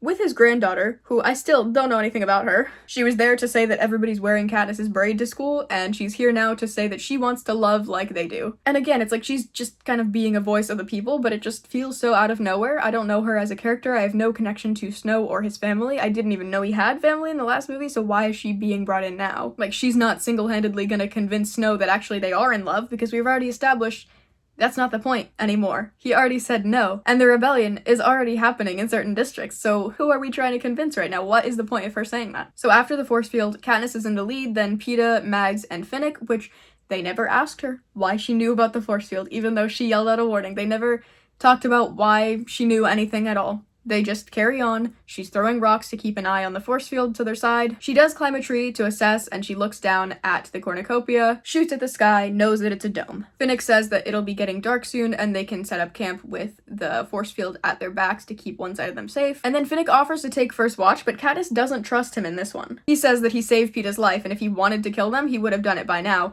But they end up taking first watch together instead of Katniss sleeping for a little bit. Then the anthem plays. We see District 5 guy, District 6 guy, both from District 9, District 10 lady, District 11 lady, and 2 more, I think, that we didn't see because it was showing us Mags and Peeta also watching the sky. They're all sitting in the camp. They receive the sponsor gift with the spile that says a message of drink up, and Katniss immediately knows what it is. There's no confusion. She puts it into the tree, they get water, and then they didn't make any bowls or any walls or anything like that.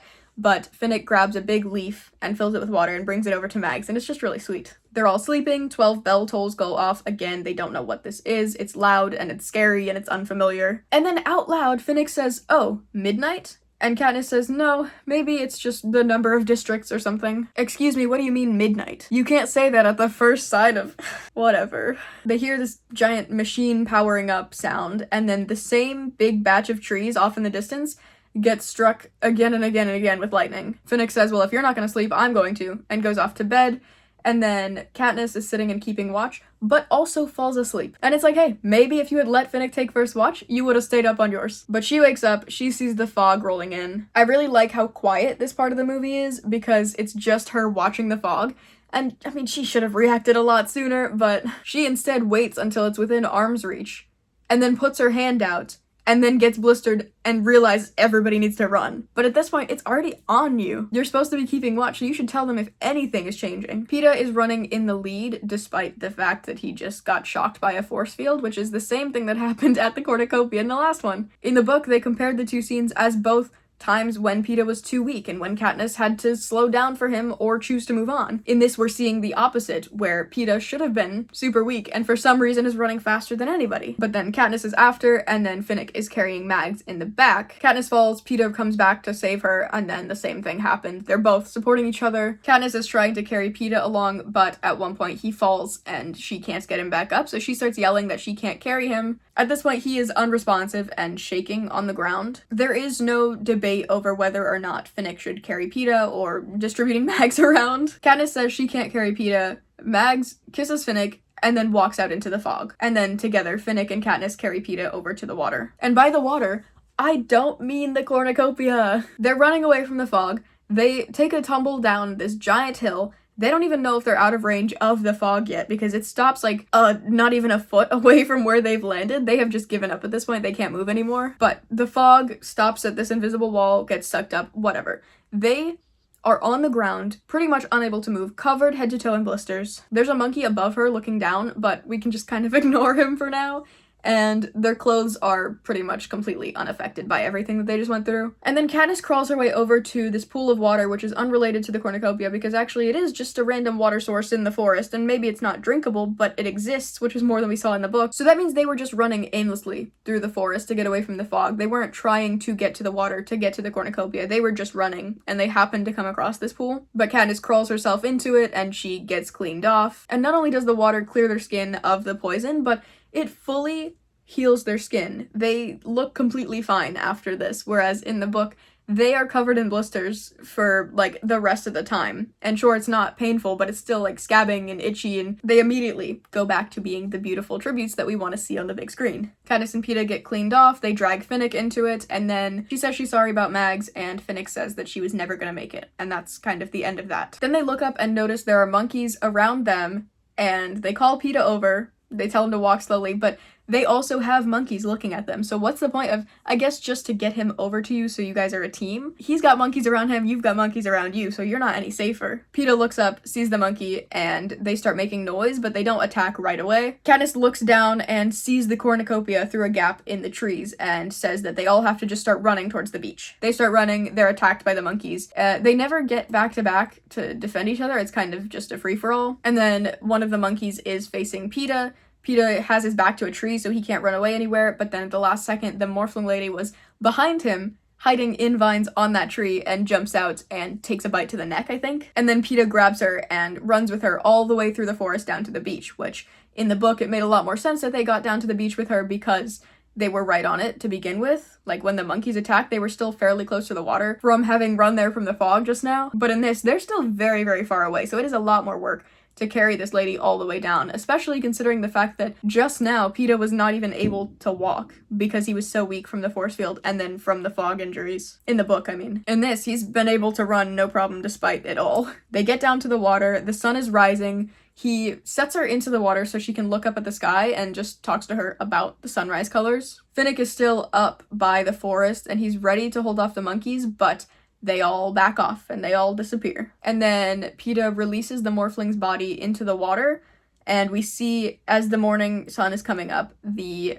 hovercraft comes down and it picks up the morphling's body from the water, which I don't think we saw that at all in the first movie. But we do see a couple of bodies get picked up in this one. Again, I wonder about how the size of the hovercraft and how the dome lets them in and out. Like, I do have questions about just how it all works, but at least we're seeing it now, I guess. Peeta says how that's somebody else who sacrificed themselves for him, and Katniss says, "Oh, you think she sacrificed herself?" Like, yes, where do you think she came from? You think she was the one that was getting attacked? Clearly, she jumped in front of Peeta, and I don't know why Katniss is questioning that. But they briefly talk about how it doesn't make sense, and then Finnick is out fishing out of grief, and it's a rough night. But that brings us to day 2 in the movie. I got cold, but I still want to finish this, so excuse the change in scenery. Day 2, catching fire in the book. Finnick stayed up all night crying and mourning the loss of Megs, and then when they wake up in the morning, he is still awake and occupying himself by weaving. They wake up, they drink some water, they eat some shellfish that he had been catching. Katniss realizes that despite advising them all to not scratch where they were itchy from the blisters,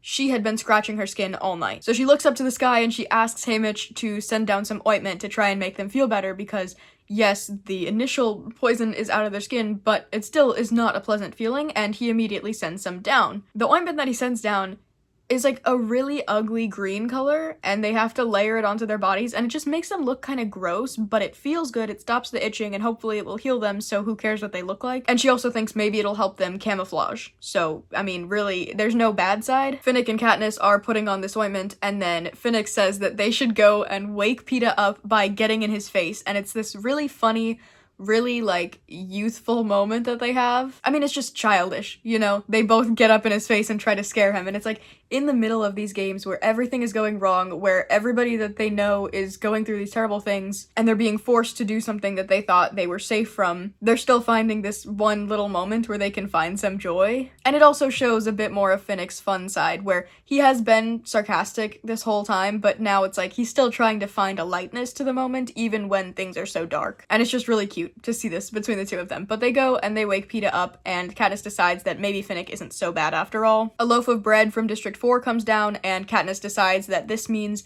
they should stick together with Finnick, that it's the right decision to not turn on him. At this point, there are 13 people left alive because Mags died, the girl from District 6 died. I don't know. A couple of people have died already between the anthem going off that night and then now it being sunrise, so they'll be announced at the end of this day, even though it feels like forever ago already. In the other games, and really just in her life, the forest has always been a place where she is comfortable and where she feels like things are familiar, but for the first time, the forest is the evil because they go in there and then there's fog, or they go in there and then there's monkeys. There's just lots of unexpected threats, so they have to stay on the beach to try and avoid what's unfamiliar out there. And they decide they'll pretty much stay out here until they need something from the forest, whether it be food or water or whatever else. And while they're sitting out here in the morning, they see that a wedge of the forest is what they call it, but they say a wedge of the forest has a giant wave of water that comes crashing down, and it gets to the center of where the cornucopia is, and then floods that entire area. So the beach gets covered in water,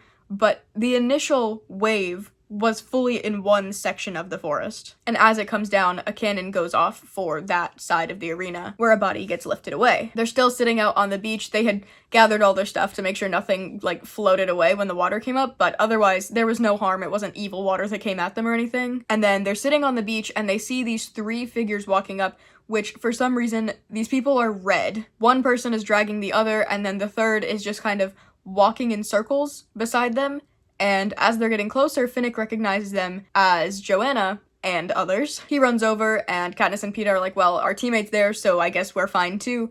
And they all join up, where they see that Joanna is carrying Beetee, and then Wiress is the one walking in circles. And they're confused why this is an alliance. Why is Joanna on their team? Because I don't think either of them really vibed with her like that. Like, Peeta talked to her a couple of times and knew a little bit about her. Katniss especially didn't really like her. They never really showed interest in forming this alliance, so it's weird that it's happening. They meet up with Joanna, who explains why they're red and what happened to them. And she says that they were out in the forest and they saw rain coming down and thought initially that it was just nice, normal water, but when they were under it, they realized that it's actually hot blood. And it came down and it fully coated them and it was hot and sticky and nasty. And then the guy from Joanna's district got lost in the flood of it all and ran into the force field and died. So then Joanna was left alone with District 3, which it doesn't really explain why she's with them. Why is this now the alliance between all of them? This is a weird combination of people. She had been making fun of Beetee and Wiress to everybody else, and all of a sudden she's protecting them for some reason, and it doesn't make any sense. And she explains that the reason she's, like, holding onto them like this is because Beetee was stabbed at the cornucopia, so he's having a difficult time just moving around or doing anything. And Wiress seems to be in shock, and she's only repeating the phrase TikTok. Joanna's being kind of mean to them and saying how she had to drag them around or whatever, and Katniss tells her to be nice, which Joanna slaps her for that, and says that she got them out for her. Joanna says to Katniss, I got them out for you, and that's confusing, because nobody asked Joanna to do anything. Why is she even here? What plan is she acting on? Because they didn't know anything about it. And then the trio that went through the bloodbath is in the water by the cornucopia and by the beach to try and get themselves clean, and Beetee has this metal cylinder tied to his belt, which they have to fully strip him down top to bottom to get him clean. They do keep track of this metal cylinder that he has. Wiress is still talking in circles and doing whatever, and without Beetee to translate what she's saying, nobody really knows what she's thinking, what she's talking about. She just keeps saying TikTok and isn't explaining anything. Everyone is taking some time to rest after the chaos of the night before, and Joanna and Katniss stay up together to keep watch. While they're sitting together, Joanna asks Katniss how they lost Mags, because, I mean, she knows that Finnick would never leave the lady behind, so clearly something happened. And he could have explained it when she said what went down with her, but he didn't say anything, so now she's looking for the information. She explains that that was Finnick's mentor, and that's part of why they were so close. And Katniss asks, why are you working with District 3? Why are you bringing them around? And Joanna says that it's because Haymitch told her to bring them in order to secure an alliance. So similarly to how Haymitch gave Finnick the band as a way of proving that this is somebody who's with them, he gave Joanna the task of bringing these people that Katniss wanted to team up with. She doesn't have any physical mark that proves that she's on their team, but she did something for them that Haymitch knows they wanted, and that kind of proves the same thing. She went through all this effort to keep these people alive, to bring them to Katniss to prove the alliance, but also, again, why do Joanna and Finnick want this alliance? Why are they so willing to go out of their way for District 12? Wiress crawls over, Katniss tries to pet her arm to soothe her a little bit, and then they're all napping and resting until roughly noon, where the same tree is struck by lightning. The same one that happened the night before is struck by lightning. And Katniss sees this and initially assumes that somebody must be in that zone, and it's just targeting them, and that's just the attack that goes on in that part of the arena. And she's also thinking back on the 12 bell tolls that they heard the night before. And she's trying to make connections about what this could all mean. So she's sitting here and she's thinking about how roughly at midnight the night before, 12 bell tolls go off, and then the lightning goes off on that tree at the same time. And then when the sun is overhead like it is now, the tree gets struck again. Right after that is the blood rain, and then the fog, and then the monkeys, and around 10 o'clock, there's a big wave. And she makes the connection that when Wiress is saying TikTok, it actually makes sense, because the arena is a clock. So it's around 1 p.m. at this point, and she's filling everybody in on this clock theory, explaining all the different zones of the clock. Wiress is happy to be understood, and then says midnight, which Katniss assumes that she's just saying that the clock cycle starts at midnight or something. Again, Beetee is still out of it at this point, so he's not there to interpret what she might be saying. And then Katniss remembers all the way back to the dance she had with Plutarch, where he shows off his watch. He says he has a secret meeting that starts at midnight, and he shows her the symbol, And it's like, even back then, he was trying to give her a hint as to what the arena is, trying to highlight the importance of the clock and of the hour. It's just really cool. But she doesn't know why he would do that, because when they met up,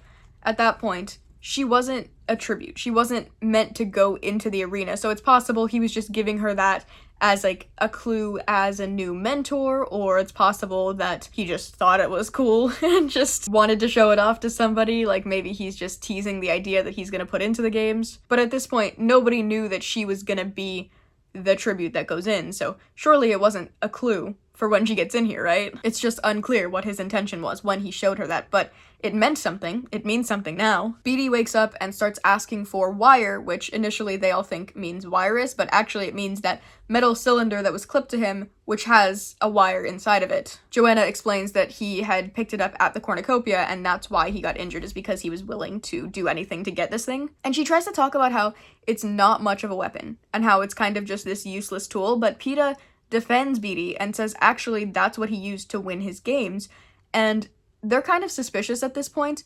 because surely Joanna should know what Beatty's skills are and what he used to win, so why is she undermining this thing that she should know a lot more about? Because you'd think she studied the competition to get in here. Or even just the fact that the nickname for them is Nuts and Bolts, as in Beatty is the electricity guy. They would assume that she knows at least enough to think that wire could be beneficial to him. Katniss and Joanna keep arguing and going at each other about, like, little things that have to do with defending District 3, and every time Finnick is there to break it apart. He suggests that they go to the cornucopia and that they should watch the clock play out for a little bit, just to confirm the theory that the things are gonna go a certain way and everything like that. And because at this point the group is half of the remaining tributes, they feel pretty comfortable going around. And yes, it's a big group, but also only one of them gets to go home. So the entire time they're walking around as this team, Katniss is thinking in the back of her head, how can she take them all out? Who's the easiest? Who's the person that you need to be the most worried about? Stuff like that.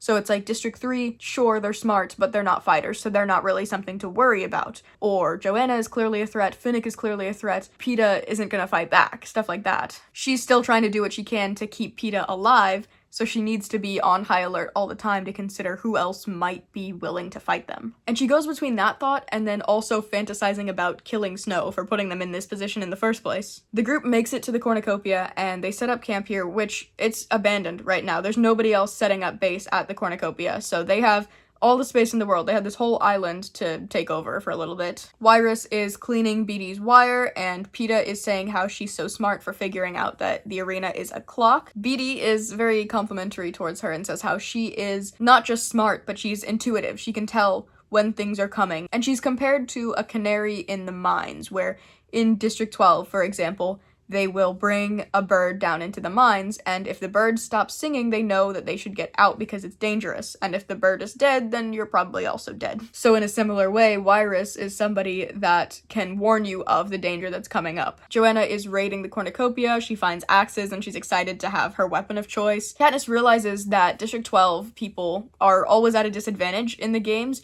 because of their lack of training with home skills, where it's like, if you're in District 4, you probably learn how to swim and how to make nets from a very young age. If you are in District 11, like Rue, she was working for a long time, so she has a lot of knowledge about agriculture, or she has a lot of physical strength to be working those long hours. So even, you don't have to be a career, but being in a district and having a specialty and learning all there is to know about that specialty as you're growing up is beneficial, because they're all skills you can apply to the games. So with this, Joanna is really good with axes because she comes from the lumber district, so she knows a lot about axes and chopping wood, and also just has the upper arm strength probably to use it. But in District 12, you aren't sent to the mines until you're 18.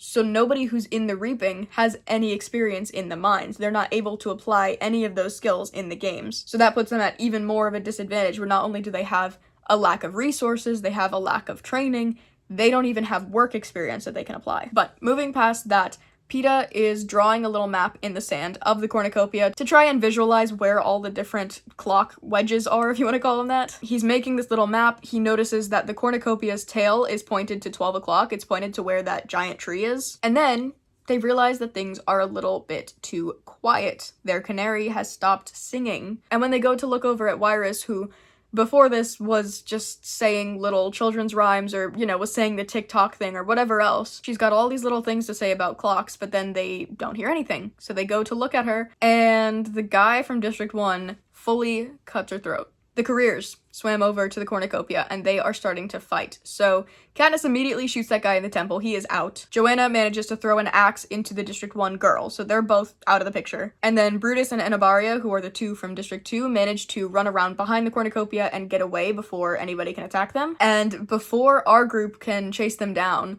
the entire cornucopia and the island that it's on starts violently spinning, and you can't do anything besides hold on and hope that you stay on it. Beatty was tossed into the water, but they managed to swim out and get him back, and then they realized that they lost the wire that he needs, that he was prioritizing, because Wyrus, in her final moments, was holding on to it, and she has it in her grip still, but she's out in the water. She got tossed out into the water when it was spinning around. And Katniss realizes that she has to hurry to get to the body because, just like with the bow and arrow in the first book, that body is gonna get taken away. And if it's taken away, the resource is gone as well. So she has to race the clock as this hovercraft is coming in, swim over there, grab it from Wyrus's cold dead hands, and then bring it back to the island, which it sucks, because at least if it's an enemy, if it's somebody that you were fighting against, it's like, okay, yes, this is kind of uncomfortable, but I need the resource. But this is a friend. This is somebody that cared about something. It feels almost cruel for your final interaction with them to be to steal this thing that they cared about protecting. The group agrees to rest at the 12 o'clock slice of the clock, which should be safe until midnight that night. But after everything was spinning around, nobody knows which way 12 o'clock is, because there's one tree that gets struck by lightning, but every other slice of the clock also has an identical giant tree. So if you don't know which one it is, you don't know which one it is. They start to walk off to try and get to 12, but they go in 3 separate directions because they all have different interpretations of what the arena looks like now, where some people think maybe it's still the direction that it was, so they start going towards the tail end of the cornucopia, but also it was spinning, so maybe you go based off of the sun, but also what if the outer circle was spinning as well? Then you really have no way of knowing. They're very disoriented, they can't figure out which way they're meant to go. So they pick a random direction, and they decide they'll just stay close to the beach, kind of out of the forest as much as possible, so they avoid any unknown threats, and they'll just wait it out for a little bit. Their first task when they settle in is to gather water, and Peeta says he can do it, but Finnick says that it's his turn. Peeta says he can keep watch, but then Joanna says Katniss can keep watch and that Peeta can make them a map. So it's this really weird thing where for some reason they want Finnick to be up by the tree, Katniss up with him, Peeta down with Joanna drawing another map, and they want to separate District 12 for reasons unknown. Katniss is kind of confused by this because it's not like they're split up in a way to where they could be taken out. You know, it's not like Joanna wants Peeta alone so that she can take him out and then Finnick can take Katniss down or whatever, because at the end of the day, Finnick's the one doing the tree, so he's the one that's distracted. Katniss could easily take him out. So it doesn't really make sense why they're being split up this way. And then Katniss is thinking more about just the weird behavior that's been going on with all of the other tributes, where Finnick was swimming to Peeta right from the very beginning, how Mags and the D6 girl sacrificed themselves to save Peeta, how Finnick took a stab to the leg when the careers were fighting just now so that he could defend Peeta. And even just now, Joanna wants Peeta to stay out of the forest and to stay somewhere safe, like drawing on the beach, rather than braving the unknown. She's thinking about all of these things, and she's realizing that Haymitch seems to be keeping his word. He's doing what he can to keep Peeta alive, or at least everybody else is, which then begs the question, why? Why are the other tributes so willing to keep Peeta alive? Katniss tries to stick with Finnick as he's getting water from a tree, but she starts to hear Prim screaming from the forest, and she immediately runs off to go find her sister. She doesn't care about the danger, she doesn't care about what could be out here. She hears her sister and she knows she has to go save her no matter what. And she runs until she finds the source of the noise, which is a black Jabberjay up in the trees, which she didn't even know that Jabberjays were still around. But they're being used here to mimic really terrible cries of the people they love. So she comes out here, shoots the bird, and then she's like, okay, we're chill now. She realizes that it's all fake. But Finnick comes over and starts to hear this girl called Annie screaming. And he's going, yelling for her. He's trying to find her. Katniss cannot convince him that it's just a bird, that it's not real. So she has to go chase him down, climb the tree that this bird is in, and then shoot the bird before Finnick will listen to her. Katniss tries to explain to Finnick that it's just Jabberjays, it's not real, but Finnick argues back and says, well, where do you think they got those noises? The people must have been yelling like that at some point, and then they're just devastated all over again. She hears Gale yelling and starts to run for it again because even though she knows right now it's not a real thing, the people aren't in the arena with them, the idea that it was at one point real is enough to make them want to keep chasing it. There are too many birds calling from all around and they decide they can't fight it, so they try to escape and they run towards where the rest of their team is, where Joanna and Beatty and Peeta are, but for some reason those people haven't come any closer, which is odd because normally you'd want to come find your friends. And when Katniss and Finnick run up, they run straight into an invisible wall. So it seems like this is the threat of hour 4 to 5. If you are in this zone, you are locked in, forced to listen to the screams of your loved ones, and it just sucks. When they realize they're trapped in here, Finnick immediately curls up on the ground, covers his ears, tries to wait it out.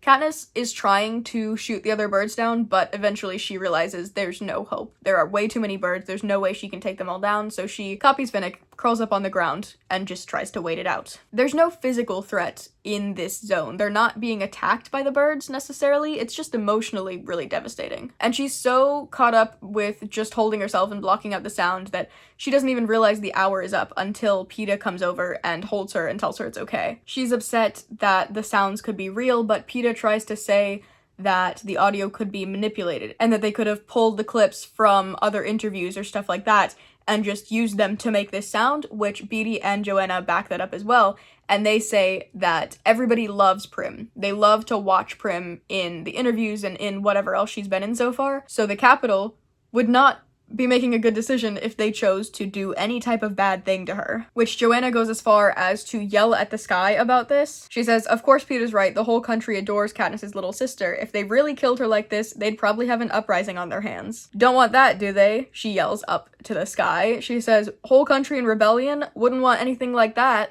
And it's like, obviously something like that isn't going to be broadcast. They're not gonna want anybody else seeing that.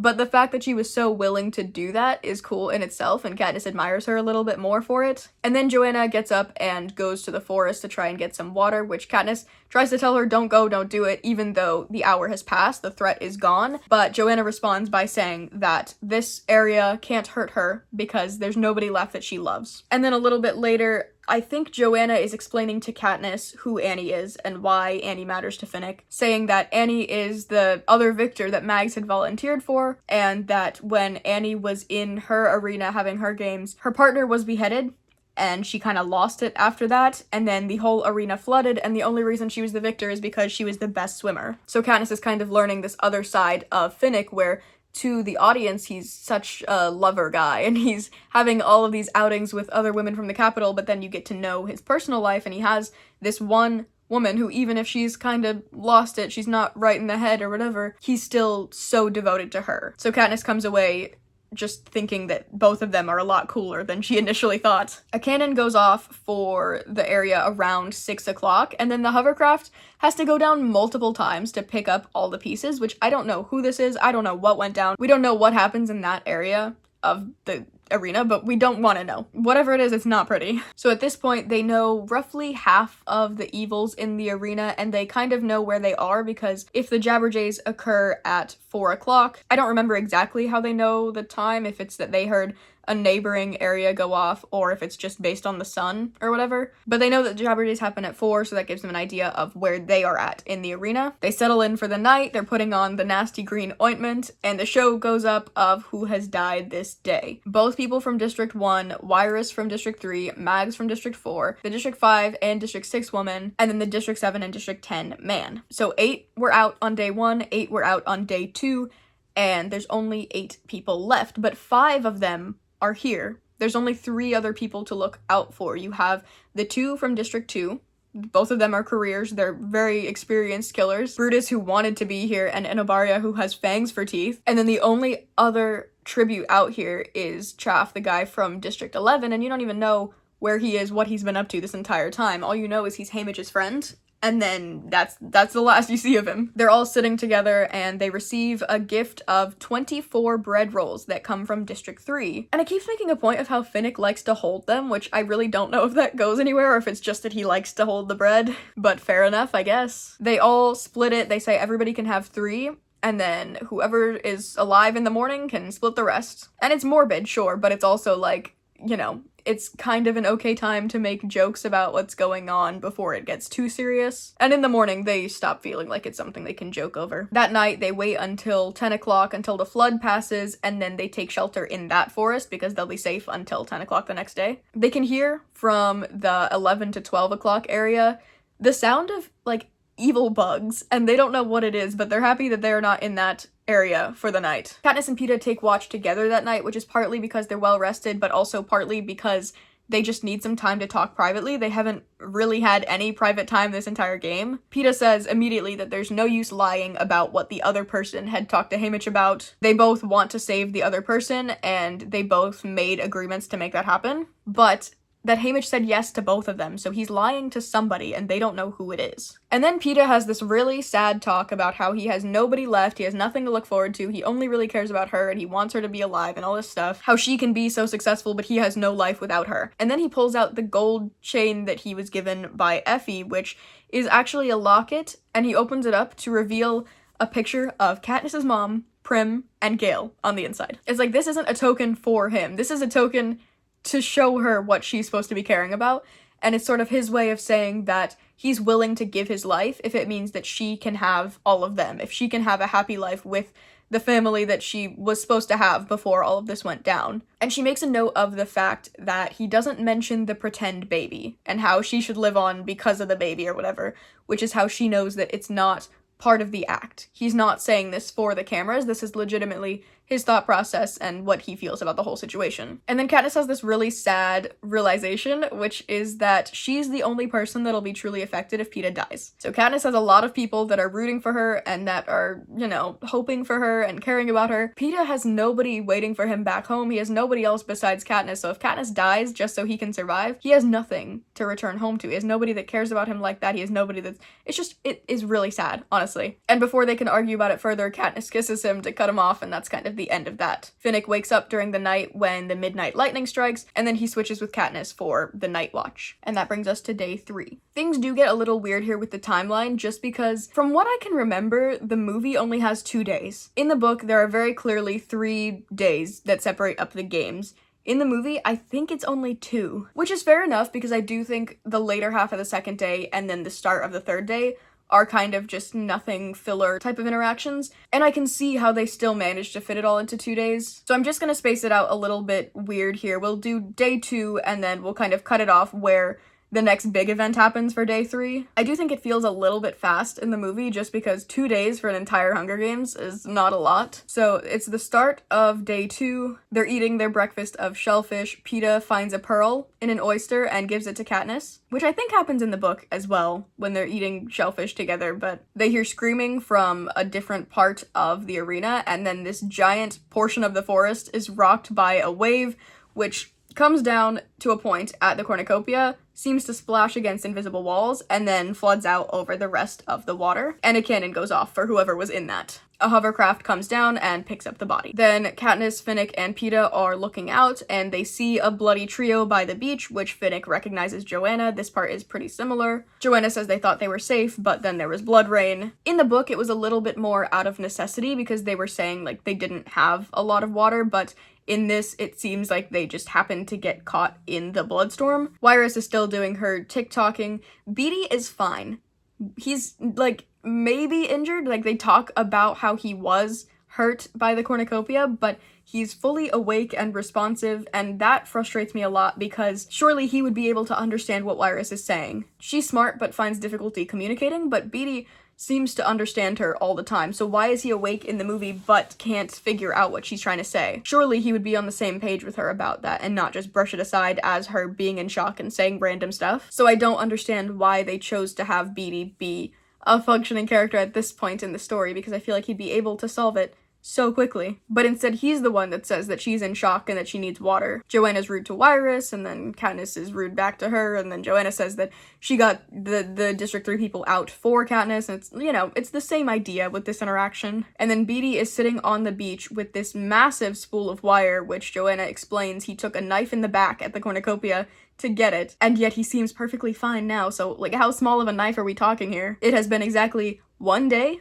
since you got a knife in the back and you seem to be perfectly fine. Wyrus starts to get more excited about saying TikTok because the tree just got struck with lightning, and that all leads Katniss to realizing that it's a big clock, that Wyrus is a genius, and then she gets to go tell everybody what she just figured out, which again, in what world is she figuring that out before Beetee does? But I will say it's cool to see the whole arena and like having the camera back out to show all the different segments. I think that's really cool. And then they're all heading towards the cornucopia, and Katniss is saying they know the first couple threats and they know 10 o'clock, and Peeta points out that the tail is pointed towards 12 o'clock, which is where the tree is. There's only one tree in the movie, and then Beetee says strikes where, as if he's not the electricity guy, as if he wouldn't be so totally aware of the giant lightning strike that goes off. It'd be different if he's unconscious for part of this, but he's been fully awake for the entire time we've seen him, so why is he asking this like it's unfamiliar? Also, like it didn't just happen. Peeta draws a clock in the sand by the cornucopia, which I do like that they kept the detail of there being black sand, because there was also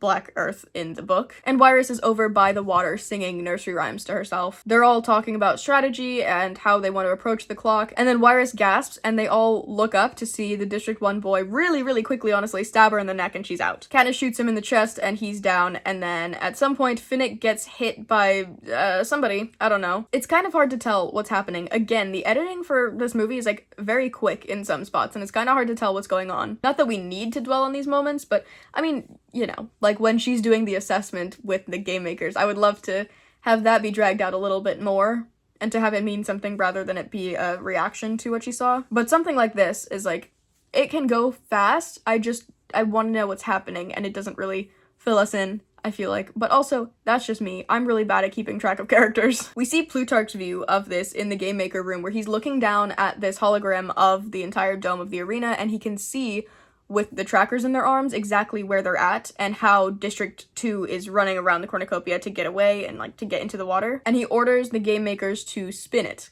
And then the giant island with the cornucopia starts spinning. And instead of everybody holding on just for themselves, they're holding on to each other. So Joanna is holding Katniss onto the island to keep her, but her grip ends up slipping and Katniss is thrown out into the water. It doesn't really matter that she's thrown into the water, so I don't know why they chose to do that. I guess just to up the stakes a little bit, but she's totally fine. She just gets up and carries on like nothing happened. And then we also see Plutarch say, "Let's see them tell time now," which it's kind of implied that they made the arena spin because these people found out it's a clock, and so they want to disorient them. That's something that happened in the book as well, where they were thinking that maybe if they hadn't talked so loudly about the fact that it's a clock, then they would have been fine. But the difference is, in the book, there's a big tree on every hour. Or at least that was my understanding of things. But in the movie, there's one big tree that gets struck by lightning, and it is so obviously the tree, and there's not really any other trees in the other areas. So they say, oh, let's see how they tell time now, but there's one very clear indicator of which one is 12 o'clock. So what was the point of doing that, really? I don't understand at all. They're sitting up on the beach and discussing the plan, where it's the 5 survivors in our group. There's Katniss, Peeta, Finnick, Joanna, and Beetee. And then the other 3 survivors right now are both from District 2 and then the guy from District 11. They're talking about what to do, but also the fact that they're safe on the beach for right now. And then while they're all sitting on the beach, this is where Katniss starts to hear Prim yelling. She's not separated with Finnick in the forest. They're all sitting on the beach. So how far does this forest threat reach? But Katniss runs off into the forest to find Prim, realizes it's a bird, shoots it down, and then Finnick is running past calling out for Annie. She doesn't try to go after this bird at all. She just tells Finnick that it's not real, and he is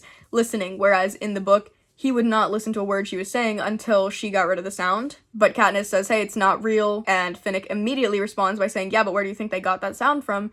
Which, it's like, if you are able to think clearly enough to know that it is a bird, why are you running? I think it's different when he was reacting to something and then afterwards kind of coming to his senses, but why was he running now if he's still able to so clearly articulate why it's not real? You know what I mean? How can they discuss it so calmly while also reacting so impulsively? And then they're chased by this flock of birds. It's all like black birds screaming with the voices of their loved ones, and they're all coming around these guys, and it's just, I said in the book that it was just emotional and not physical, but this one it seems like they're getting attacked physically as well. They run over to their group, see the invisible wall, curl up on the ground, and then Peeta gets them out of it, and they have that same little pep talk about how Prim is safe, how nobody's gonna touch her. Joanna does still yell up at Snow about how they wouldn't want an uprising, or whatever she says. She sees Katniss giving her a weird look and is like, what? There's nobody I love anyway, so they can't punish me for this. instead of saying it when she would be going into the forest. So instead of it being like, oh, there's no voices of people that I love, it's they can't take anything else away from me because there's nobody that I love. 4 out of 5 of our group is sitting on the beach, and then Finnick is out in the water coping with what he just had to go through, and Katniss is asking Joanna about who is Annie, because at this point she heard that name both when Haymitch explained that Mags volunteered and also when Finnick was running for this bird. So Joanna explains a little bit about Annie, except it's not really an explanation at all. All she explains is that Annie Cresta was in the games a couple years ago and doesn't really say anything else, and then Katniss is like, oh, is that the one that went nuts? And it's like, okay, if that's the case, why are you asking? Because you clearly already know who this person is. Joanna gave you no information and you were able to fill in the blanks, so what are we even asking right now? Also, I don't know exactly when, but somewhere on this timeline, between the monkey fight and the Jabberjays, Katniss's braid fully came out, and now her hair is all down. And I think it stays down for the rest of the movie. Beetee proposes a couple times, which is funny, but he says he has this plan and everybody gathers around him at the beach to hear it. And he explains this idea, which will end up being very similar to what we see in the book, but basically his plan is that the careers would feel safest at the beach, but because this group is on the beach, the careers can't be there.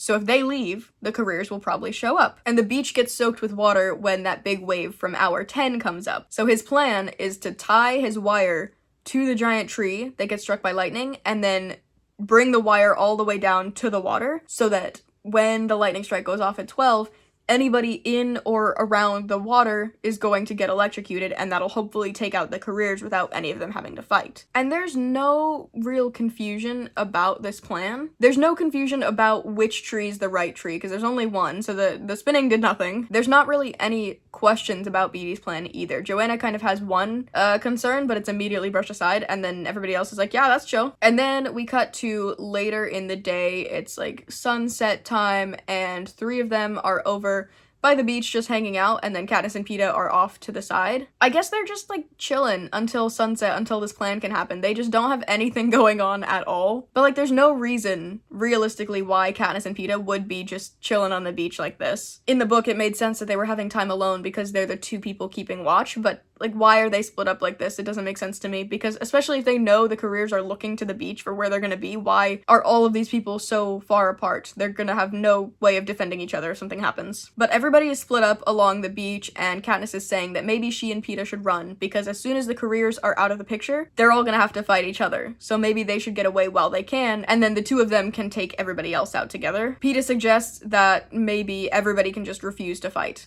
But Katniss says that the Capitol isn't going to let that mistake happen again. They're not going to let everybody get out of this. He says that they can stick with this plan until midnight and see it through, see if Beetee's whole trap works, and if the careers die, if they hear the cannons, then the pair of them can run away. And this is where he talks about how they made promises to Haymitch, and how Haymitch agreed and might be lying to them, and how Katniss has this family to come home to. He pulls out his necklace where he still has a picture of the 3 of them. Same thing where he says that she has to live for them, and he says nobody needs him, but she says she does, and they kiss and whatever. They get called over to the rest of the group to start working on their big trap. And then we see Snow and Plutarch kind of plotting behind the scenes, where Snow is saying that this is what Plutarch predicted, where she's about to go after her allies because they see her planning on killing the other people that they've been working with, and that's kind of what they're betting on, is that Katniss is going to turn on the people that she's been working with, and that's going to make her look terrible, and then everybody's going to be against her and against what she stands for. And it's like, well, at the end of the day, even if she did start killing the people that she's been allied with, she's forced into these games where she might die otherwise. Like, at this point, she has proven that she is kind and she's caring, and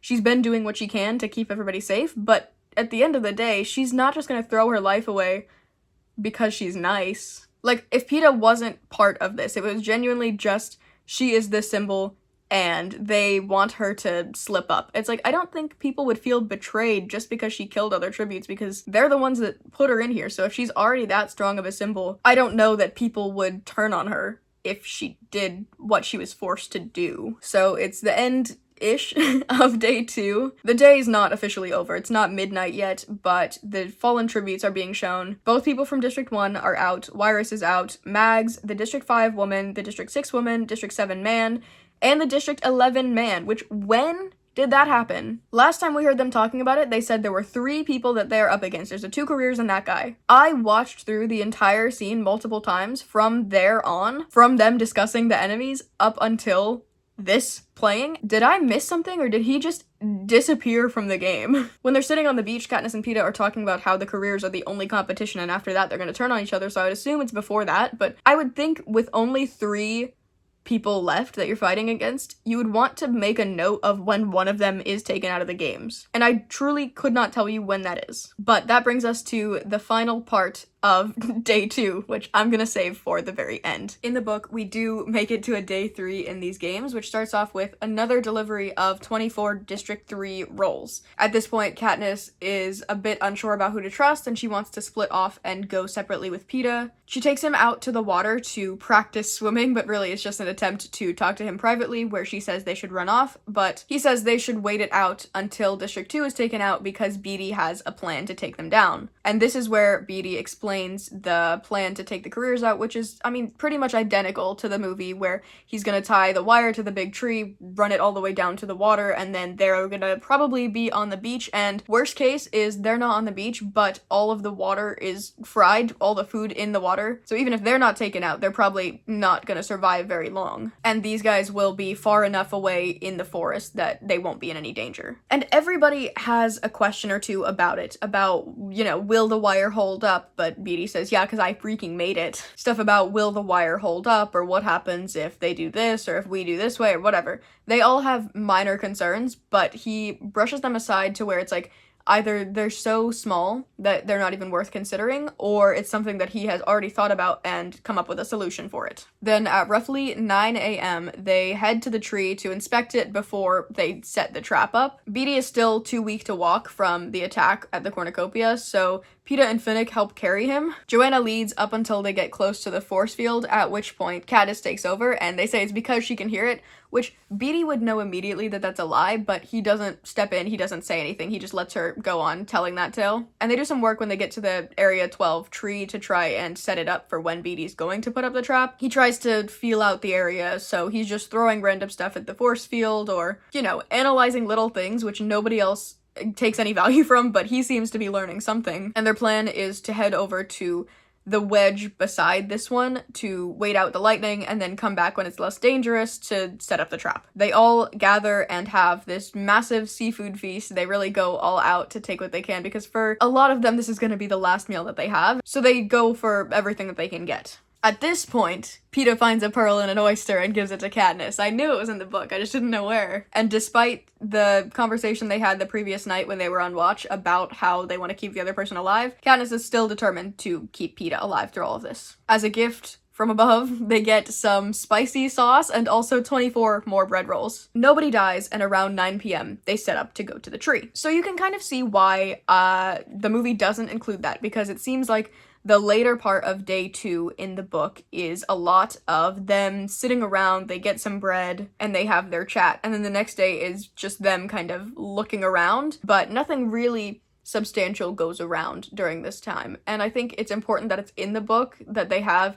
time to establish these plans and to lay out the character relationships a little bit better, but I can see why they took it out of the movie. Again, different storytelling works for different formats, so it is what it is. That brings us to the tree and the end of the games and the wrap-up of this book. So I'm gonna go from here until the end, and then we'll circle back and do from here until the end for the movie. So around 9 p.m., the group all goes to the tree, and Beetee asks for help from either Finnick or Peeta to tie up the tree and to make this intricate woven design around it. They tie up the tree with the wire, and then at around 10:30 p.m., he reveals that Joanna and Katniss will have to run the wire all the way down together, the two of them, and he will need Peeta and Finnick to stay with him as guards. He says that there's no time to try and split these roles any differently, there's no time to debate this, they just have to go, or else they're not gonna have enough time to get to safety. They decide that Joanna will unroll the wire and Katniss will keep guard, and then around 11 o'clock they will switch roles because it's kind of difficult to roll the wire like that. As they're running, they get caught up in the wire, and they realize that somebody nearby had cut it, which I was a little bit confused about this whole part, but all you need to know is they're running with the wire and then they run into other people, which Joanna immediately reacts to this by turning around, smacking Katniss in the head, and then slicing her arm and twisting the blade. And it sounds really rough, and it sounds like all of a sudden, out of nowhere, Joanna is turning on her, which Katniss is immediately very disoriented by this turn of events. She does not know what's going on, but she has to assume that everybody else is turning on them, which is what she was worried about. That's why she wanted to escape with Peeta. So she's now thinking Finnick's probably in on this, Joanna's in on this plan where they're trying to take out Peeta and Katniss. She doesn't know what side Beetee has taken, but she's determined to get back to Peeta to make sure he's safe before anything else goes down. And then as she's on the ground, still recovering from the attack that she just went through, Finnick comes running past, and she doesn't trust him either, so she stays hidden until he's gone. A cannon goes off, and she's a bit worried that it's Peeta, and she realizes at this point, because everybody seems to be a bit disoriented, that regardless of who just died, everybody's gonna start killing because now there's no trust between any of them, which it's hard to tell how much of this is a real concern versus how much of it is all just in her head and she's projecting it onto everybody else, because it seems like for the most part everybody else has been fairly agreeable up until this point. But if they are playing the games legitimately, then I can see why they would all start to turn on each other at this point. She gets stuck in a net, thinks she's in a trap, realizes it's actually just the wire, and she just got tangled up in it as she was running, but she uses that to follow back to the tree. And then she gets to the tree where Beetee is unconscious on the ground and he's wounded, but you don't really know who did it or why. And he's also holding Peeta's knife, which is now wrapped up in wire, but there's no sign of Peeta. Katniss notices that this knife is tied to roughly 25 extra yards of wire that's completely separate from the piece they just tried to walk down to the lake. So this is something that he had planned out as an extra piece of wire for this knife for some reason. She's wondering if he was trying to break the force field with it somehow, but doesn't really know why he would be trying to do that. Is it even possible to do something like that? And at this point, she's pretty weak from the attack. Beetee is still unconscious by the tree. Peeta is yelling from somewhere. Finnick and Enobaria are running, and then Joanna, Chaff, and Brutus are somewhere. We don't know what happened to them. A second cannon goes off, so we know that 2 out of the 3 that are unaccounted for are no longer in the games, but we don't know which 2. So it could be Joanna, or it could be the guy from District 2, it could be a guy from District 11. At this point, we know where everybody else is except for them, so we know that 2 of them are out. Katniss is on the ground, and she's kind of luckily camouflaged by the nasty green ointment on her body. It's keeping her hidden in the grass. So she is hiding from Enobaria and Finnick, but she tries to aim the bow in a way that will take Enobaria out, and then also considers maybe killing both of them at once. She wants to give Peeta the best fighting chance, so if she can take out Finnick as well, then Peeta has even more of a chance of surviving. And specifically, she's thinking about how she wants to give Peeta the best fighting chance with only one enemy, and the word enemy reminds her back to Haymitch's final words before they split off, where he said, "Remember who the real enemy is." And she thinks about it. And she realizes the enemy is not the friends we made along the way. The enemy is the Capitol and Snow and everything that they represent, everything that they're doing to the people in the districts. So she stands up and she's totally unafraid of if anybody can see her at this point, because she now knows, and she really has always known, who the real enemy is. She understands what Beetee was trying to do, and she throws the knife towards a weak spot in the force field that she can see. She throws the knife right as lightning strikes, and the entire dome goes blue, and she can see stars, and the world explodes. The arena is on fire. For some reason, the game makers lit a bunch of fireworks. Everything is chaotic. Everything is a mess. She doesn't know who survived or not. She doesn't know what comes next. And she wonders if maybe the plan has always been to kill them all, if the whole message is that the strongest can't survive the power of the Capitol, and to prove that, they're just taking everybody out. There is no victor this time. But a hovercraft does show up, and it scoops her out of there, and Plutarch is inside of that. She is initially worried when she faces off with him that he is angry, that she ruined this beautiful game, and now he's gonna take it out on her before he's taken out. Because presumably, he made a bad game, and now he's gonna be punished as well. But instead, he comes up, and he closes her eyes. Katniss wakes up after being airlifted out of the games to find tubes in her arm, but she still doesn't have a lot of, ability to move her body. She's pretty weak after everything that went down, but she has enough strength to rip the tubes out of her arm, and then she ends up passing out again. She wakes up later, this time with her arms tied down, so she's not able to pull the tubes out, and she can kind of sense that there are bodies around her. She's assuming it's the other survivors in hospital beds around her, and she's thinking about how she just wishes the Capitol would let them all die. Let them all be free from this, rather than trying to hold on to them to keep this whole story alive. And she knocks herself out again. The next time she wakes up, the restraints are gone, and she can move her fingers again. Beetee is in a bed in front of her, but the other tributes are nowhere to be found, so she doesn't know who survived out of Joanna and the other two guys, and she doesn't know if the rest of her friends made it out of the battle. And of course, at this point, she doesn't even think that they're her friends anymore. She still kind of thinks it's just her and Peeta against the rest of them because of how the ending played out. But she hears a voice out beyond some door that's talking about how District 7, District 10, and District 12 are down with communications, and how District 11 controls transport and they can maybe get food, and it's just kind of vague talks about what the districts are up to, what is or is not working right. While she was getting out of the bed and starting to hear this stuff, she briefly considered killing Beatty just to get him out of this so that he didn't have to suffer through whatever the Capitol wanted, but she decides that that'll immediately set alarms off and then they'll come find her and put her down again, so she needs to find Peeta first and figure out what happened with him. But she does grab a syringe as a weapon to use while she's exploring this place. She's hearing the voices through the door, and then she realizes this person is talking to Finnick, who is presumably asking to go back to District 4 to try and see Annie, but Haymitch is saying that Annie is fine because as long as Finnick is alive, they'll keep her alive to use as bait. And Katniss is super betrayed right now because she can recognize one of the voices as being Plutarch, and then there's Finnick, and then Haymitch, and it's such an odd combination of people. And she's betrayed because why is Finnick talking to a game maker, but also why is her mentor talking to somebody that she thought betrayed her? There's a lot going on right now. So she storms in and finds them all sitting around a table. Haymitch gets her to sit down at the table, tells her to drop the syringe, and then he explains to her what's been going on. There was this big plan to break everybody out from the time that the Quell was announced, and the tributes in 3, 4, 6, 7, 8, and 11 had varying knowledge of this plan. So Beatty, Finnick, the Morphlings, Joanna, and then Effie and Haymitch's friends were all kind of in on this to varying levels. Plutarch had also been part of this underground group that was created to overthrow the Capitol, and he's part of the reason that Beatty's wire even made it into the game. He knew that that would be necessary for what they're trying to do. The District 3 bread that was being sent in was supposed to be a message about the timing of it all, because it's 24 loaves and 24 hours in a day, whatever. There's all these secret messages that had been going around that Katniss and Peeta had no clue about, but the other tributes that they were working with were kind of in on this plan the whole time. Haymitch confirms that District 13 is real, and they're heading out there,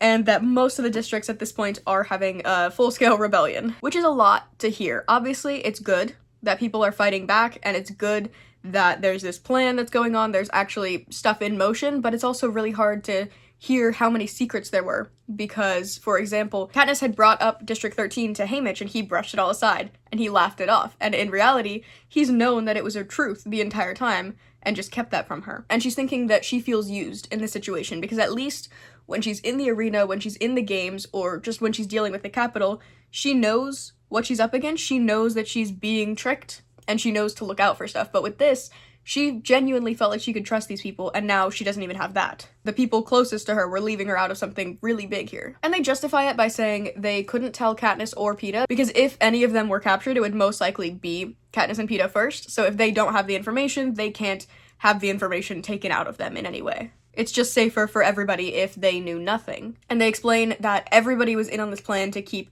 District 12 alive, so Joanna, when she had cut Katniss's arm, wasn't doing it to attack her, but was doing it to get the tracker out of her arm so she could get away from the Capitol. And then Joanna sacrificed herself to run away and to lead the careers away. Plutarch explains that they had to keep Katniss alive because while you live, the revolution lives. Which she has kind of been thinking about since Bonnie and Twill introduced the idea, but now it's being confirmed. This is the reality that a lot of people are dealing with. They are looking to her whether she wants it or not. And also, while she's thinking back on old conversations, she realizes that Haymitch had no intention of keeping Peeta safe. He was always about saving her. And the only reason that they kept Peeta alive is so that Katniss would keep working with them, because otherwise she might not be able to be controlled in the way that they need her to be. And that's not even in a malicious way, but it is the same exact thought that he just had about Finnick and Annie, where Haymitch was so sure that they would keep Annie alive because it means that Finnick will have something to go for, using Annie as bait, the same way that this group was kind of using Peeta so that Katniss would keep up with them. Because if Peeta was ever out of the equation, there's no guarantee what Katniss would do. So it's really interesting how, you know, not even 5 pages apart, they're talking about how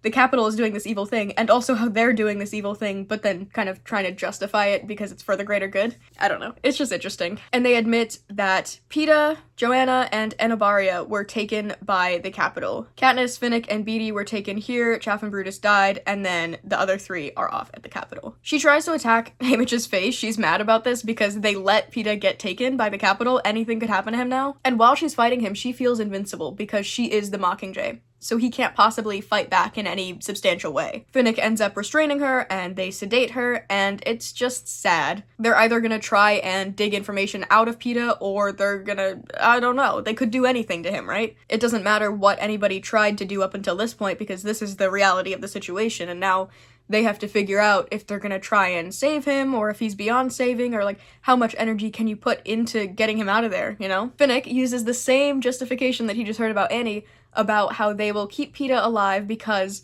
it's something to use against Katniss. It's not necessarily a comforting thought when you actually think about it. She points out, which, I mean, this is kind of fair, but she points out that Peeta's gonna be used as bait just like Annie, and then doesn't care when that makes Finnick cry. And it's like, yes, it's kind of a mean card to pull, but also it's true, and she just heard them saying the same thing. It's not a good feeling, even if it's true. She knows she might never get Peeta back, especially if Snow has any say in this. And she actually doesn't know what Peeta's approach is gonna be to all of this. Is he gonna try and keep fighting? Is he gonna just give up? Does he feel like he succeeded in keeping her alive even if he's captured? And she kind of shuts down. She fully refuses to speak, eat, drink. She's not doing anything for herself. She wonders if maybe she can die in order to sort of punish Haymitch for what he did and for manipulating them in his own version of the games. It's the biggest form of betrayal because they thought maybe they were taking control of things, and now it turns out they're just pieces in an even bigger puzzle somehow. She ignores everybody that comes to visit her in and out of this hospital, but then Gale shows up. His face is a little burned, and his arm is in a sling. He's alive and well-ish, but it's clear that something happened. She asks about her family, how are they doing, and Gale says that he got them out just in time. She's a little bit confused, and he explains that after the games they sent in planes, dropped firebombs. Well, you know what happened to the Hob, which exploded because of all the coal dust in there. The Capitol attacked it, and it just went up in flames. She asks if her family isn't in District 12, and he says, Katniss, there is no District 12.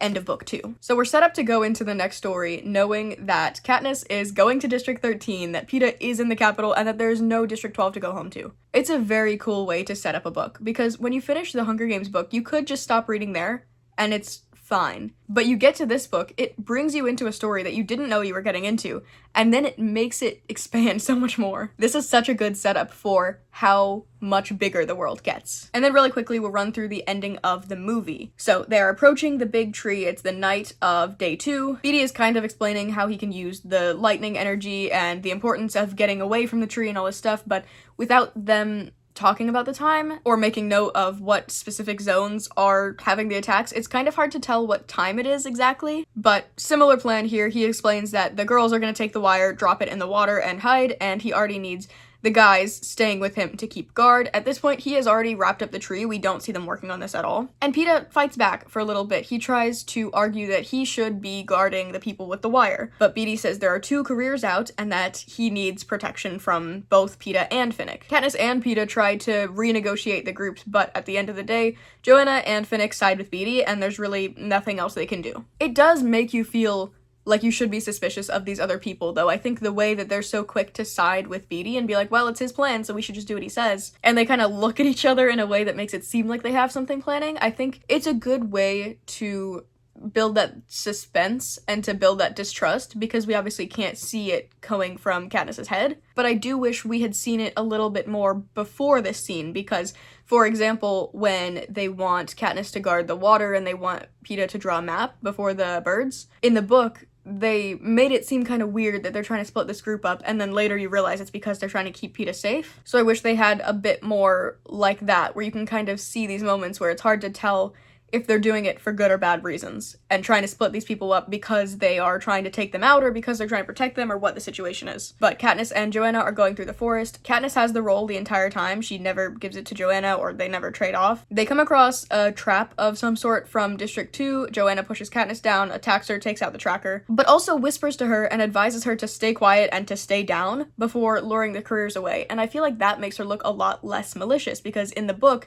you see her attacking and Katniss is disoriented, and then Joanna runs off, and it looks like she just attacked her for no reason. But in this, we very clearly can see the careers coming to attack, we can very clearly see Joanna saying a warning to Katniss and then running off and trying to lure the careers away. So it doesn't come across as her doing a bad thing right now. I'm very aware of her intention when she's saying, stay down, stay quiet. It's not because she wants Katniss to have an easy death. Finnick comes running and looking for them, but again, Katniss stays low. And again, it doesn't feel like the same level of evil because they haven't put as much effort into keeping Katniss and Peeta apart, I feel like. But Katniss goes up to the big tree to try and find Peeta, and shows up just in time to see Beetee being launched away from the force field because he tried to attack it with a knife. She doesn't have to figure out what happened, she witnesses it firsthand. And then, right after that, a cannon goes off and she's assuming it's Peeta, but actually, everybody's kind of everywhere because Finnick comes running through the forest yelling for Katniss now, and she has just enough time to aim her arrow at him as he's running up. Snow is watching all of this with anticipation. He wants her to shoot because that'll be the turning point for her character somehow. She will kill Finnick in this final death match where obviously she's going to be suspicious of everybody, and somehow that's going to make her be evil to the rebellion and they're not going to follow her anymore. It doesn't really make sense, but that's what Plutarch has kind of convinced him is going to be the case, so he's rooting for Katniss to shoot Finnick. But before she can let the arrow go, Finnick says, remember who the real enemy is, and then she brings down her bow right as the storm is starting to charge up above them. He tries to tell her to get away from the tree, but she has this master plan at the last second and grabs the wire, ties it around her arrow, and then shoots at the force field above them. I don't know why she did that when the knife that Beetee has is already wrapped up in the wire, and he clearly had a goal in mind when he went at the force field. And it's not like she had to piece together what he was doing, she saw him trying to do it, so clearly he had something in mind that was possible at that spot. He's not foolish enough to just go at the wall without knowing where the weak spot is, but in the movie they never emphasize the weak spots. They talk about where you can see it and how there is a weakness, but it's the fact that you can identify there's a force field at all, not necessarily that there's a place you can take it down, you know what I mean? So she takes her arrow, loads it up, shoots it right at the sky as the lightning bolt comes down. We see Snow's immediate reaction to this, where he was hopeful for a second, and then he's immediately disappointed at this turn of events. And he's also angry, because now Katniss is even more of an inspiration to the people that are watching. He gets up to try and look for Plutarch in the Game Maker's room, but the guy's nowhere to be found.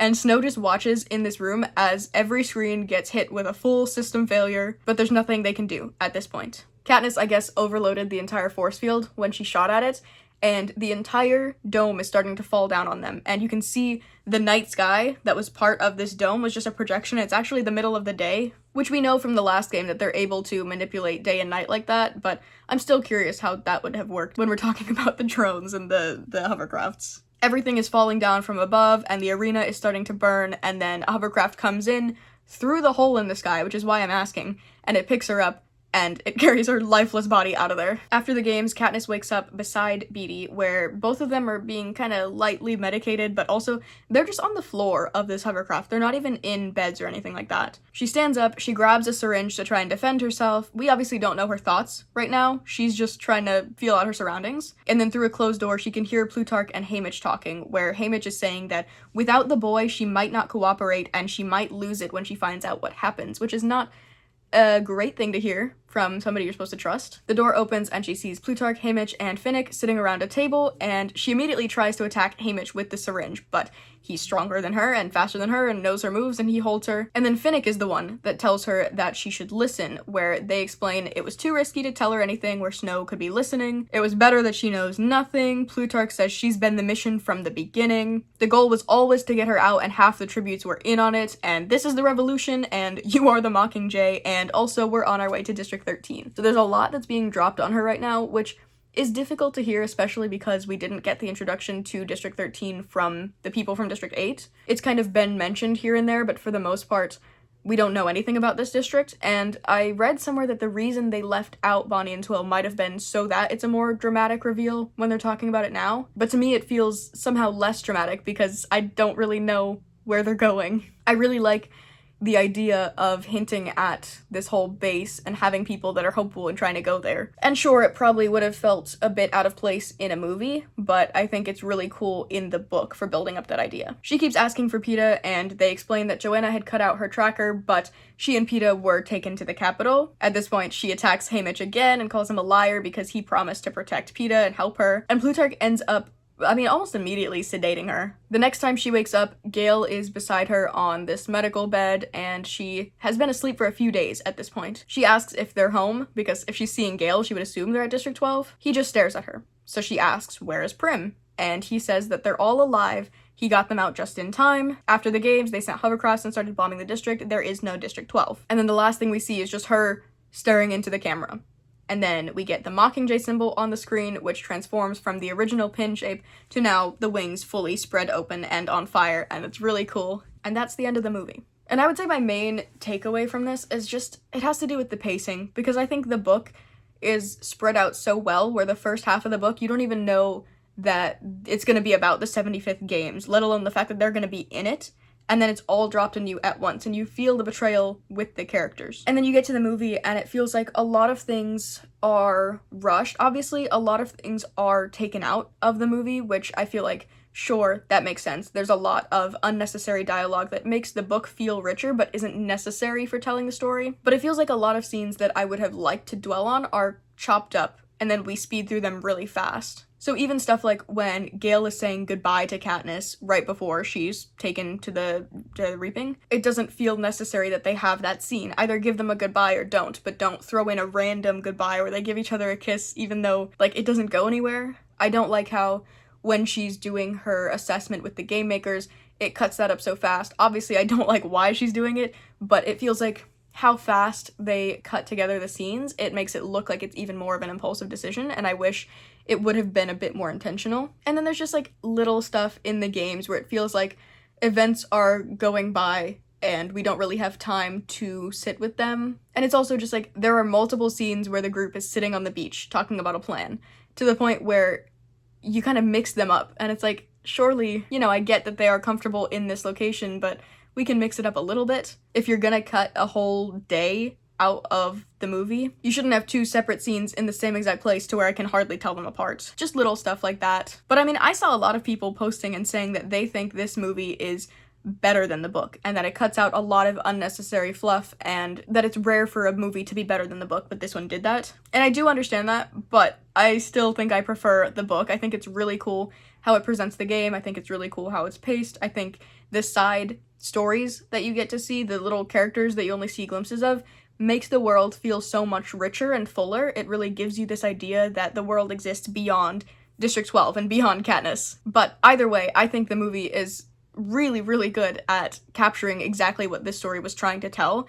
and building on it in a way that is good. I mean, that's the only way you can really say it. It's a good movie based off of a good book. I had my little issues here and there, but for the most part, it's just a really solid story, and it's told in two really solid ways. And with that, I'm going to bed. If you like this video and you want to see more like it, you can check out my other videos. And if you would like me to cover Mockingjay, let me know. It would be a very big project, but I'm willing to take it on if you're willing to watch it. That's all I have for today. Thank you so much for watching. It means the world. I'll see you later.